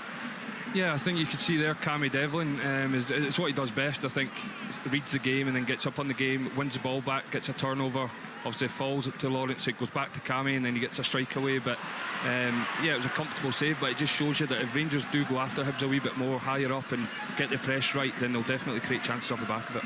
Here's Megwa feeding it forward down the right flank. Campbell will chase that. Can he keep it in? He slides but can't quite curl his foot around the ball to keep it in play, and it's behind for a Rangers goal kick.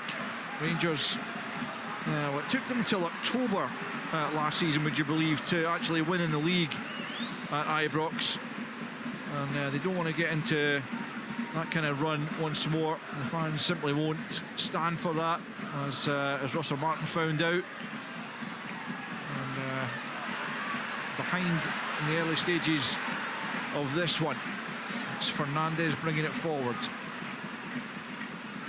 I mean, Rangers haven't played poorly, you wouldn't say, in the opening 18 minutes, but find themselves behind to that penalty kick. At the same time, I think David Gray was really happy with the shape, picking their moments when to go and be aggressive with the press. I think at the same time, as Ryan was speaking about Rangers being aggressive and going pressing, and you've seen Cammy Devlin do that. On the other hand, see if Hibs can make that extra pass. The ball down the side of Romans and Fernandez is on all day, and Hibs have got willing runners. There's Raskan on the halfway line. Clips it out to the right hand side to Dragicevic. Chests it down, the Serbian, only 20 years old, coming as a man who Rangers believes got a lot of potential. Fernandez for Devlin, right hand side, forward to Jokota. Up against Mayer here on that right flank, back in field for Devlin. Jokota takes it on once more, in line with the penalty area, goes back the way to Dragicevic, who's forced further back to McCannia on the halfway line. Good shape and positioning from Hibernian to make it difficult for Rangers to play through them. Chermiti and Raskan exchange passes right hand side, almost 20 on the clock. Rangers trailing by a goal to 0. Josh Campbell from the penalty spot as it's played out here to Roman's left hand side.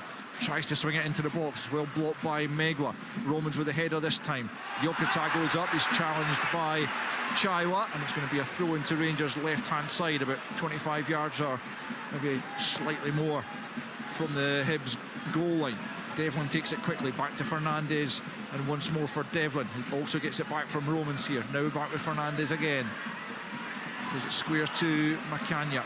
Dragojevic has come into a central area, but Makanya takes it forward and plays it out to Yokota instead.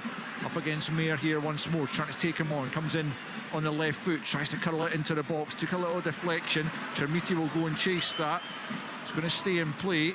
And Chermiti picks up left-hand side, rolls it back to Devlin. Low ball into Raskan. Raskan shields it to Shanklin. Couldn't bring it under control. Breaks back to Dragojevic, 25 from goal. Into the path of Devlin. Rangers trying to keep the pressure on, looking for the equaliser. Curtis 1-2 with Raskan. Cuts in field. Then blaze it into the path. Dragojevic goes for goal just wide. Keeper dived to his left. He wasn't getting there, I don't think. But Dragojevic just off that outside of the right boot was always curling away from goal. And unfortunately for him, wide of goal. And it remains after 20 minutes, Rangers 0, Hibernian 1. It's really positive play from Rangers, and that was the first time they showed that patience, switching the ball from one side to another. And then you see the giving goals, the combinations, and it results in a shot. Yes, not a great shot, but the passage of play was really positive for Rangers. Just have a quick look at a replay of the penalty award. It's Dragojevic on Jason Kerr. He's not looking at the ball, and he pretty much has the arms around Jason Kerr, who's fallen back the way. And you can see why VAR have drawn Don Robertson's attention to it, and ultimately you can see why Don Robertson has decided yes, it is a penalty, because Dragojevic has no idea where the ball is. That's what I would have done if I was defending my set piece. But yeah, you can see why it's given. As much as we didn't see it here, I think they've came to the right decision there. Hibs have a free kick midway inside the Rangers half here. A chance to threaten once more. It's going to be Adam Mayer to take this one, left-footed, curls it in towards the back post area. Chermiti goes up and wins it, and is going to go out for a goal kick. Don Robertson's pointed for. Looked like it came off Chermiti to me, but goal kick goes Rangers' way this time. Liam Craig, David Gray's assistant down there, making, I think, a similar point to the fourth official, because it did look like it came off Chermiti's head. It's a terrible ball into the middle of the park from Dragojevic, but fortunately for him, the ball breaks back to Makanya, and now it's back out to Dragojevic. Back with Makanya once more, right-hand side of his box, and back to Pandur, the goalkeeper. Now Fernandez, still inside the Rangers penalty area. He's looking for an angle to be made. Romans eventually gets it as he clips it over, and that's a good ball from Romans for Curtis. Curtis will come forward. Josh Mulligan trying to get back with him. It's still Curtis. Good ball carrying. Can he find a delivery here? Headed away by Kerr. Come back out to the left-hand side, and Curtis just lets it go out for the throw-in about 10 yards from the corner flag. Quickly taken to Raskan. Raskan left-hand side, curls it in, looking for Chermiti. It comes off the Hibs defender. It'll be a Rangers corner. Kerr getting there just before Chermiti. Good defending. 23 in, still Rangers 0, Hibs 1. Yeah, I think for me it was a great sort of build-up attack there. You see Pandev just playing it to Fernandez, out to Romans, then break the line. Romans just skips by a Hibs player, gets in the channel, Curtis breaks. That's the kind of spaces that I think Rangers need to find consistently to create chances. Curtis over this corner kick. Another goal at Tynecastle, which we'll hear about in a minute, as Curtis sends it in. Hibs get it clear. Rangers will try and gather. It's Romans picking it up here, sends it back in towards the penalty area. Fernandez still up there, gets a flick on. Yokota now, right-hand side, tries to spin away from Mayer. Mayer still with him. Yokota gets to the byline, he's squirmed away from him. Can he find the pass? Oh, it's off the line from Megwa. It's Chermiti who's denied from point-blank range, and somehow Megwa stood firm and managed to get his body in the way to prevent a Rangers equaliser. And now Hibs will come on the counter. Dragojevic under pressure here from Shuto. Dragojevic has got to be careful, because he was booked for his involvement in the penalty, and Yokota has just managed to get himself back. Let's head to Tynecastle and hear about that latest goal. Yeah, it's another goal and another goal for Hearts. Now Hearts 4, Dundee United 0. Josh McPeak with his first goal for the club since joining this summer from St Johnstone. A wonderful 1-2 with Braga. A terrific curling right foot shot. Again, Walton, no chance. Hearts 4, Dundee United 0. Well, some afternoon for Wouter Vranken, about to claim his first victory as Hearts manager. As Rangers here pressing for an equaliser, as close as they've come to it just a moment ago, as Chermiti was denied on the line by Kanayo Megwa. As here come Rangers once more. Makanya bringing it forward to the edge of the box, then plays it out to Yokota. Curls in the low ball, too low actually, because Obita was able to head it clear. But Yokota did well to set up the opportunity for Chermiti, and I'm not sure the big striker can do too much more, can he? No, he's just trying to guide into that far corner. You've got to give credit to Megwa for just getting back on the line defending, but Yokota is the first real moment we've seen from him in a Rangers jersey. He dances by Adam Mayer, and then what I really liked about it, it's dead easy just to put the ball in the area. He actually stays in the ball, throws in a bit of disguise, sits the Hibs defender down, and then has the presence of mind to then find Chermiti in the 18-yard box. And it's very unfortunate for Rangers, but a real sign of quality there from Yokota. Fernandes has it just inside his own half, clips it forward. Megro gets his head to it. Romans knocks it forward though, and then Shankman helps it to Curtis, left hand side, curls it into the box looking for Chermiti. Obita kind of knees it up in the air and back into the arms of a grateful Rafael Salinger. Well, Hibs are having to do a bit of defending right now, but 26 minutes in, they still have a 1-goal advantage over Derek McInnes' side. Josh Campbell trying a pretty audacious bit of control here. It almost came off actually, but comes off his heel and out for a Rangers throw-in. If you're Rangers, Ryan, what are you trying to do? Anything differently from what they're doing currently? Yeah, look, I think both wide players, Finlay Curtis and Yagata, they both seem to be cutting in the pitch a lot, and when they do get the ball, just this instance here as we're talking, there's a run over in behind from Yogata. I think Rangers need more of that. They need Curtis wide, Yogata wide. As soon as the fullbacks get the ball, come short, spin, get in behind, get balls in the box, because you've got Shankland and Chermiti, two big presence up top, and you're not really getting the service in for them to actually show their qualities. Goal kick to Hibs as that ball, which was looking for Yokota, bounces behind for a goal kick, which is about to be taken by Salinger. Long over the halfway line. Fernandes towers above Campbell and nods it down for Raskan here on the halfway line. Turns it back to Dragicevic, man whose challenge on Jason Kerr gave away the penalty, which has Hibernian in front here at Ibrox. Fernandes out to the left for Romans, further to the left for Finlay Curtis, quickly closed down by Megwa. He comes back to Fernandes once more. Fernandes on the halfway line, short ball to Raskan. Now Makanya for Rangers on his debut. Dragicevic making his first start, having come on away in Poland on Thursday. Loaded forward by Shankland, but the build-up is a little bit untidy, and then Dragicevic just knocks the ball out of play over on the far side.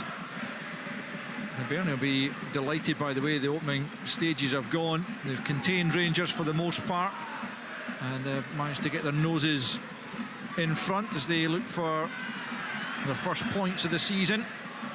2 wins and 2 defeats in all competitions for them. But beaten on the opening day at home against Motherwell, a game Scott and I took in. Motherwell very impressive, probably just a bit deserving the win, albeit it came relatively late on, that winner. It was a strange game at times though. Hibs in the first half looked good without really threatening, and then you think they're going to go and get the winner, and Motherwell come up with just a brilliant team goal, one of the best team goals we'll probably see all season, and that was enough to win the game for Motherwell. But much more disciplined performance from Hibs today. Yeah, still 0-0 Motherwell Falkirk in the second half now. 4-0 Hearts after Celtic winning by 5-1 down at Kilmarnock earlier this afternoon. Rangers do not want to be slipping 5 points behind Celtic this early in the season. As the ball comes off Devlin and out for a Hibernian throw-in, and David Gay just saying, yeah, just take your time as much as you possibly can. And Meggo will just leave the throw-in for O'Hora to take here. 29 minutes in, and Rangers behind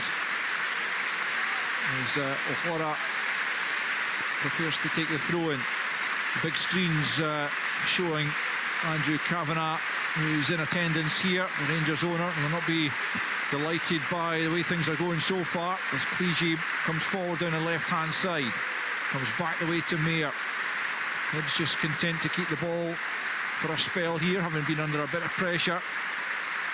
Mayer now down that left-hand side, rather aimless pass as Fernandez knocks it back to his goalkeeper. Not the best of clearances from him, and Hibs pick up through O'Hara. Now Campbell, the goal scorer, closed down though by Devlin. Devlin's done well, and now it's Shankland. Shankland on the halfway line brings it out to the left-hand side for Curtis. Curtis to run at Megwa here.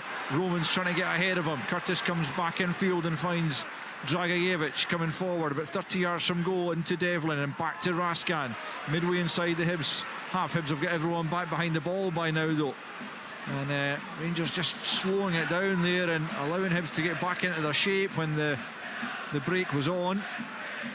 And now we're going to be even more difficult to play through. It's Macania back to Fernandez and into Dragajevic right hand side, out to Yokota on that right touchline. Mayer trying to stick with him once more. It's into Raskan at the edge of the box, but he loses out to Chaiwa, and now it's Mulligan bringing it forward for Hibernian. Devlin goes and tries to make the challenge. Another good challenge from Devlin, who wins it back and now finds Raskan. He plays it on to Curtis. Rangers fans want more from their side. It's into Chermiti's feet at the edge of the box, left hand side here, up against Megwa. Tries to find it to the back post, looking for Yokota. Well, Rangers fans claiming he was being held, but I think the back post, Mayer just using his strength to hold him off, and ultimately a ball into the back post for Yokota in the air. It's not really the way through, not the way forward for Rangers, is it? No, and that was the challenge when obviously Hibs go in front. Hibs then just flood the box with bodies, and it's then up to Rangers to go and show a bit of imagination. I think the give and go that we've seen that resulted in Dragijevic just striking one by the post. Other than that, everything's out wide, and it's meat and drink for Hibs to go and head the ball. They've got three centre-backs covering the width for the 6-yard box. Rangers have to have a lot more imagination within the top areas of the park for me. Yeah, well, Derek McInnes mentioned they've got bids in for a few players, a couple of wingers, I think, among them, but they do lack that little bit of invention in the team just at the moment. A little spark that can create opportunities for the likes of Shankland and Chermiti, who can certainly tuck them away if the chances come. Again, Rangers slowing it down, and listen to the reaction of the crowd. Well, Derek McInnes wanted the 50,000 to be used in their favour. Chermiti plays the 1-2 with Shankland. Chermiti tries to play it back in, looking for Shankland again. He might have gone for goal there himself, trying to be unselfish, but didn't come off. And Hibs managed to clear their line. Still 32.5 in, and it's 1-0 Hibernian leads. Rangers trying to come again here. It's Macania on the right-hand side, charging forward out to Yokota right hand side now, up against Mayer once more, trying a little bit of trickery here, the Japanese winger. Onto the left foot, and then checks back onto the right, and Mayer gets back at him, just knocks it behind for a corner, but that's better. That's more what the Rangers fans want to see, as you can hear from the reaction here. 33 in, Rangers 0, Hibs 1.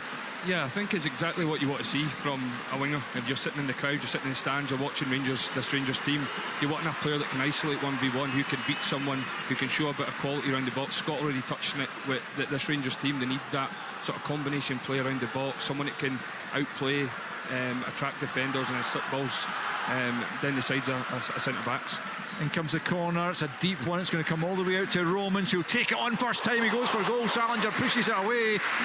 Decent save, and ball still in play actually, and Rangers player down behind the goal looks to have taken a sore one. Chermiti it is, who looked to go and try and keep the ball in play, and he was challenged on the goal line. Rangers have won it back and will come forward again. Into Curtis it goes, breaks for Raskan. Shankland wants it, the captain gets it back to Yokota. Chermiti's just getting a bit of treatment now, he's off the field of play, and Rangers can continue. Down to 10 men though at the moment. Romans, who denied a moment ago, gets it to Curtis, back to Devlin, into the feet of Raskan, just inside the box, goes down. Referee has a look at it, says there was nothing wrong with it. Then Devlin's penalised for his challenge on Shuto, but you can hear again the reaction of the Rangers fans. My first instinct was that the challenge on Raskan wasn't a foul, and that the Devlin one probably was, but guys, what were your own takes? Yeah, I would agree with you. I thought Raskin just makes a meal of it, obviously trying to buy the penalty. I understand that the fans are going to go with him after seeing the penalty given to Hibs earlier in the game. The one on Hibs for me is a stone waller, isn't it? Chermiti, just looking at Chermiti there, he always does his best work outside of the box. How can they get him on the ball in areas where he can go and hurt? He's finished. He's finished, yep. Now Derry's going to come on, and Derek McInnes wants that to happen now. Fourth official.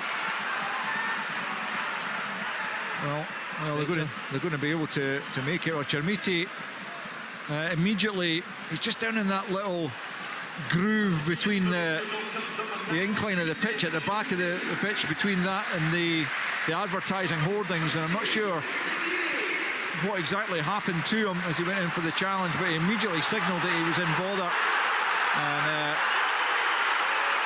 well, the officials seem to be slightly confused. Derek McInnes is having to tell the fourth official that Chermiti's already off. On comes Ryan Naderi. Well, the Rangers fans howling their derision there as the ball's played forward into their penalty area. But Chermiti's certainly got a problem, and will play no further part in the game. Naderi's first act is to foul. Feels a bit desperate already, doesn't it? A little bit. O'Hara was the man who went down there under the challenge from Naderi. 36 minutes in, and Rangers trail by a goal to nil to this Hibernian side, who are looking pretty comfortable at the moment. A lot was made about the changes obviously before the game. Hibs' best attacking players are actually on the bench, and the guys that have come in have worked really hard. As you can see, they nicked the ball back again. Yeah, it's Shuto who won it there ahead of Curtis, and now Megwa brings it forward for Hibernian. Back it goes to O'Hara. Derek McInnes is out there barking instructions once more from his team, naturally. And Chermiti's going to have to be stretchered round from his position behind the goal. It doesn't augur well for him. I certainly hope, for his sake and Rangers' sake, that that is not an injury that keeps him out for any length of time. But it doesn't look great for him at the moment as Mulligan plays it back to Kerr just inside his own half. 8 minutes left in this opening period, with Hibs leading by a Josh Campbell penalty to nil. It's Obita coming forward, left-hand side, plays the low ball into Clige. Fernandez trying to get back with him at the near post. Clige manages to play it back out to Mayer, who's got time to measure across here, and it comes, headed away by Romans. It'll be picked up here by O'Hara, out to the right-hand side to Megwa. And then forwards for Shuto here, right-hand side. Back onto the left foot, plays a low ball into Campbell. It's a good ball, he's looking for options. It comes to Clige. Clige tries to curl it, it's just over the top from the little Hibs striker. And then not too far away from a Hibs second there, but just couldn't quite find the target. It remains Rangers nil, Hibs 1. Really good play from Hibs there, sustaining the attack. Worked the ball out to Shuto. Lovely pick out of Josh Campbell in the box, who takes it with his back to goal, just lays it into Clige, who's trying to shift and find that far corner just over the bar. Really positive play from Hibs. Flipped out to the left-hand side there by the goalkeeper, but it's too high for Romans, and out of play. And this is all very familiar. The feeling around Ibrox after the last season, they drew their first 4 games in the league. Russell Martin didn't last much beyond there. The Rangers fans applauding Chermiti as he's stretched away. Best wishes to him as Megwa plays it forward, cut out by Raskan, tries to squeeze it forward for Shanklin, but Chai was in there to nick it back for Hibernian. They have possession inside their own area. It's Kerr for Obita, who'll just hammer it forward down the left-hand side.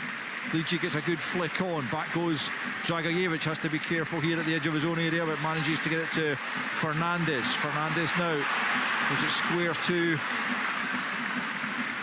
McInnes as Chermiti makes his way down the tunnel. Difficult to see exactly what the issue is with him. Don't want to speculate really, but hopefully we'll get news of that later on as Romans plays it up towards Naderi. He can't get there. Obita heads it square across his own box. Megwa does likewise. Chaiwa tries to help it away. It comes to Dragojevic. Goes for goal again. He's not too far away. Really good effort from the young Serbian. It was sitting up nicely for him and he caught it flush as he arrived forward on the right foot. And again, Salinger threw himself to his left. And it's just right of the post. And with almost 40 on the clock, it's still Rangers 0, Hibs 1. Yeah, that just comes from Rangers being a bit more direct, getting the ball forward, trying to use Naderi and Shankland, putting Hibs under pressure. And then Megwa makes a loose header across the box and obviously falls to Dragojevic. And yeah, it's a great strike and Rangers just need to up the tempo. And I think chances will come, but everything just seems desperate at the minute. I think whether they're pressing, they're on the ball, they're defending their box, I think everything just seems desperate at the minute and there's no real composure about the team. Fernandes here midway inside the Hibs half. Rangers have certainly dominated territorially and probably possession as well, but ultimately they haven't forced Rafael Salinger into a save of any great note as Fernandes plays it to Dragojevic right hand side, swings it in, it's over Naderi. Romans will put pressure here on Megwa, comes off the Hibs defender and out for a Rangers throw-in deep in the Hibs half. Romans looking to take it quickly, does so back to Devlin. Devlin now back to Romans left hand side, well challenged by Shuto.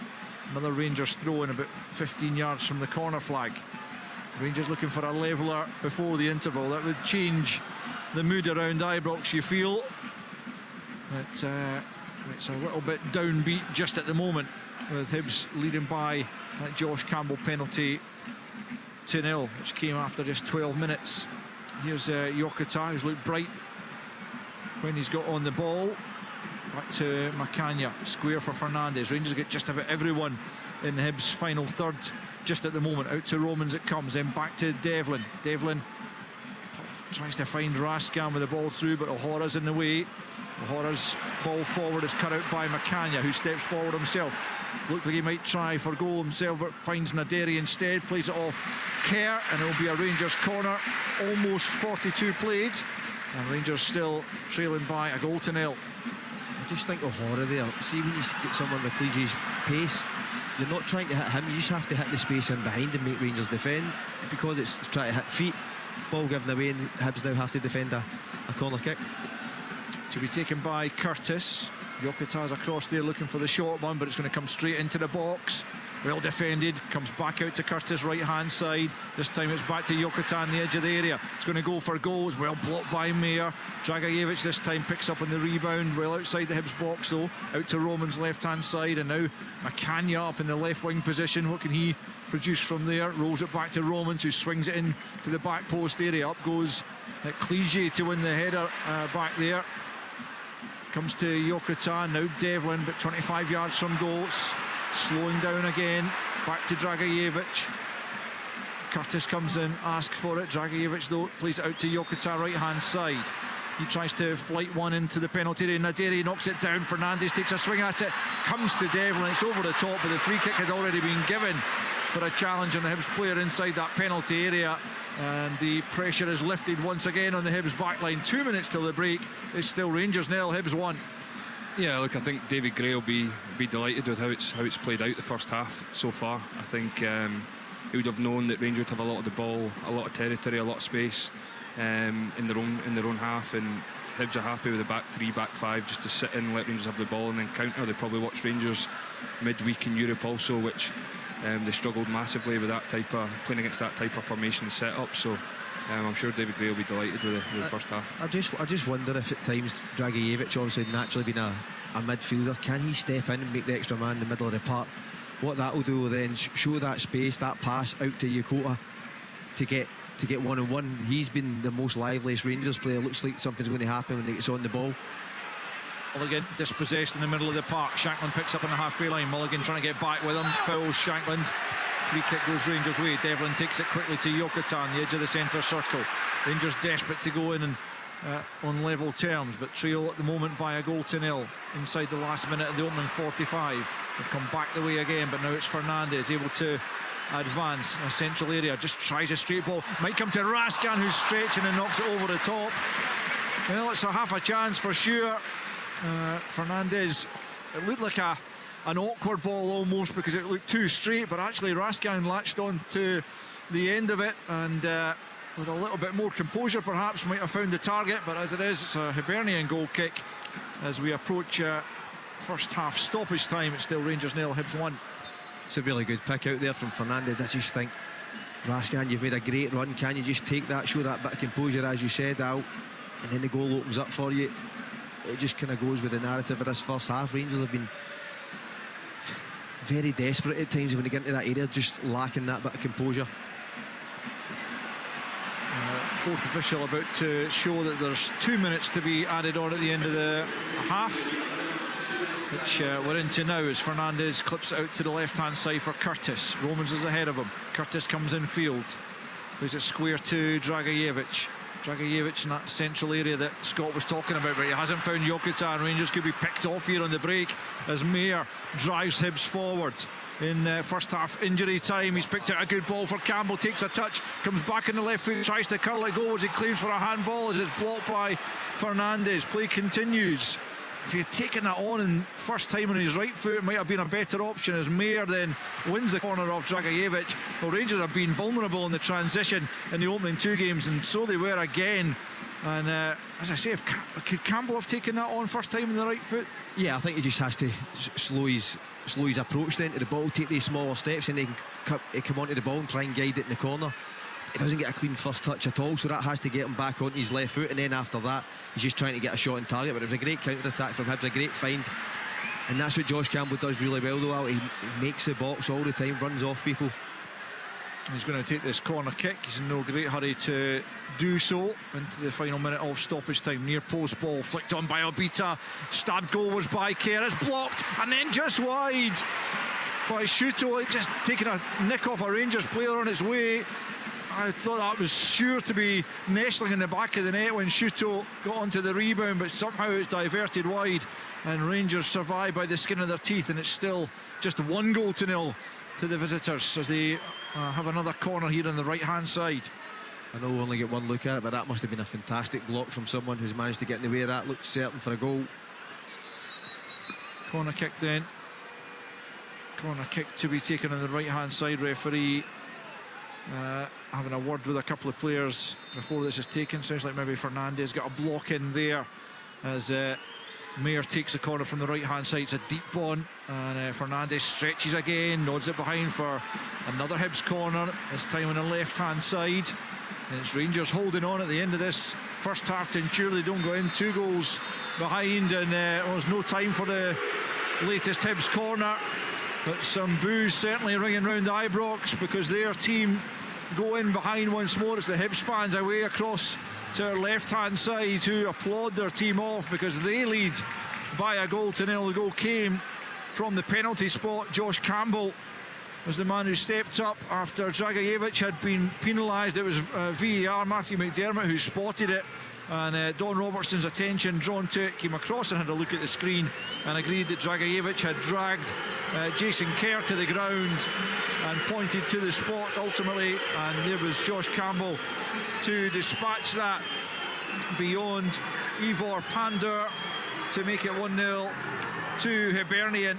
And Rangers certainly put the pressure on Hibernian looking for the equaliser. Dragicevic had a couple of efforts just wide of goal coming forward from right back. Chermiti had the best effort though, one blocked on the line by Megwa midway through that first period after he was set up by Jokota.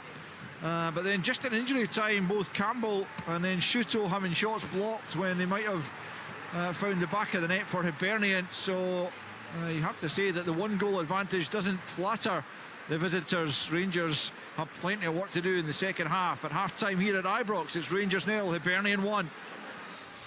Rangers versus Hibernian. The Scottish Premiership, live on Sportsound on BBC Radio Scotland.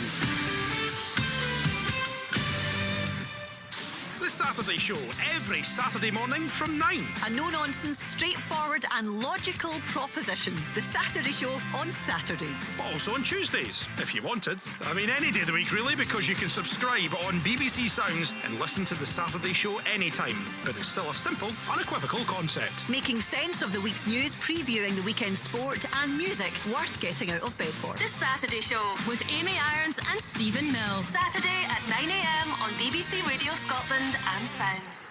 This is Sunday Sports Sound with me, Richard Gordon. Half-time at Ibrox, 1-0 Hibernian. It's full-time now at Fir Park. Amy Canavan. Good game, Richard. No goals to show for it, though. It ends here at Fir Park. Motherwell 0, Falkirk 0. A couple of near things for both, and a really end-to-end game, an end-to-end second half, actually, in particular. Motherwell certainly had the hold of the first half, but in that second half, Falkirk really did come out a little bit after the break, opening things up, and it was a little bit like a basketball game, going back and forward.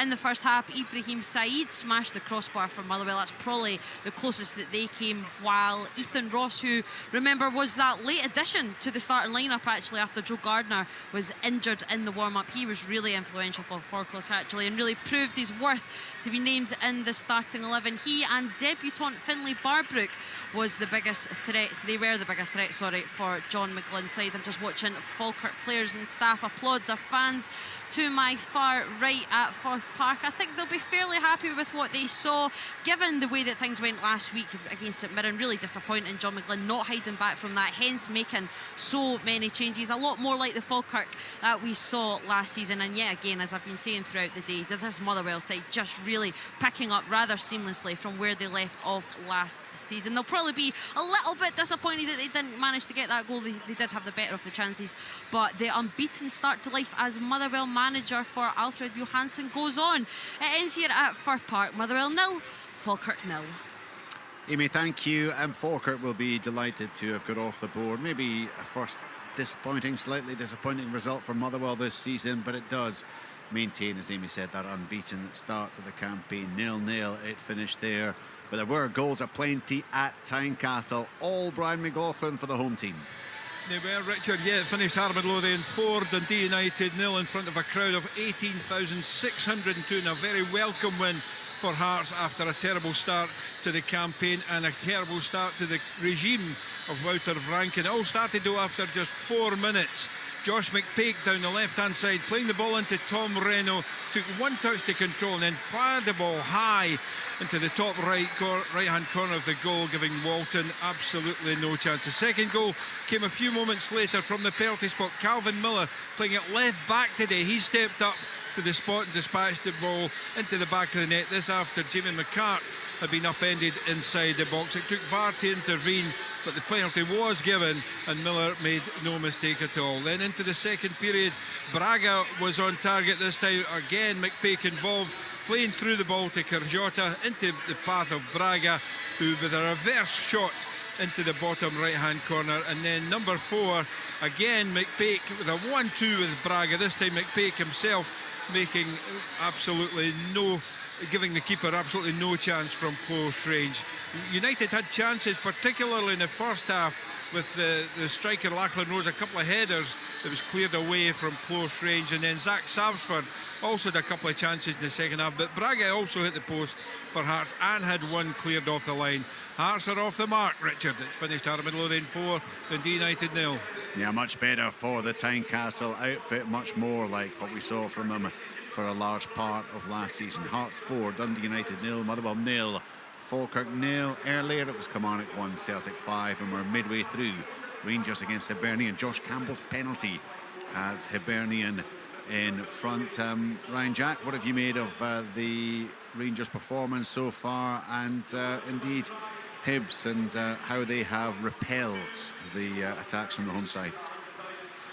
Yeah, look, I think Rangers, it's been disappointing. I think they've huffed and puffed, and a lot of the chances are coming from going wide and just hopeful balls into the box. I think Scott touching it during commentary. I think Hibs are it's eat and drink for Hibs that balls coming in the box. They're just 3 centre backs with the 6-yard box. Let Rangers have the ball, sit behind it comfortable. Rangers have got no one who can come and create and play combination play around the box and really suck defenders out, and then Hibs just play on the counter-attack. They get their goal obviously from the corner, and then it's a penalty in the score. But I think for Rangers it's been poor again, and yeah, it's a big half-time team talk for Derek again to obviously try and get a tune out the players for the second half. Scott, David Gray will be absolutely delighted, won't he, with what he's seen from his team and how they've coped with the demands of the afternoon? Absolutely, and rightly so. It's been a really good away performance, especially at Ibrox, and you can't look away from it. It's Derek McInnes' first game here as Rangers manager competitively, so it was always going to be a difficult game for Hibs if they didn't start the game well. When Rangers did show flashes, but for David Gray, look at the changes he's made. His best players are sitting on the bench. Look at Eldon, McGrath. Obviously Martin Boyle wasn't playing, and Felix Paslak, who's been outstanding for Hibs since he came in. So the guys that came in have been brilliant. They've carried out the roles they've been asked to do really well, and they look a threat every time they go forward. The defending the box is something we have seen over with this Hibs side over the last few years. When they got dropped back into that 5, they can really see the game out because they've got guys that want to go and head the ball. But what they do have, they have pace on the counter-attack, and Rangers creatively they just look so desperate at times. They balls into the box, hoping that it falls to a Shankland. When Chermity was on, the same.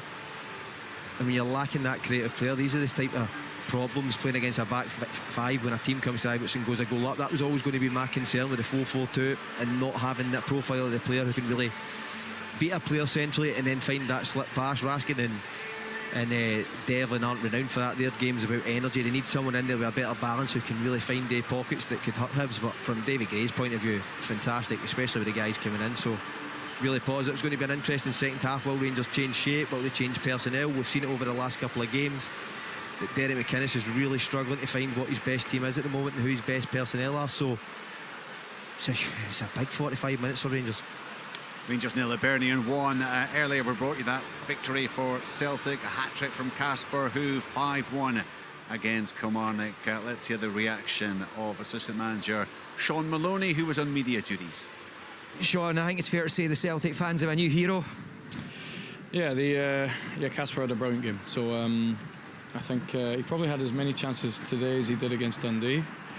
But that's the life of a striker. You have to be there to take them. And his all-round game today was really good. He gave us a platform to play, because Kilmarnock tried to press us really aggressively, man for man, and everything that went up to him, he held, and we were able to run off that.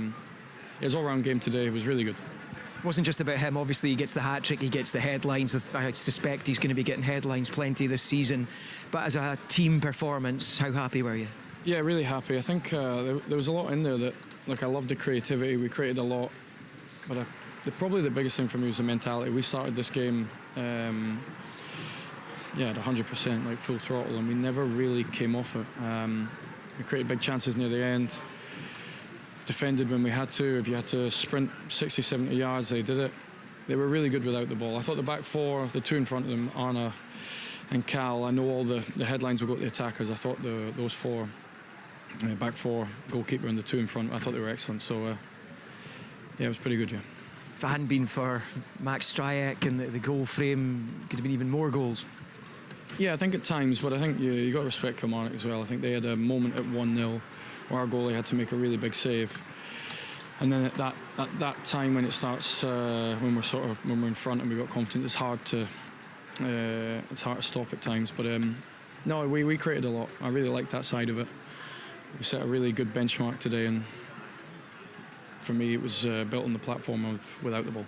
It was a real battle, wasn't it? The first half an hour of the game, you mentioned Kilmarnock having opportunities when they were just 1 goal behind. It was a great advert for the game in this country for that opening half an hour, but from that point it was just dominance, wasn't it? Yeah, I think we played pretty well after that. I think there was that moment, and it was 5-10 minutes. It definitely felt 50-50. We needed a big save. Even during that time we were still creating. We still created a lot. But there was a moment it felt like we were under pressure. They're a threat, Kilmarnock. I watched them last week. I watched them last season under Neil. He's done a brilliant job since January. So one thing they can do is they can definitely create and they can definitely score. So we just, we were really good today. Alistair Johnston came off at half-time. What was the thinking behind that? Yeah, just a precaution. He felt something, and then we just immediately just made the decision to take him off. The manager wasn't here today. He told me earlier on that he's feeling a lot better. He'll be feeling even better now, I would have thought. Yeah, no, I think he spoke to the team before we came here, and he is what he is. He's a winner, so his only message was win the game. So have you heard from him yet? No, I've not checked my phone or anything, but I'll give him a call on the bus. He'll be really pleased with the players, but also the staff. It's been a really difficult week. I think our medical team have done a brilliant job, a really top job with the manager, and we can't wait to get him back. There you go, Sean Maloney, after that excellent win. Tom English, you were with us for large chunks of that game. Sean Maloney absolutely delighted. Good news, hopefully, regarding Martin O'Neill, and Celtic will get him back in the fold before too long. But it's a very pleasing afternoon all round. You get the win, you get the victory, you're up there with 2 wins out of 2, and of course you look to have a new goal hero. Yeah, absolutely. And what it also does, because they have a new goal hero with Casper Hu, it kind of calms everything down. I mean, that's been an unhappy club, between the relationship between the fans and the board for a long time. Casper Hu comes in at great expense and hits the ground running, and everything I say everything is better again between the fans and the board. But certainly it takes the heat out of it for a while, when they see they have a player of this pedigree playing for Celtic and scoring for Celtic and scoring against these top European teams last season. This is a guy, a serious player, and he could have had a hat-trick in his first 2 games for Celtic. Like, this guy, he's such a penalty box striker. He finds space in the 6-yard box. He's an outstanding goal scorer. I think he's going to score a bucket of goals for Celtic this season. He got off to a really good start. And as Sean Maloney said it's not just his goal; it was all-round play. It was his presence, physical presence, leading the line. He's a very clever player, and he's going to be. I think he's going to be a revelation for Celtic this season. You're there at Ibrox, you've been watching the first half of that one, Hibernian ahead thanks to Josh Campbell's penalty. I mean, it was one of those very strange scenarios where it had been so long since the incident that no one on the commentary team could even remember what might have happened. And ultimately, Al said, well, gosh, does it go all the way back to that Hibernian corner? Well, it did indeed. I mean, it was crazy defending, wasn't it, by Vanja Dragicevic to give it away? I didn't think it was a penalty, Richard. Did you not? I didn't think it was a penalty. So he's run across the box with his back to the ball, not looking at it, and pushed the player over. He's run towards Jason Kerr, and he's put his hand around Jason Kerr, but Jason Kerr then has grabbed him around the neck and pulled him down. I don't think that's a penalty. Well, no chance. I've got to say, I didn't see it quite. Certainly, Jason Kerr puts his hand out, but for me, it's the momentum for the Rangers player. Jason Kerr puts his hand up to Dragicevic's face first of all, and then he puts his other arm around his neck and he pulls him down. Have a look at it. Okay. Well, I'm always open to other interpretations. Very strange decision. And honestly, I mean, we all look with different eyes. I just thought it was I've watched it a load of times. I think it was a very strange decision. Well, it was certainly a very Rangers have been desperate. Decision. Rangers have been desperate. The lads are spot on. They've been desperate. They've been panicky. They've been frustrated. Well, they need to find something in the second 45 minutes. Otherwise, this game is going to go away from them. Really interesting it is. Highlights on Sports Scene tonight, 7:15, BBC Scotland channel. Live second half commentary right now on Sunday Sports Sound. Rangers 0, Hibernian 1 with Scott Allen, Ryan Jack and Al Lamont. Thanks, Rich. Another change for Rangers, having been forced to replace Chermiti with Naderi in the first half because of injury. They've now replaced Dragicevic with Diamonde for the second half. It looks like Finlay Curtis is going to be asked to play right back, and it's going to be a little bit lopsided for me. Diamonde's not going to go out and play at left-hand side. He's going to be playing more centrally, so interesting to see if that works out for Rangers, but we're back underway anyway, and Rangers are on the attack, but not for long, as Hibs hoist it clear. McInnes gets his head to it. We saw Curtis incidentally playing there once or twice for Kilmarnock, certainly when he went on loan there second half last season. He'll be looking to do more attacking than he is defending, as there's a late challenge gone in there from Shuto and a yellow card for his challenge on Romans, which was so late that I didn't see it because I was watching the ball, but the referee showing the yellow card to the Hibs striker. Ryan, what of that half-time change then? What do you think the thinking is from Derek McInnes? Yeah, I think he's obviously looked at young Finlay's played there last season for Kilmarnock, done a great job there, done an excellent job actually. So I think he's thought maybe put Finlay there to get a wee bit more forward attack from the right hand side down Hibs' left, and also looks like he's put Cammy Devlin just as 1-6 with Nico and Diomande, Raskin and Diomande a wee bit higher to obviously join the attack. So I think it's more of on an attacking sense that they can go and create down the right hand side. Surprised it's not Asgard over Diamande. Just the onus obviously been on Rangers to go and create here, because he is there for me when he's at it. He's the one who's got that little bit of moment of magic in him. Yeah, and he's the only Rangers player who's scored this season, but dropping out of the starting lineup this afternoon as Devlin just tries to see the ball out of play there under pressure from Josh Campbell. 1-0 then Hibernian, as Rangers try to do something about that in this second half, having seen their rivals demolish Kilmarnock earlier in the day at Rugby Park by 5-1. As McCann here tries the big diagonal out to Diamande, who is over on the left hand side just now. There'll be a big onus on Romans to get forward on that left side. Diamande working back there, he almost lost it to Megwa, but he managed to win it back. But Hibs do have it now. It's Clige coming away from Fernandez, and Clige picks up once more in the halfway line, plays it into Campbell. His layoff's a little bit slack. Naderi holds off his marker Chaiwa, and then Yokota felt he was fouled, but the referee didn't, so play continues with Hibs back in possession. Yokota does well, he wins that ahead of Obita, and then Devlin's caught late by Mulligan. Play allowed to continue.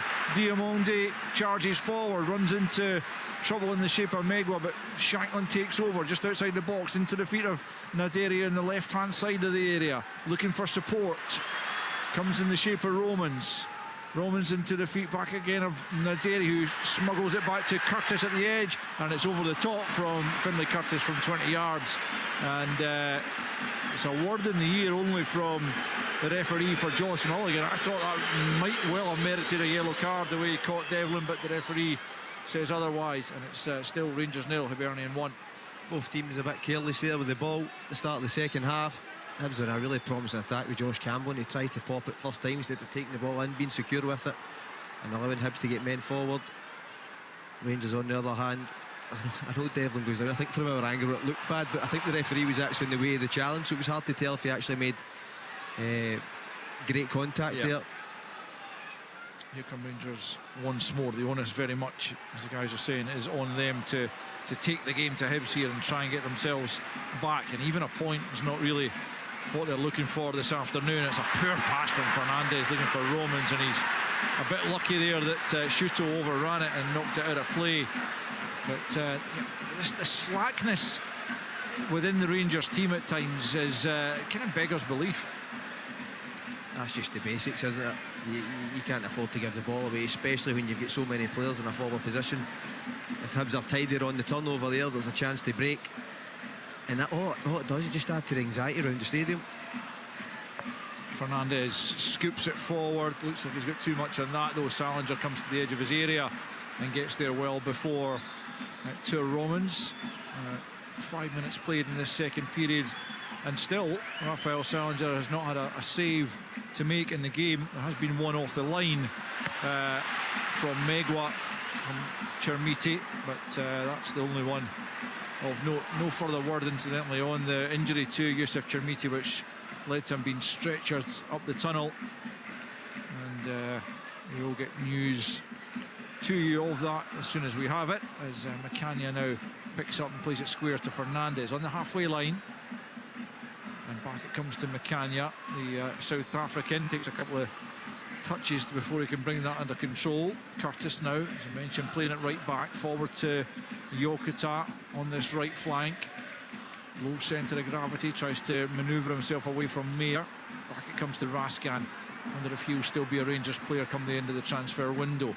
Devlin now, right hand side.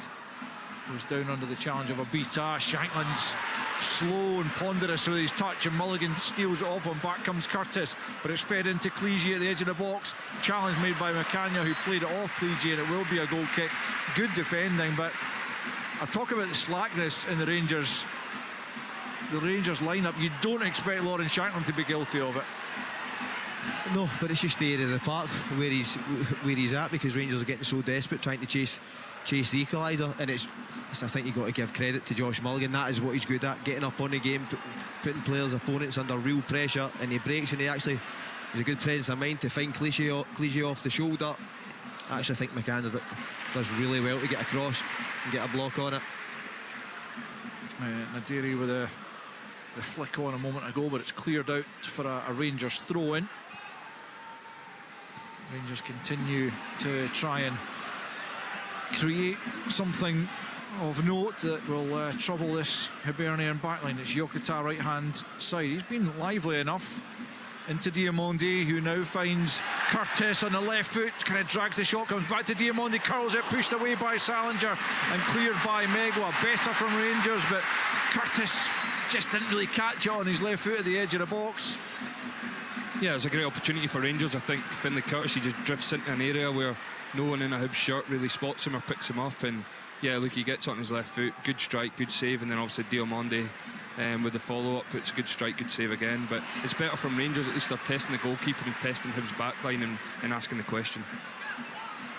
Rangers have it again on the halfway line. It's Macania into the feet of Jokita. Lovely little turn away from Chaiwa, up to the edge of the box, squares it for Shankman, brings it back onto his right foot, and it's cleared away again. The chance was there for him to shoot, and maybe a Lauren Shankland, who is bursting with confidence, takes that first time on the left and buries it, but not on this occasion. He tried to bring it back onto the right foot, and came into bodies as Jokita picks up once more on the right hand side of the penalty area. Curtis is with him, he rolls it back to Raskan. Raskan on the right angle of the box, tries to curl it in, it's blocked well by Campbell, comes back to Curtis, and Curtis back to Macania now, into the feet of Diamondi, midway inside the Hibs half, out to the right hand side to Finlay Curtis.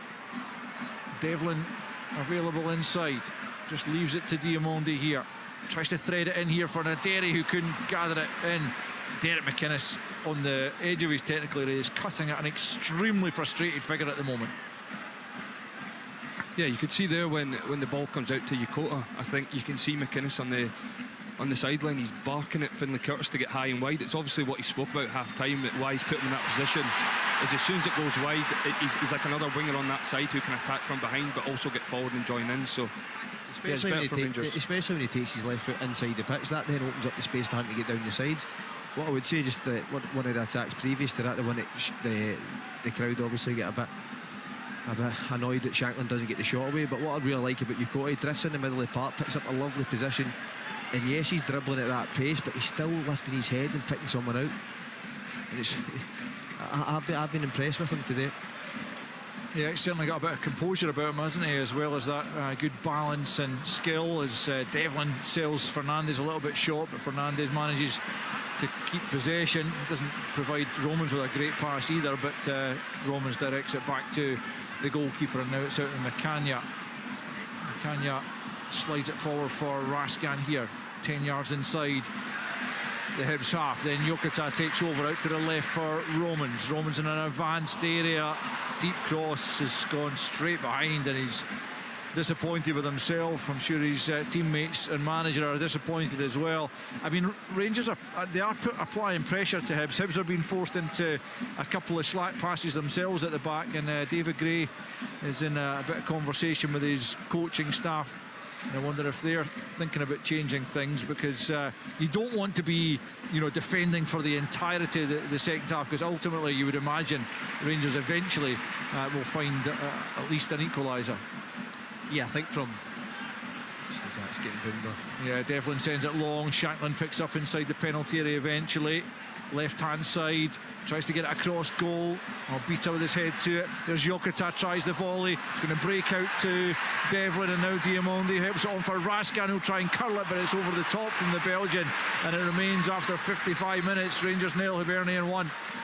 Yeah, just going back to Hibs there as Raskin strikes one over the bar. I think from Hibs' point of view now, they have to take care of the ball, and that's why these attacks are now sustaining. From a Rangers point of view, they're giving loose passes away. You've seen a couple loose ones from Salinger out the pitch. I think it was Kerr as well who put one out the pitch unopposed. And in these moments when you're playing against Rangers, especially at Ibrox, you're 1-0 up, you've got to show that extra bit of composure and allow you to play through the Rangers press. But as you see these substitutions happening, yeah, it's going to be a triple change for Hibernian, as Jamie McGrath, Nathan Lowe and Callum Wright all come on, and players making way. Josh Campbell, Cleege and Shuto have all made way, so Hibs trying to inject a little bit of attacking energy into their lineup. I'll be delighted to see McGrath back. He is the main creative force in this Hibs side.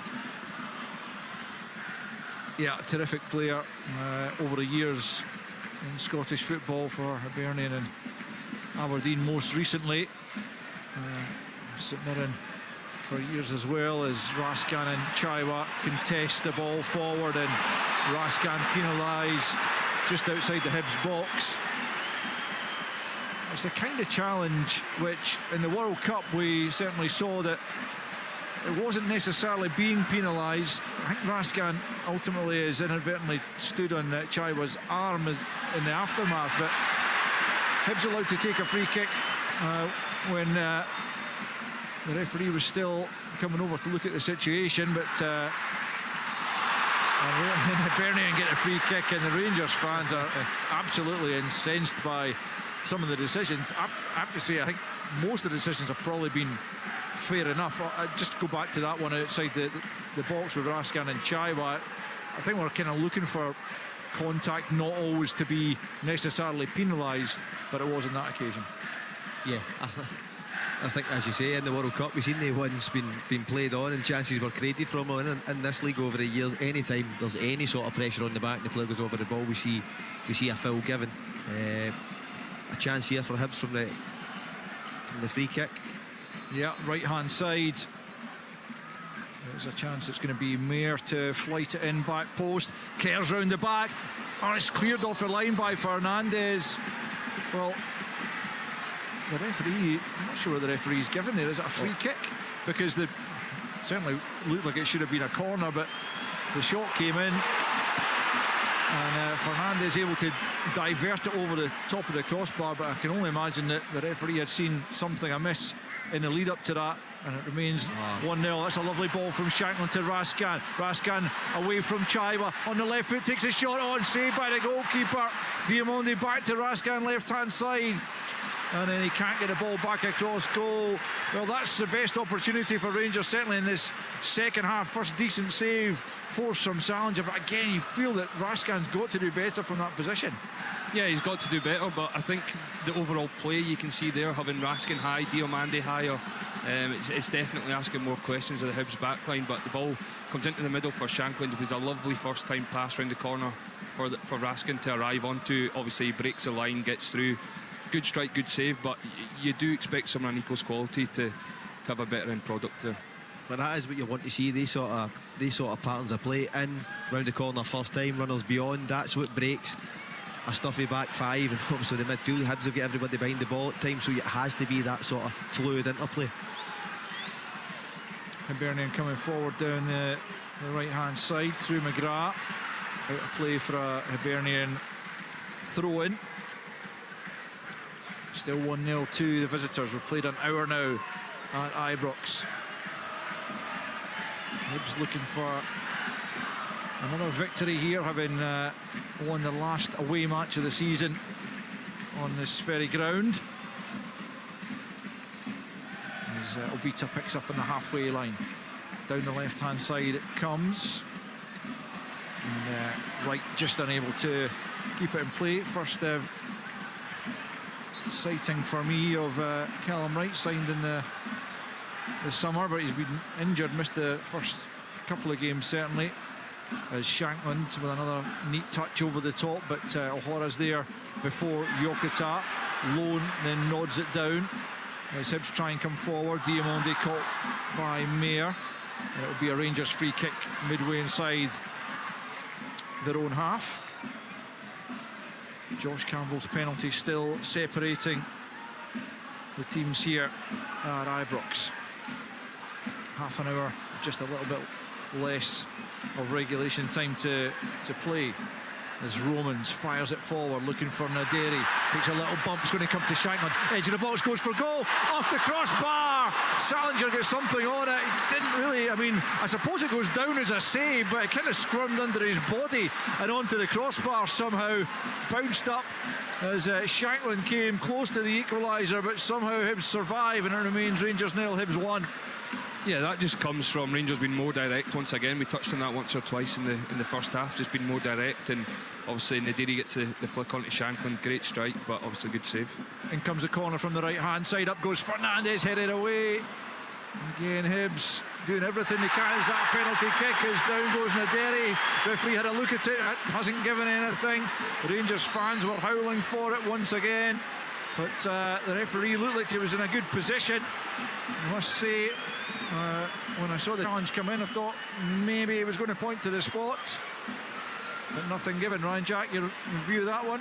Yeah, it looked like the referee was actually unsure. He was like sort of deliberating on whether it was or it wasn't, and yeah, look, he's made the decision it's not. From here it was hard to tell if it is or not. Obviously Naderi and the 50,000 inside the stadium's obviously claiming for it, but the position we're in, it was hard to see, but Don Robertson definitely thought about it.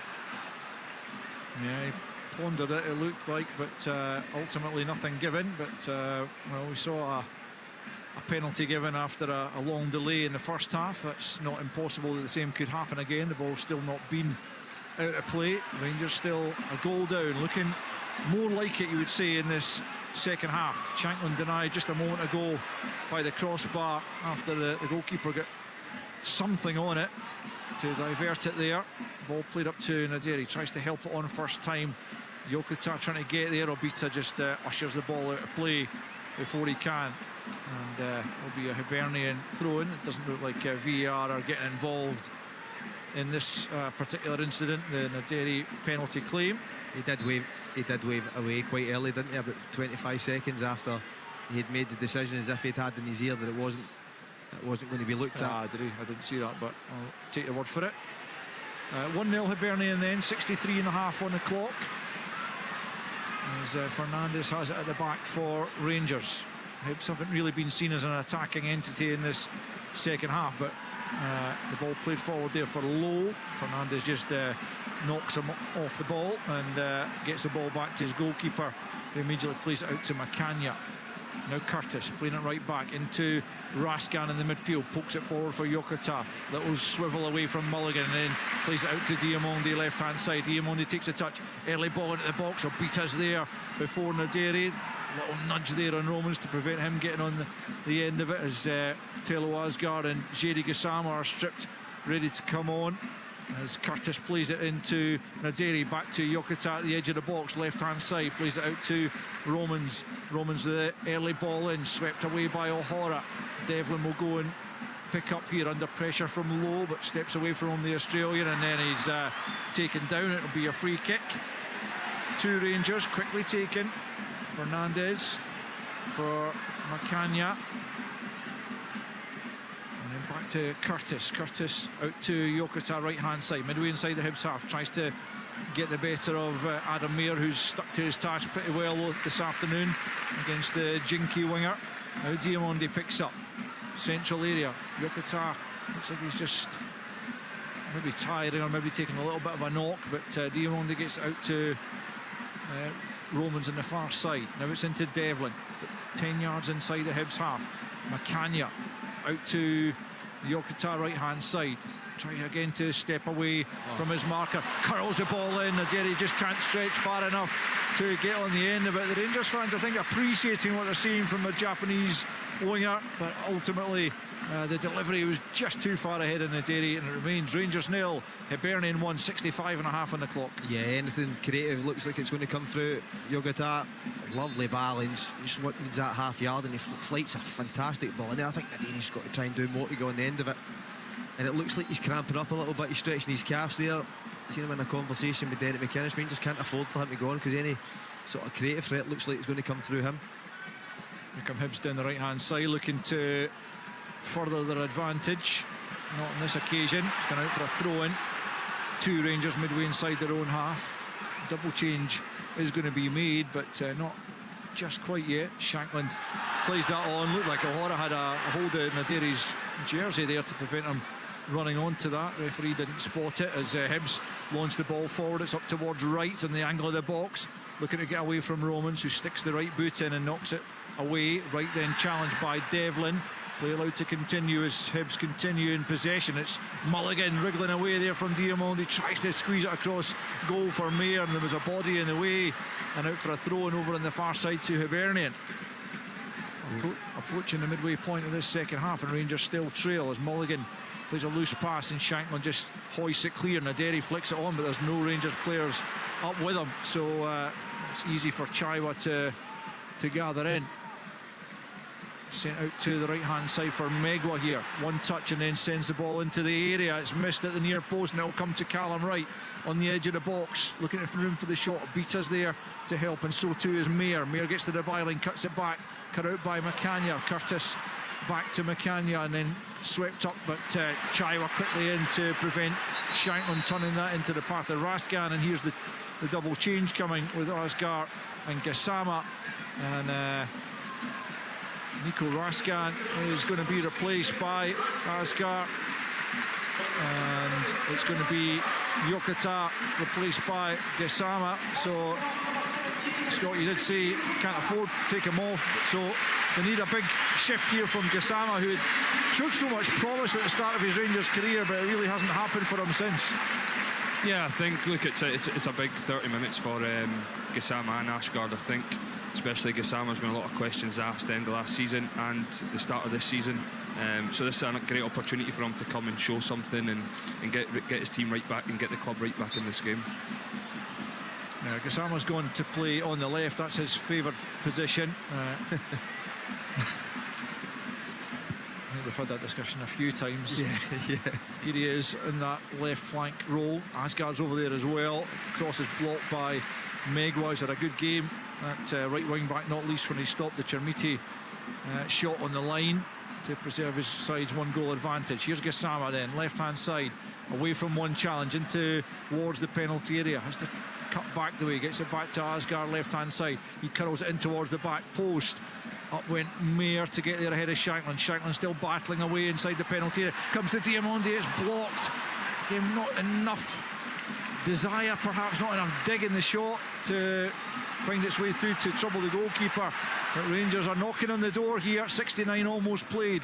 1-0 they trail as Diamondi threads it, looking for the run of Devlin. It goes down again. The Rangers fans howl. It's come into Naderi. Shankland, oh, how has that been blocked? Adam Mayer with an incredible saving challenge. I think actually the referee has stopped play for a free kick to Hibs inside the penalty area for a previous infringement. Perhaps Devlin handled it as he got back up, but I mean, quite apart from that, Shankland's effort wouldn't have counted, but the saving challenge from Mayer, who clearly didn't know that, was incredible. It really was. Yes, it's been brought back, but that's as good as a goal. What a block that is. I think it's Lawrence Shankland, but 7 yards out. It's destined for the back of the net, and that's everything a manager loves. And that's the sort of last-ditch defending you need to come to Ibrox and get a result. Fantastic. But better from Rangers, Ryan. Yeah, for sure. I think most of the second half it's pretty much been one way, and Rangers have been pushing, albeit they've not had too many clear-cut chances. But Look, it's definitely, Rangers are definitely pushing and definitely pinned Hibs back, but it's just, as we touched on, I touched on, Scott touched on, it's just in that final third, can someone show that little bit of composure, a little bit of quality to go and unlock that door and get Rangers back in this game, because they're getting in the areas now, but it's just more about the quality when they're in the areas. 20 minutes remaining of regulation time. Rangers 0, Hibernian 1. Asgar trying to turn away from O'Hara, who does well though, and then played forward by Kerr up to the halfway line, and McGrath will just let that run out of play, and then he goes down under a challenge from Devlin. He's a bit late, maybe a little bit nutty from Devlin. I'm not sure exactly to what extent it caught McGrath, but McGrath has certainly gone down. He's still down, and the referee's gone across to check on the situation.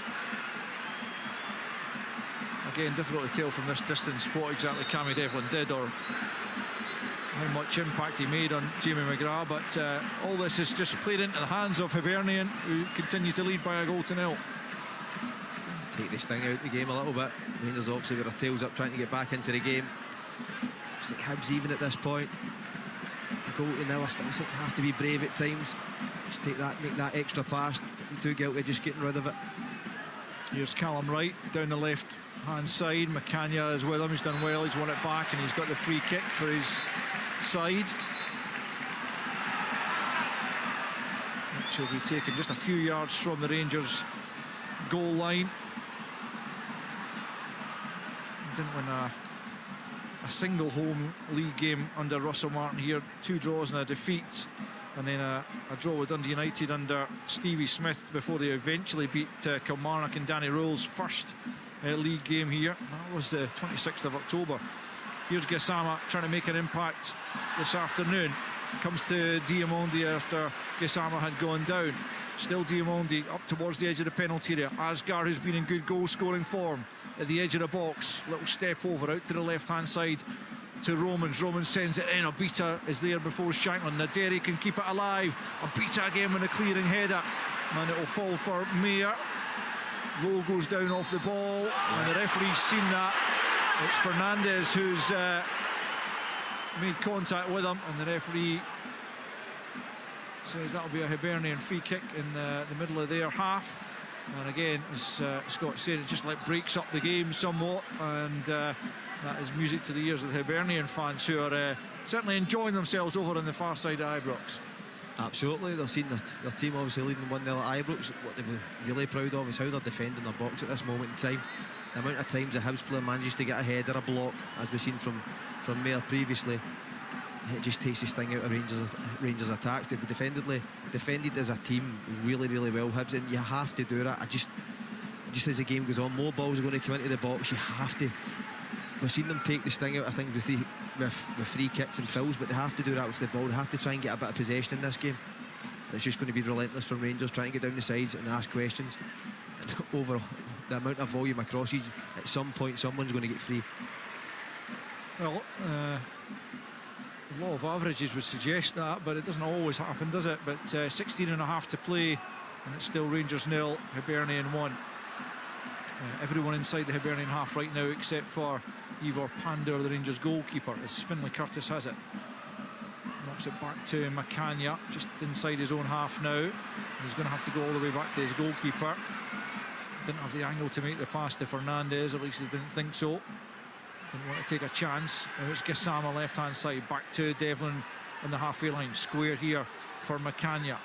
Finlay Curtis is well advanced in the right hand side, and that's where the ball goes into Shankland. Little 1-2 play, but Obita had read it and moves across, and he'll get there. And he's gone down, and there's no way that's a free kick. I mean, he's got himself back up, so I think he realised there was no way he was getting a free kick for that, and he just knocks the ball out of play in the end for a Rangers throw-in. Yeah, I think that's better from Rangers. I think we're sitting here saying that Finlay Curtis needs to give the width. There was a passage of play before that. He's 5 yards inside the pitch away from the centre-back taking the ball, where Rangers need the width from him. They've obviously took Yokota off, and then they need it to be Finlay Curtis that's providing that width and creativity from right-hand side. Shankland battling away at the edge of the box. Diamandi goes down. Asgar's lost it. Cross comes Romans. Paslak's going to come on for Hibernian shortly as Rangers try and build again. Kanya under pressure from Lowe, gets it to Romans, who's in a central area at the moment. He plays it to Asgar. Derek McInnes is still animated there as Asgard breaks free from one challenge. He goes for goal. The dipping effort's just over the top. Really good effort from Asgard from 25 yards, but just wouldn't dip in time. And here comes that Hibernian change. As I say, it's Felix Paslak who is going to come on. And it's Megwa he'll replace. It's a like-for-like change at right wing back. Megwa was excellent, I felt, but as you say, Scott, Paslak since the start of the season has also been terrific. He really has been very aggressive with them without the ball.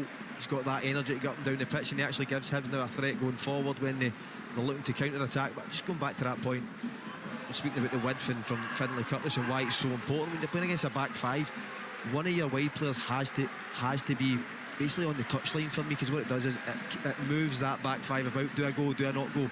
If it does go, it allows you to create space and pockets to then go and try and play through a low block, which is difficult. But the key to it is sticking to a structure and staying wide and not being ill-disciplined in your position. So, Jamie McGrath.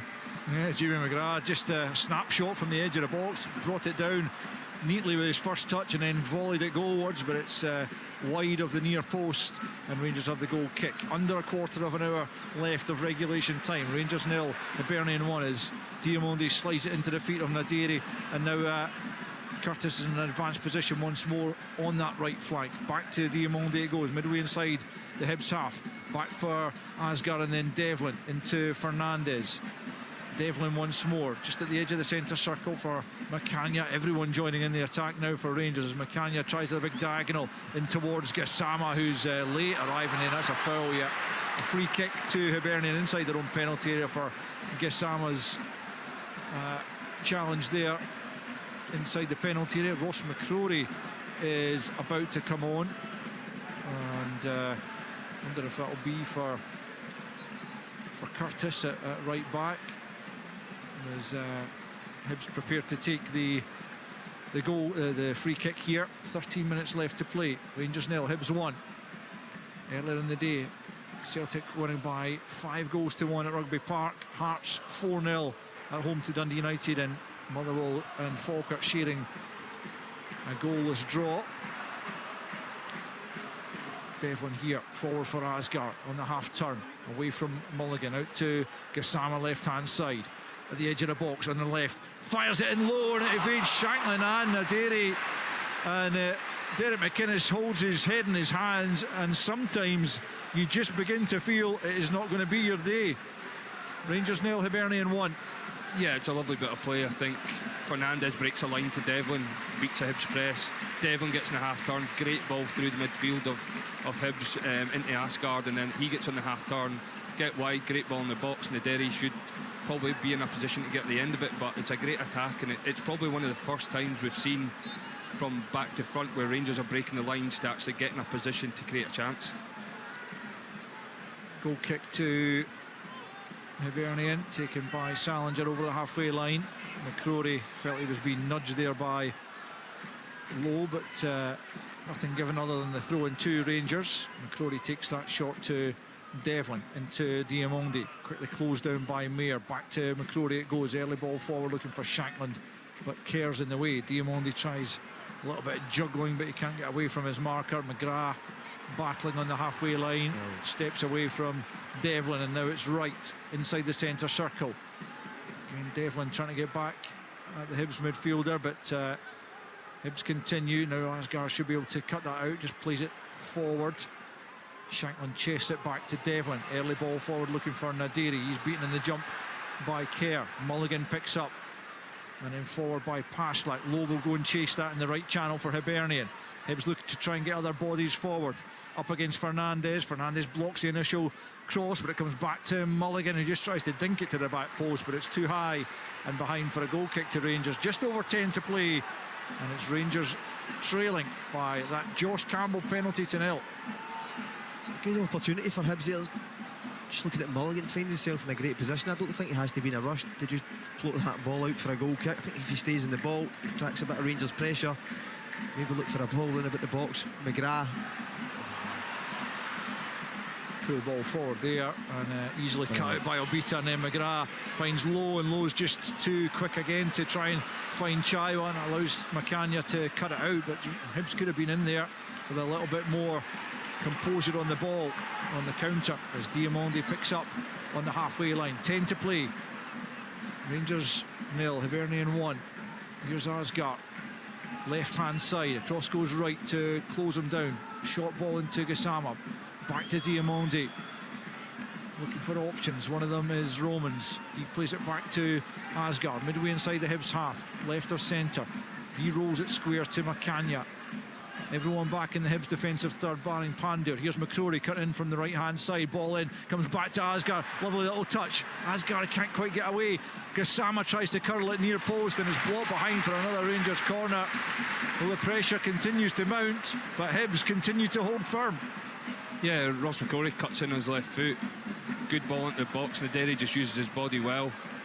Obviously Rangers get a chance off the back of it, but it's better from Rangers. At least they're putting the ball in the box, they're asking questions. And can they get that goal? The last 10 minutes, this crowd will get right behind them, they'll come with them, and then it gives them a platform to go and get a winner. But right now they just need to break that Hibs back 5 down. Gassama's near post corner is not behind for another corner, and this time I think Asgard's saying he'll go and deliver this one. 81.5 on the clock. Hibernian looking to win for a third time in the last 4 visits to Ibrox, as Asgard will try and prevent that by providing a good delivery here to the back post. Fernandez gets it back across goal. McCrory's there, he goes down holding his face, nothing given. Comes to Diamondi at the edge of the box, that's blocked. McGrath gets it clear. Diamondi is beaten to it. Here come Hibs on the counter.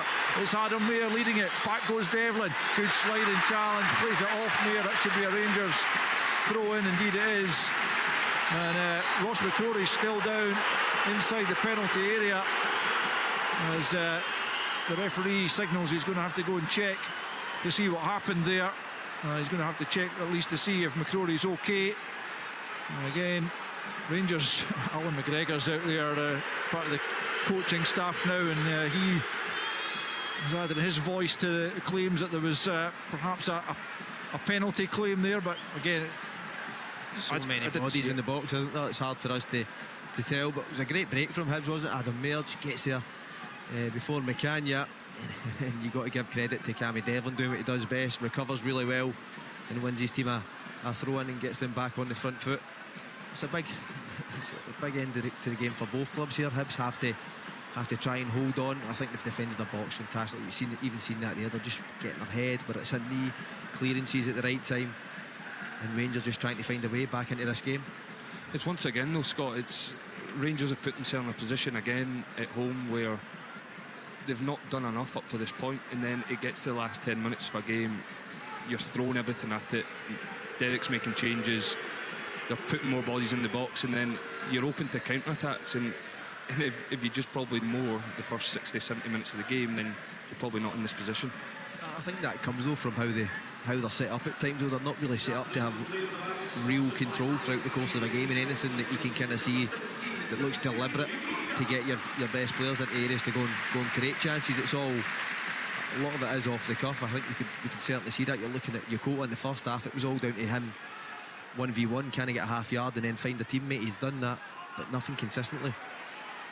Rangers are going to restart with a throw in. Ross McCrory's recovered, they'll come back on just shortly. We've got 6 minutes plus added on time left to play. Rangers 0, Hibernian 1. Rangers' home record last season was not good enough for a side hoping to challenge for the title, winning just 11 of 19 here in the league, 5 draws and 3 defeats. They're heading for a defeat in their opening league game of the season here unless they can do something. Asgard picked up on a loose pass out from the back, and now it's Gassama inside the area trying to take it to the byline, flashes it across goal, there's the equaliser. Rangers are level. I think it's Lauren Shanklin who's turned it home. And at last the Rangers pressure pays off. Gassama did some really good work on the outside. He tends to prefer coming inside on the right foot, but this time he took it to the byline, flashed it into the middle, and I think it was Shankland who buried it past the goalkeeper. And in the closing minutes at Ibrox, it's Rangers 1, Hibernian 1. Yeah, as you touched on there, I think we said Gassama, it's coming on as a sub. It's massive for him to try and make that impact. We talk about in the back end of last season, the start of this season, can he come on and affect the game? He comes on, gets in a great position, flashes it across with his left foot, and Lawrence doing what he does best, middle of the goal, gets on the end of it, puts it home. But Lucas, it's a massive last 8-9 minutes for Rangers here to go and try and push and get a winner. Just looking at the replay on the big screen, I'm not sure, was it maybe an own goal? It looked like that there from the big screen. I think the way Shankland's celebrated, we thought it was him. But what I would say from a Hibs point of view there, David Gray will be absolutely fuming with that. It comes from Paslak in safe possession of the ball. I don't think he has to make the pass straight into your middle of the park. It's loose and it's countered on, and Gassama and Rangers punish Hibs for that straight pass into the middle of the park. Asgard chasing a lost cause there. Chai won't go. Yeah, Shankland was certainly lurking, but looked like it came off the Hibs player, and Shankland was certainly celebrating as well, but I think that was more about the relief of getting a goal back. And now, as Ryan was saying, Rangers will look to try and push for a winner, but who's to say that Hibs can't find a winner themselves, albeit they haven't really tested Ivor Pandur in this second half.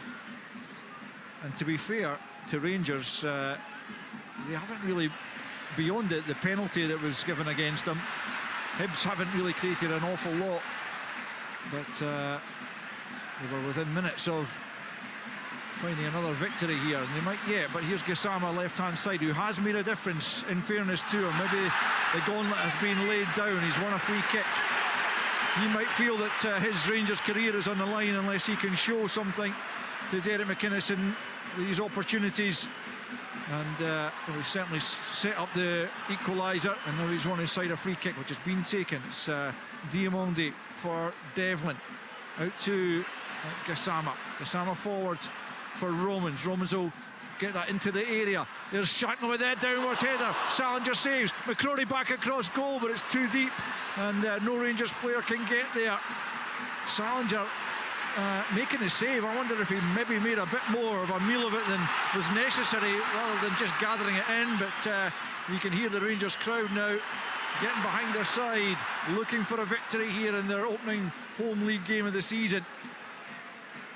As I say, 4 draws at the outset of last season. They don't want to start with 2 draws, but certainly they would prefer the point to nothing, which was what they were facing just until a moment or two ago. Here's Gassama coming in off the left now. Leaves it to Diamondi, left-hand side. Romans is there as well. Tries to barge his way beyond the Hibs defender. It's knocked out of play for a Rangers throw-in. We've got a couple of minutes left of the 90. There'll be a few minutes added on at the end in terms of injury time as well, as the ball's played into Asgar inside the penalty. They can't wriggle away from his marker. Comes out to Devlin though. Left-hand side is Romans, midway inside the Hibs half. Rolls it into Diamondi at the edge of the box. Then it comes to Asgar, trying to swivel away. He goes down. Referee's not interested, and it's stabbed forward. Hibs just looking to cling on, it seems, at the moment. They'll take a point, you would feel, at this stage, as Rangers come again though. It's Devlin, left-hand side for Gassama once more. Still deep in the Hibs half. It's lashed away and out for another Rangers throw-in. Left-hand side to be taken by Romans.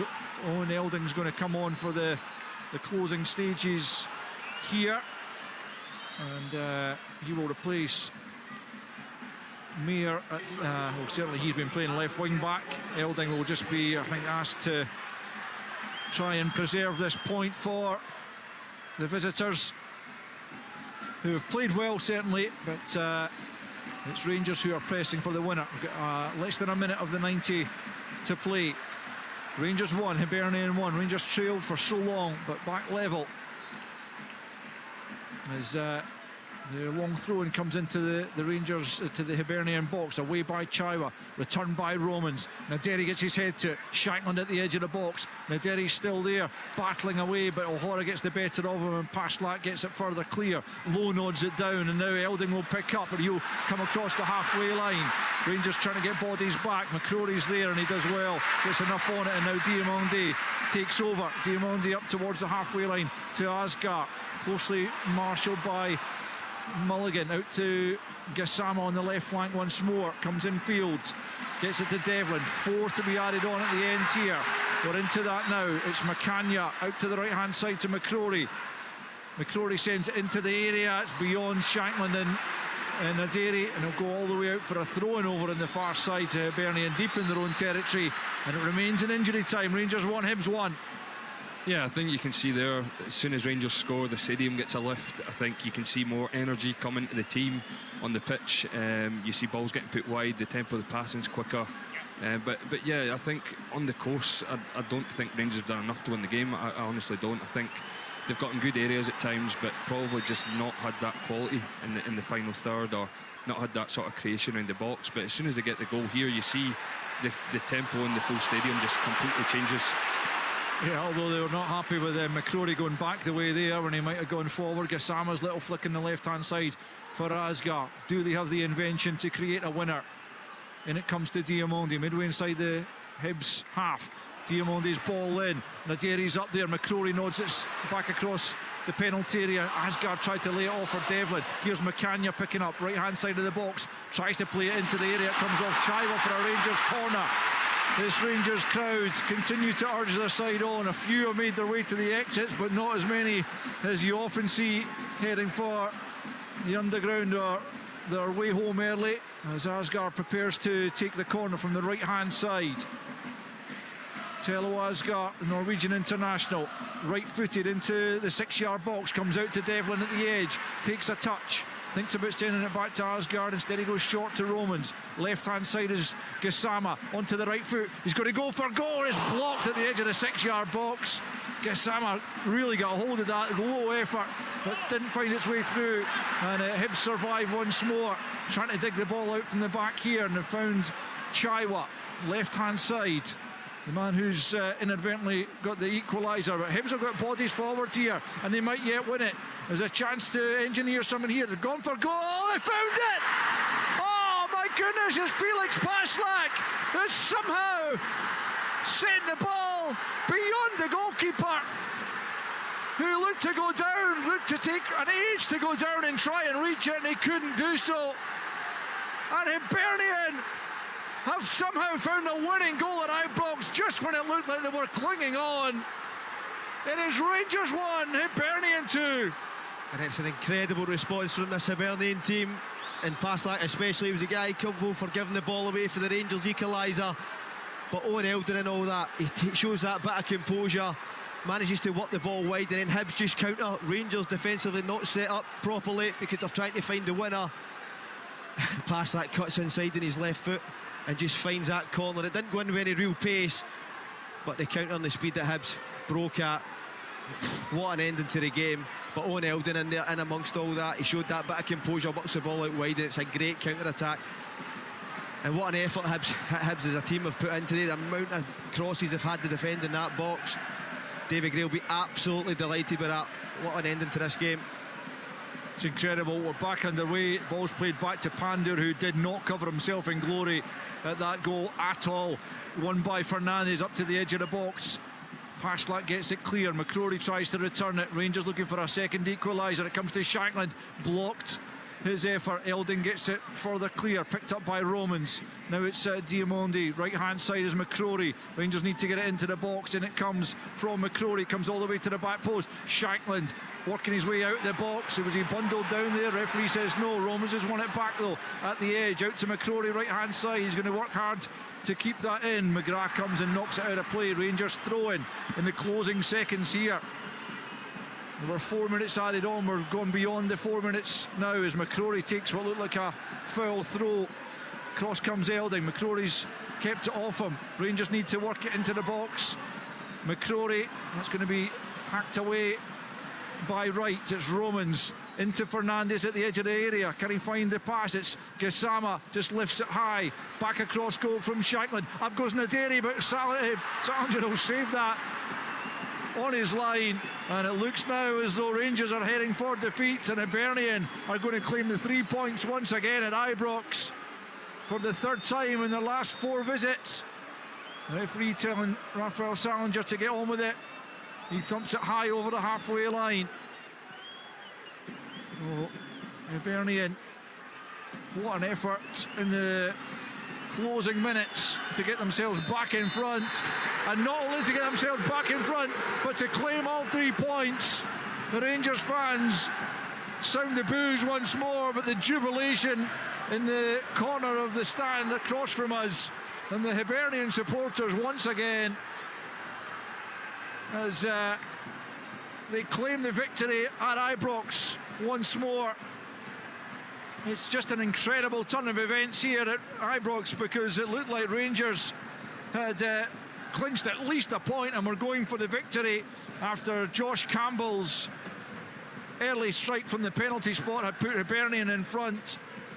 But Rangers pressed and pressed and eventually got themselves level as Gassama fired the ball across goal, and it was turned into the back of his own net by Miguel Chaiwa. But Hibernian weren't finished. They came, and on the counter-attack, as Rangers pressed for the winner, it was Hibs that grabbed it as the shot came in from outside the box, but Pandur went down in stages, it appeared, and couldn't reach the effort that came in. I thought it was pass like initially, but Callum Wright, I think, has been credited with the goal. But either way, Hibernian have a priceless win, their first 3 points of the season. Rangers left with 1 point from 6, already trailing the top of the table, Celtic and St Mirren, by 5 points. And the inquest will begin at Ibrox for the home side, but Hibernian will celebrate once again coming to Ibrox and taking all 3 points. It finishes Rangers 1, Hibernian 2. Rangers versus Hibernian. The Scottish Premiership, live on Sportsound on BBC Radio Scotland.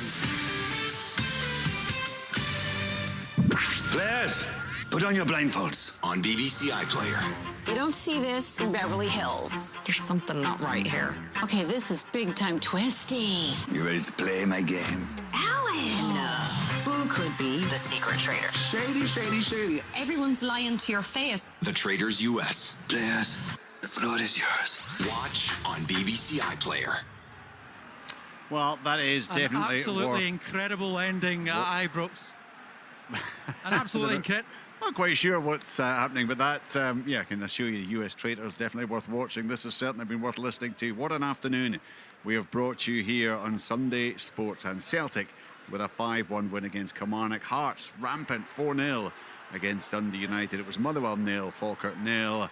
And Hibernian right at the end. Callum Wright cutting in his low shot, taking a little nick off a Rangers player and nestling beyond Pandur in the home goal. That after Miguel Chaiwa had initially given the ball away and then diverted Gassama's cross into the net.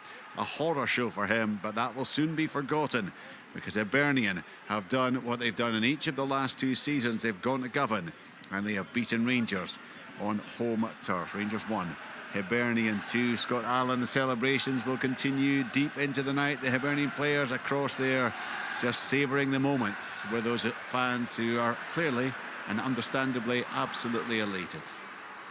Yeah, what a Sunday afternoon for the Hibs players and the Hibs fans.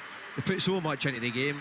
There's no getting away from it. Those guys who come into the team, those players who've been rested for Thursday night, they try and claim a starting berth on this side, and boy did they all work hard. They played for David Gray today. You could certainly see that, the amount of challenges they got on Rangers players, and blocks and headers they had to defend. Rangers did put balls in the box, but to a man, Hibs defended really well. I think initially we thought that Paslak had scored because he'd celebrated in the corner. I think he was the one that gave that loose ball away in the middle of the straight pass into the midfield that allowed Rangers to get the equaliser. But to a man, I thought Hibs were fantastic. Obviously they'll be delighted to see Jamie McGrath back. He is, for me, Hibs' main attacking player, alongside Owen Eldon, who I thought was in that short spell he was on. It's his bit of composure, his bit of quality allowed Hibs to then counter-attack, but a fantastic win for David Gray and his side, and a much needed one. Yeah, it was phenomenal, and inevitably, Ryan, Jack, when Rangers have got that late equaliser, you're anticipating that they will go on. If there is to be a winner, they'll go on and secure it. But fair credit to Hibernian for having defended us the way they did, but also having the wherewithal to break with menace as they did. Yeah, look, I think Scott touched on it there. Fair play to David Gray and Hibs. I think the set-up, to play on the counter-attack, to frustrate Rangers. I think everything that he probably sat and thought about the game last night and how he was going to set up his team, it probably all came out in the match and played out how he thought. But for Rangers' perspective, for Rangers to beat home to Hibs today, first home league game of the season, Derek McInnes' first competitive match at home as a Rangers manager, and to score a Hibs own goal and not really create too much when you've got two strikers on the pitch for the full match. It'll be a frustrating thought for him after the match. I'm sure it'll be back to the drawing board tomorrow and get the players in to review it and see what they can do better. But as touched on before the match, that if you go one match without a win, it's trouble. Then you go two, and then now you've gone three. It's usually that becomes crisis time, and people start asking serious questions. But it is early on in Derek's reign, and I think there's a lot of new players coming to the club, so you need to give time for that to gel. But as you're doing that, you also need to pick up results because this football club demands it. Yeah, they do. Tom English is alongside Scott and Ryan there. I'd say right at the start, what an afternoon it could be, Tom. It certainly produced an awful lot of stories, and that is one that will make a lot of headlines, isn't it? Oh yeah, absolutely. I mean, it was pretty dramatic all in. I mean, Rangers had the vast majority of that game. If they get back into it, as you said, 1-1, and if there's going to be a winner here, it's going to be Rangers. But what Hibs showed, and I know it took a little deflection, I think off Romans, the winning goal. What it showed was what Rangers really didn't have that much of: that bit of precision, that bit of class, that bit of accuracy for the winning goal. Rangers had so many opportunities. The Hibs defended brilliantly. As the boys were saying, blocks, headers, throwing themselves in front of stuff.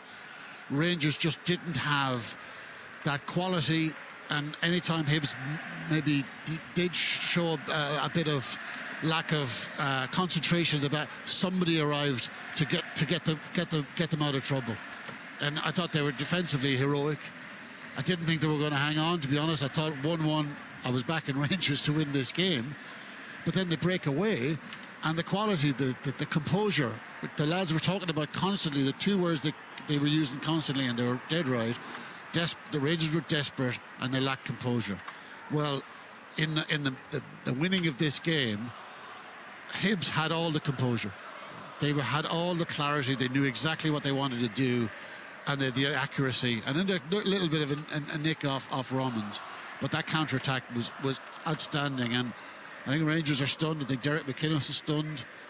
That's two games in the league and no win. They're losing at home here. This is a massively funded project. 40-50 million quid to assemble this team, and they haven't won a game yet out of two. Well, you could say out of three in Europe. This is tough times. I'm not saying this is going to get better quickly. I don't think anyone thought that. But I don't think anyone thought that they were going to lose in the way they've lost today. It's 3 straight league defeats at home for Rangers, stretching back to last season. It's 3 straight away league wins for Hibernian, stretching back to last season. But of more significance, of course, it is this season. And wow, what a start it has been to the league season. Earlier, 5-1 for Celtic away to Kilmarnock, a hat-trick from Casper Hu. We bought reaction from that. Let's hear from the 2 other games now. First, we'll go to Tynecastle. It was a 4-0 win for Heart of Midlothian against Dundee United. Tom Reno and an early Calvin Miller penalty. In the second half, Claudio Braga got his first of the season, and Josh McPake got his first for the club. So 4-0 for Hearts against Dundee United. Brian McLaughlin spoke to the Hearts head coach, Wouter Franken. Wouter, many congratulations. You look as if you enjoyed that today. Yeah, really great. Also happy for the players, because they worked hard for this. They didn't get what they deserved, or maybe in the last games, a few games. So But again, they kept going and they stand up every time. Also today, you saw the confidence growing during the game, and I'm happy to see that they try to play and that the mentality, the team spirit stayed in the team, and that they won also the clean sheet. So, yeah, really happy. Some great goals. It also gives confidence for players who score the goal. So, always good to see that everybody can score a goal, because it's good for their confidence. So, yeah, top night. And now we have to keep going, because it's only one, of course, and we have to. But it's good for the confidence to go to the next games, and yeah, let's try to do it again. There was no Alex Kazarides today. We believe he may be on his way. What can you tell us about that? Yeah, the club accepted a bit, so I think it's a good deal for the club, a good deal for him, and he came in for nothing and goes out with a good deal. So yeah, this is football, this is transfer window, and we focus on the players who are here. I wish him for sure all the best, because he's a great player, but he's also a great person, and yeah, this is part of football. And of course, back here again on Thursday, Benfica. That'll be a different test as well, though. I think they're playing in their first La Liga game this evening. Yeah, but you know, you saw them last Thursday. This is a European top team, and you can't give them spaces, because they use their spaces with so easily, with so much quality. So again, it's a great learning experience also, when you learn the best against the best teams in Europe and in the world. So we have a chance to learn again, but also to take a good performance, to try to have a good performance there, and go then to the next. Wouter Franken, I'm delighted to get his first win as Heart Midlothian manager. It wasn't such an enjoyable afternoon, of course, for Dundee United and for their manager, Jim Goodwin. I think for people who maybe weren't at the game today would look at the scoreline and think that Hearts have given us a right going over, but you know, the reality of the situation is we had plenty of the game. You know, in the first half I didn't think there was a great deal between the two teams. You know, Tom Renaud's got that type of quality. He struck a great ball from 40 yards. The second goal is really disappointing. You know, this day and age, you don't get away with, pulling a jersey in the box from a set play. VAR are always going to look at it, and unfortunately, that's when have done us on the break on a couple of occasions, and we need to learn from that. I thought, the second goal, the third goal, even the fourth goal, there's a little bit of naivety there in the way that we defended those situations. The third goal, we could have, had a professional foul on the halfway line, stopped the play. And the fourth one, we need to defend that situation a whole lot better. Hearts have hit the target, on 7 occasions today, scored 4 goals. We've not managed to hit the target once, and you can't win games of football like that. Jim Goodwin, well, you can hear from there that he was pleased with an awful lot of what his team gave him, but unfortunately, in the end, they were well beaten. Heart of Midlothian 4. Dundee United 0. The other game was at Fir Park. It concluded Motherwell 0, Falkirk 0. Amy Canavan spoke afterwards with both John McGlynn and Alfred Johansson. Alfred, is that a good point in the end? I mean, if you take into account the last 20 minutes of the game, then I think it's a yes. I think Falkirk, they grew into the game. We kind of grew out of the game the last 20 minutes. And of course, when the score sheet is at that point 0-0, you can lose it in the end. So that was good. We take it. But it's a game where even if we created a couple of chances where EB shot in the crossbar and JT on the first post and Kotrumbis in the back area of the box today, we could have converted better and scored a goal, absolutely. But I think the performance in the second half is something that we offensively with the ball, we expect more from each other, and we know that we can do much better than that. So yeah, that is something that we would like to do better. I think we need to obviously be realistic and realize that it's a time of change where there's a lot of new people coming in, players, staff, and so on. You need to realize then that you're going to have to build relationships. You're going to have to build understanding of each other and also the way that we want to play. We also need to learn all these players in the staff better and better. And that can take a little bit time. And I think we've started off really, really good. Yeah, for me, this game is mainly down to us having to be better on the ball going forward. Looking to Thursday then, do you feel you're in a good position to progress past HJK Helsinki?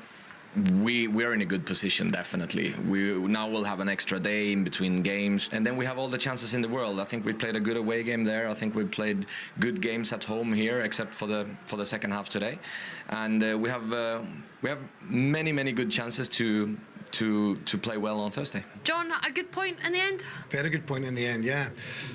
Great work rate for the whole team. We knew we'd have to do that coming here. Motherwell are an excellent team. They pass the ball so well, and the bottom line was for us to really work hard and make it difficult for them, which I think over the whole game I think we did. Very pleased. There's loads of positives to take from that, from where we were this time last week. We were really disappointed. So today the attitude was great, the commitment was great, the energy in the team was much better, and it's a sort of, that's the standard that we've got. It's the minimum kind of standard that we should get. Great to get a clean sheet. Motherwell hit the bar in the first half, kind of like from a set play, and the ball broke in the box and kind of rode their luck there. But I thought as the game went on, I thought we grew into the game. I thought we did better in the second half. Maybe a little bit of tiredness Motherwell with their travels and their game on Thursday night, and we thought that may happen, and we wanted to take advantage of it, and I think we nearly did. So pleased with the midfield partnership in there with Finlay, Barbrook and Ben Crowhouse. I thought they were excellent. It was a very young side we had out today. Yeah, I thought it was a real spirited, good, hard-working team performance. As I say, loads of positives to take. When you get a few games into the season and you look back and you'll say what a point that was at Fir Park. John McGlynn there, rounding off the interviews from Fir Park. He did say afterwards that they've got a few injury issues and they're going to be missing one or two players in the coming weeks. So that will be a downer for John, but he'll be delighted to have got that first point of the season. Albeit they're still waiting for their first goal of the Premiership campaign. Motherwell maintains that unbeaten start to the campaign. Of course, the other game, Heart of Midlothian, with that 4-0 win against Dundee United. Renault, Miller penalty, Braga and Mick Pate. Scott Allen, I know you guys didn't see the games there, but that feels like it was a much needed 3 points for Hearts just to settle everyone down after the start they've made. Yeah, and we're talking about the start. You look at the opposition they've been up against. You look at Sturm Graz, and you look at Benfica. There's just a completely different league to that for Hearts as well, especially in transition with a new manager, completely new way of playing, and losing some of their best players from last season. So it was always going to be a difficult start. I think the frustration came from the game at Pretoria last week. I felt they were dominant for pretty much all of the game. When I was watching the game, I couldn't believe at the end that Aberdeen had come away with the 3 points, but that's football. Sometimes they lost that bit of control and concentration at the end of the game, and they were punished. But what a way to bounce back at home at Tynecastle against United, who I felt looked very bright against Rangers. Again, Jim Goodwin changing the style he plays, trying to be braver. And I think he touched on that in his interview, that I think obviously we're not there, so we've not seen the game as a whole. I think they've been done on the counter-attack, and it's just about trying to put that together in both boxes. Can you still have a threat but still defend well? But a much needed win for Hearts, and I always felt that Hearts would be okay. If I'm totally honest, I'd seen parts of their games where I was thinking, if he gets this right, and it will take a bit of time, I think they'll be fine. And it was a resounding win in the end for Hearts. Yeah, sure was. So 2 games in the Premiership table, very early days, but it looks like this. Celtic and St Mirren on 6 points, Motherwell on 4, Heart of Midlothian, Dundee, St Johnstone, Hibernian and Aberdeen all on 3. Rangers, Falkirk and Dundee United 1 point apiece, and Kilmarnock the only side to have lost each of their opening first couple of matches after that 5-1 win for Celtic earlier. We've brought you action throughout the course of the afternoon. Most recently, of course, Hibernian's 2-1 win against Rangers. Ryan Jack and Scott Allen being part of the commentary team alongside Al Lamont. There's an awful lot, I guess, for Rangers, Ryan, to contemplate in the wake of this. 1 point from 2 matches in between times. The defeat in Poland against a very good Jagiellona side, but clearly early concerns.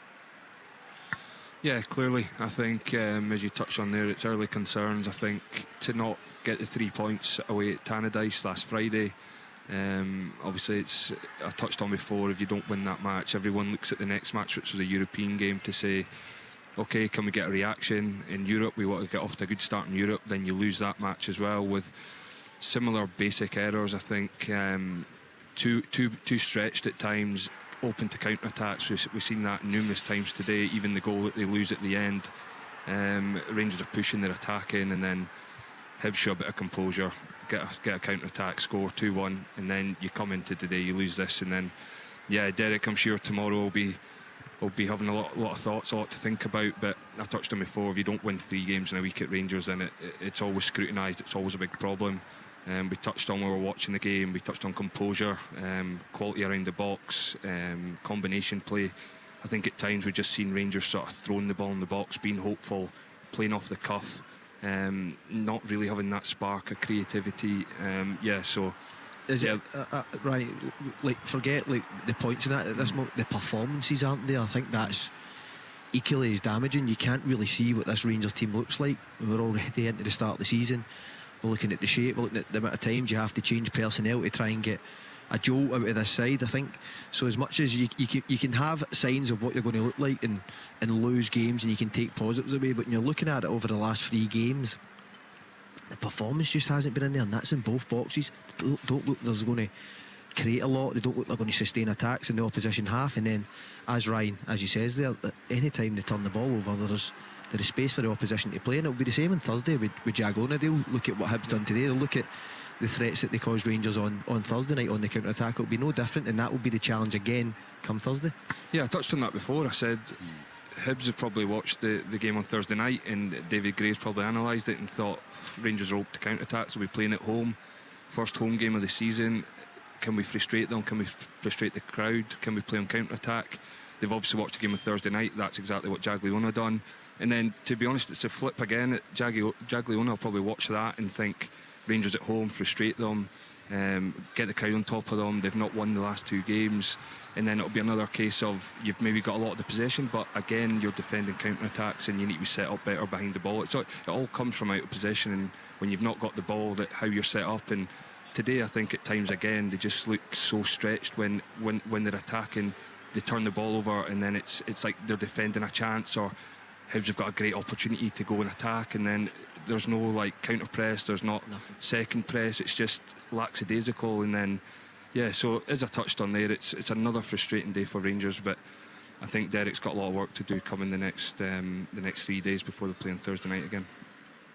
And that's a huge match. Of course, we'll have that, and we'll have Hibernian's European tie both live on Thursday night. Tom English also been watching on. Look, the guys have highlighted some of the concerns there. Another concern is the fact they are not scoring goals. I mean, they've scored 3 goals this season, and 2 of them have been own goals. Yeah, and now there's obviously, we haven't heard reports on Chermiti yesterday, but that looked a worrying injury for him. We should say he meant to make the challenge, and he just, his momentum carried him off the pitch, and he kind of slid and crashed into the trackside hoardings. He actually almost seemed to be feeling the injury. Even I don't know that he hit the hoarding with such pace. It might be. It was maybe the loss of footing. See when you come off. See when you come off, and you put your foot down on a uneven surface. That's maybe what that. Before they got him, I mean, they attended to him for quite a while, didn't they? Before they got on the stretcher, so it was all looking very worrying for him. Obviously, big report today that they've turned down a £22 million offer for him, and now, we'll wait to see what the situation is. But I mean, you look at this, and I've just done a rough thought of the money that Rangers have spent. Pandur cost about 6 million, Chermiti about 8 million, Yukota 2.7, Dragicevic about 2, McCannia about 3, Romans about 3, Fernandez about 3. Diomande cost about 4, 3.5 for Asgard, 4.5-ish for Nadiri, 2.2-ish for Gassama, about 4 for Chukwani. That's pushing towards 50 million. Yeah, it's astonishing numbers, isn't it? Yes, they're getting backed, and they've been well and truly backed. And you look at that Chermiti injury today, Tom, and we're talking about the money he could commit. If he's out long term, Rangers are going to have to spend more money on a striker. Yeah. Because he'll want 3 strikers. Nadiri just hasn't hit the ground running at all. No. He comes on and he helps things on, but nothing of real concrete quality at all. And when Tom's obviously rhyming up the numbers there, you can't say they haven't been backed. you'd expect more, wouldn't you? And I know it's early days for Derek McInnes, but like Derek McInnes' team, to me, certainly from Hearts last season, hard to play against, hard to beat, hard to break down, tough, resolute. This Rangers team, they're easy. They look easy to play against. But this environment's totally different from the demands of Hearts. The onus is on you to take the game to the opposition. And we touched on, didn't we, the three of us, when you speak about how well Hibs defended. But what Hibs had to defend was crosses the whole game, and they're in a back five. They're not moved side to side. There's no any intricate passing. There's nobody with any guile, disguise. And then you look at the signings and you go, who's came in and actually raised the standards? And that's what was needed from last year. It's looking very predictable. It looks a lot of endeavour. Guile is a good word, as in lack of. A lot of endeavour, a lot of work rate, a lot of energy, but really not going anywhere. Just no finesse. But it's also, as you say there, Tom, it's you spend 50 million over a few windows, whatever it may be, but when you come at home to Ibrox and you score the first home game of the season, and it's an own goal, it's a Hibs own goal. When you see the numbers that Rangers have spent, the players they've brought in,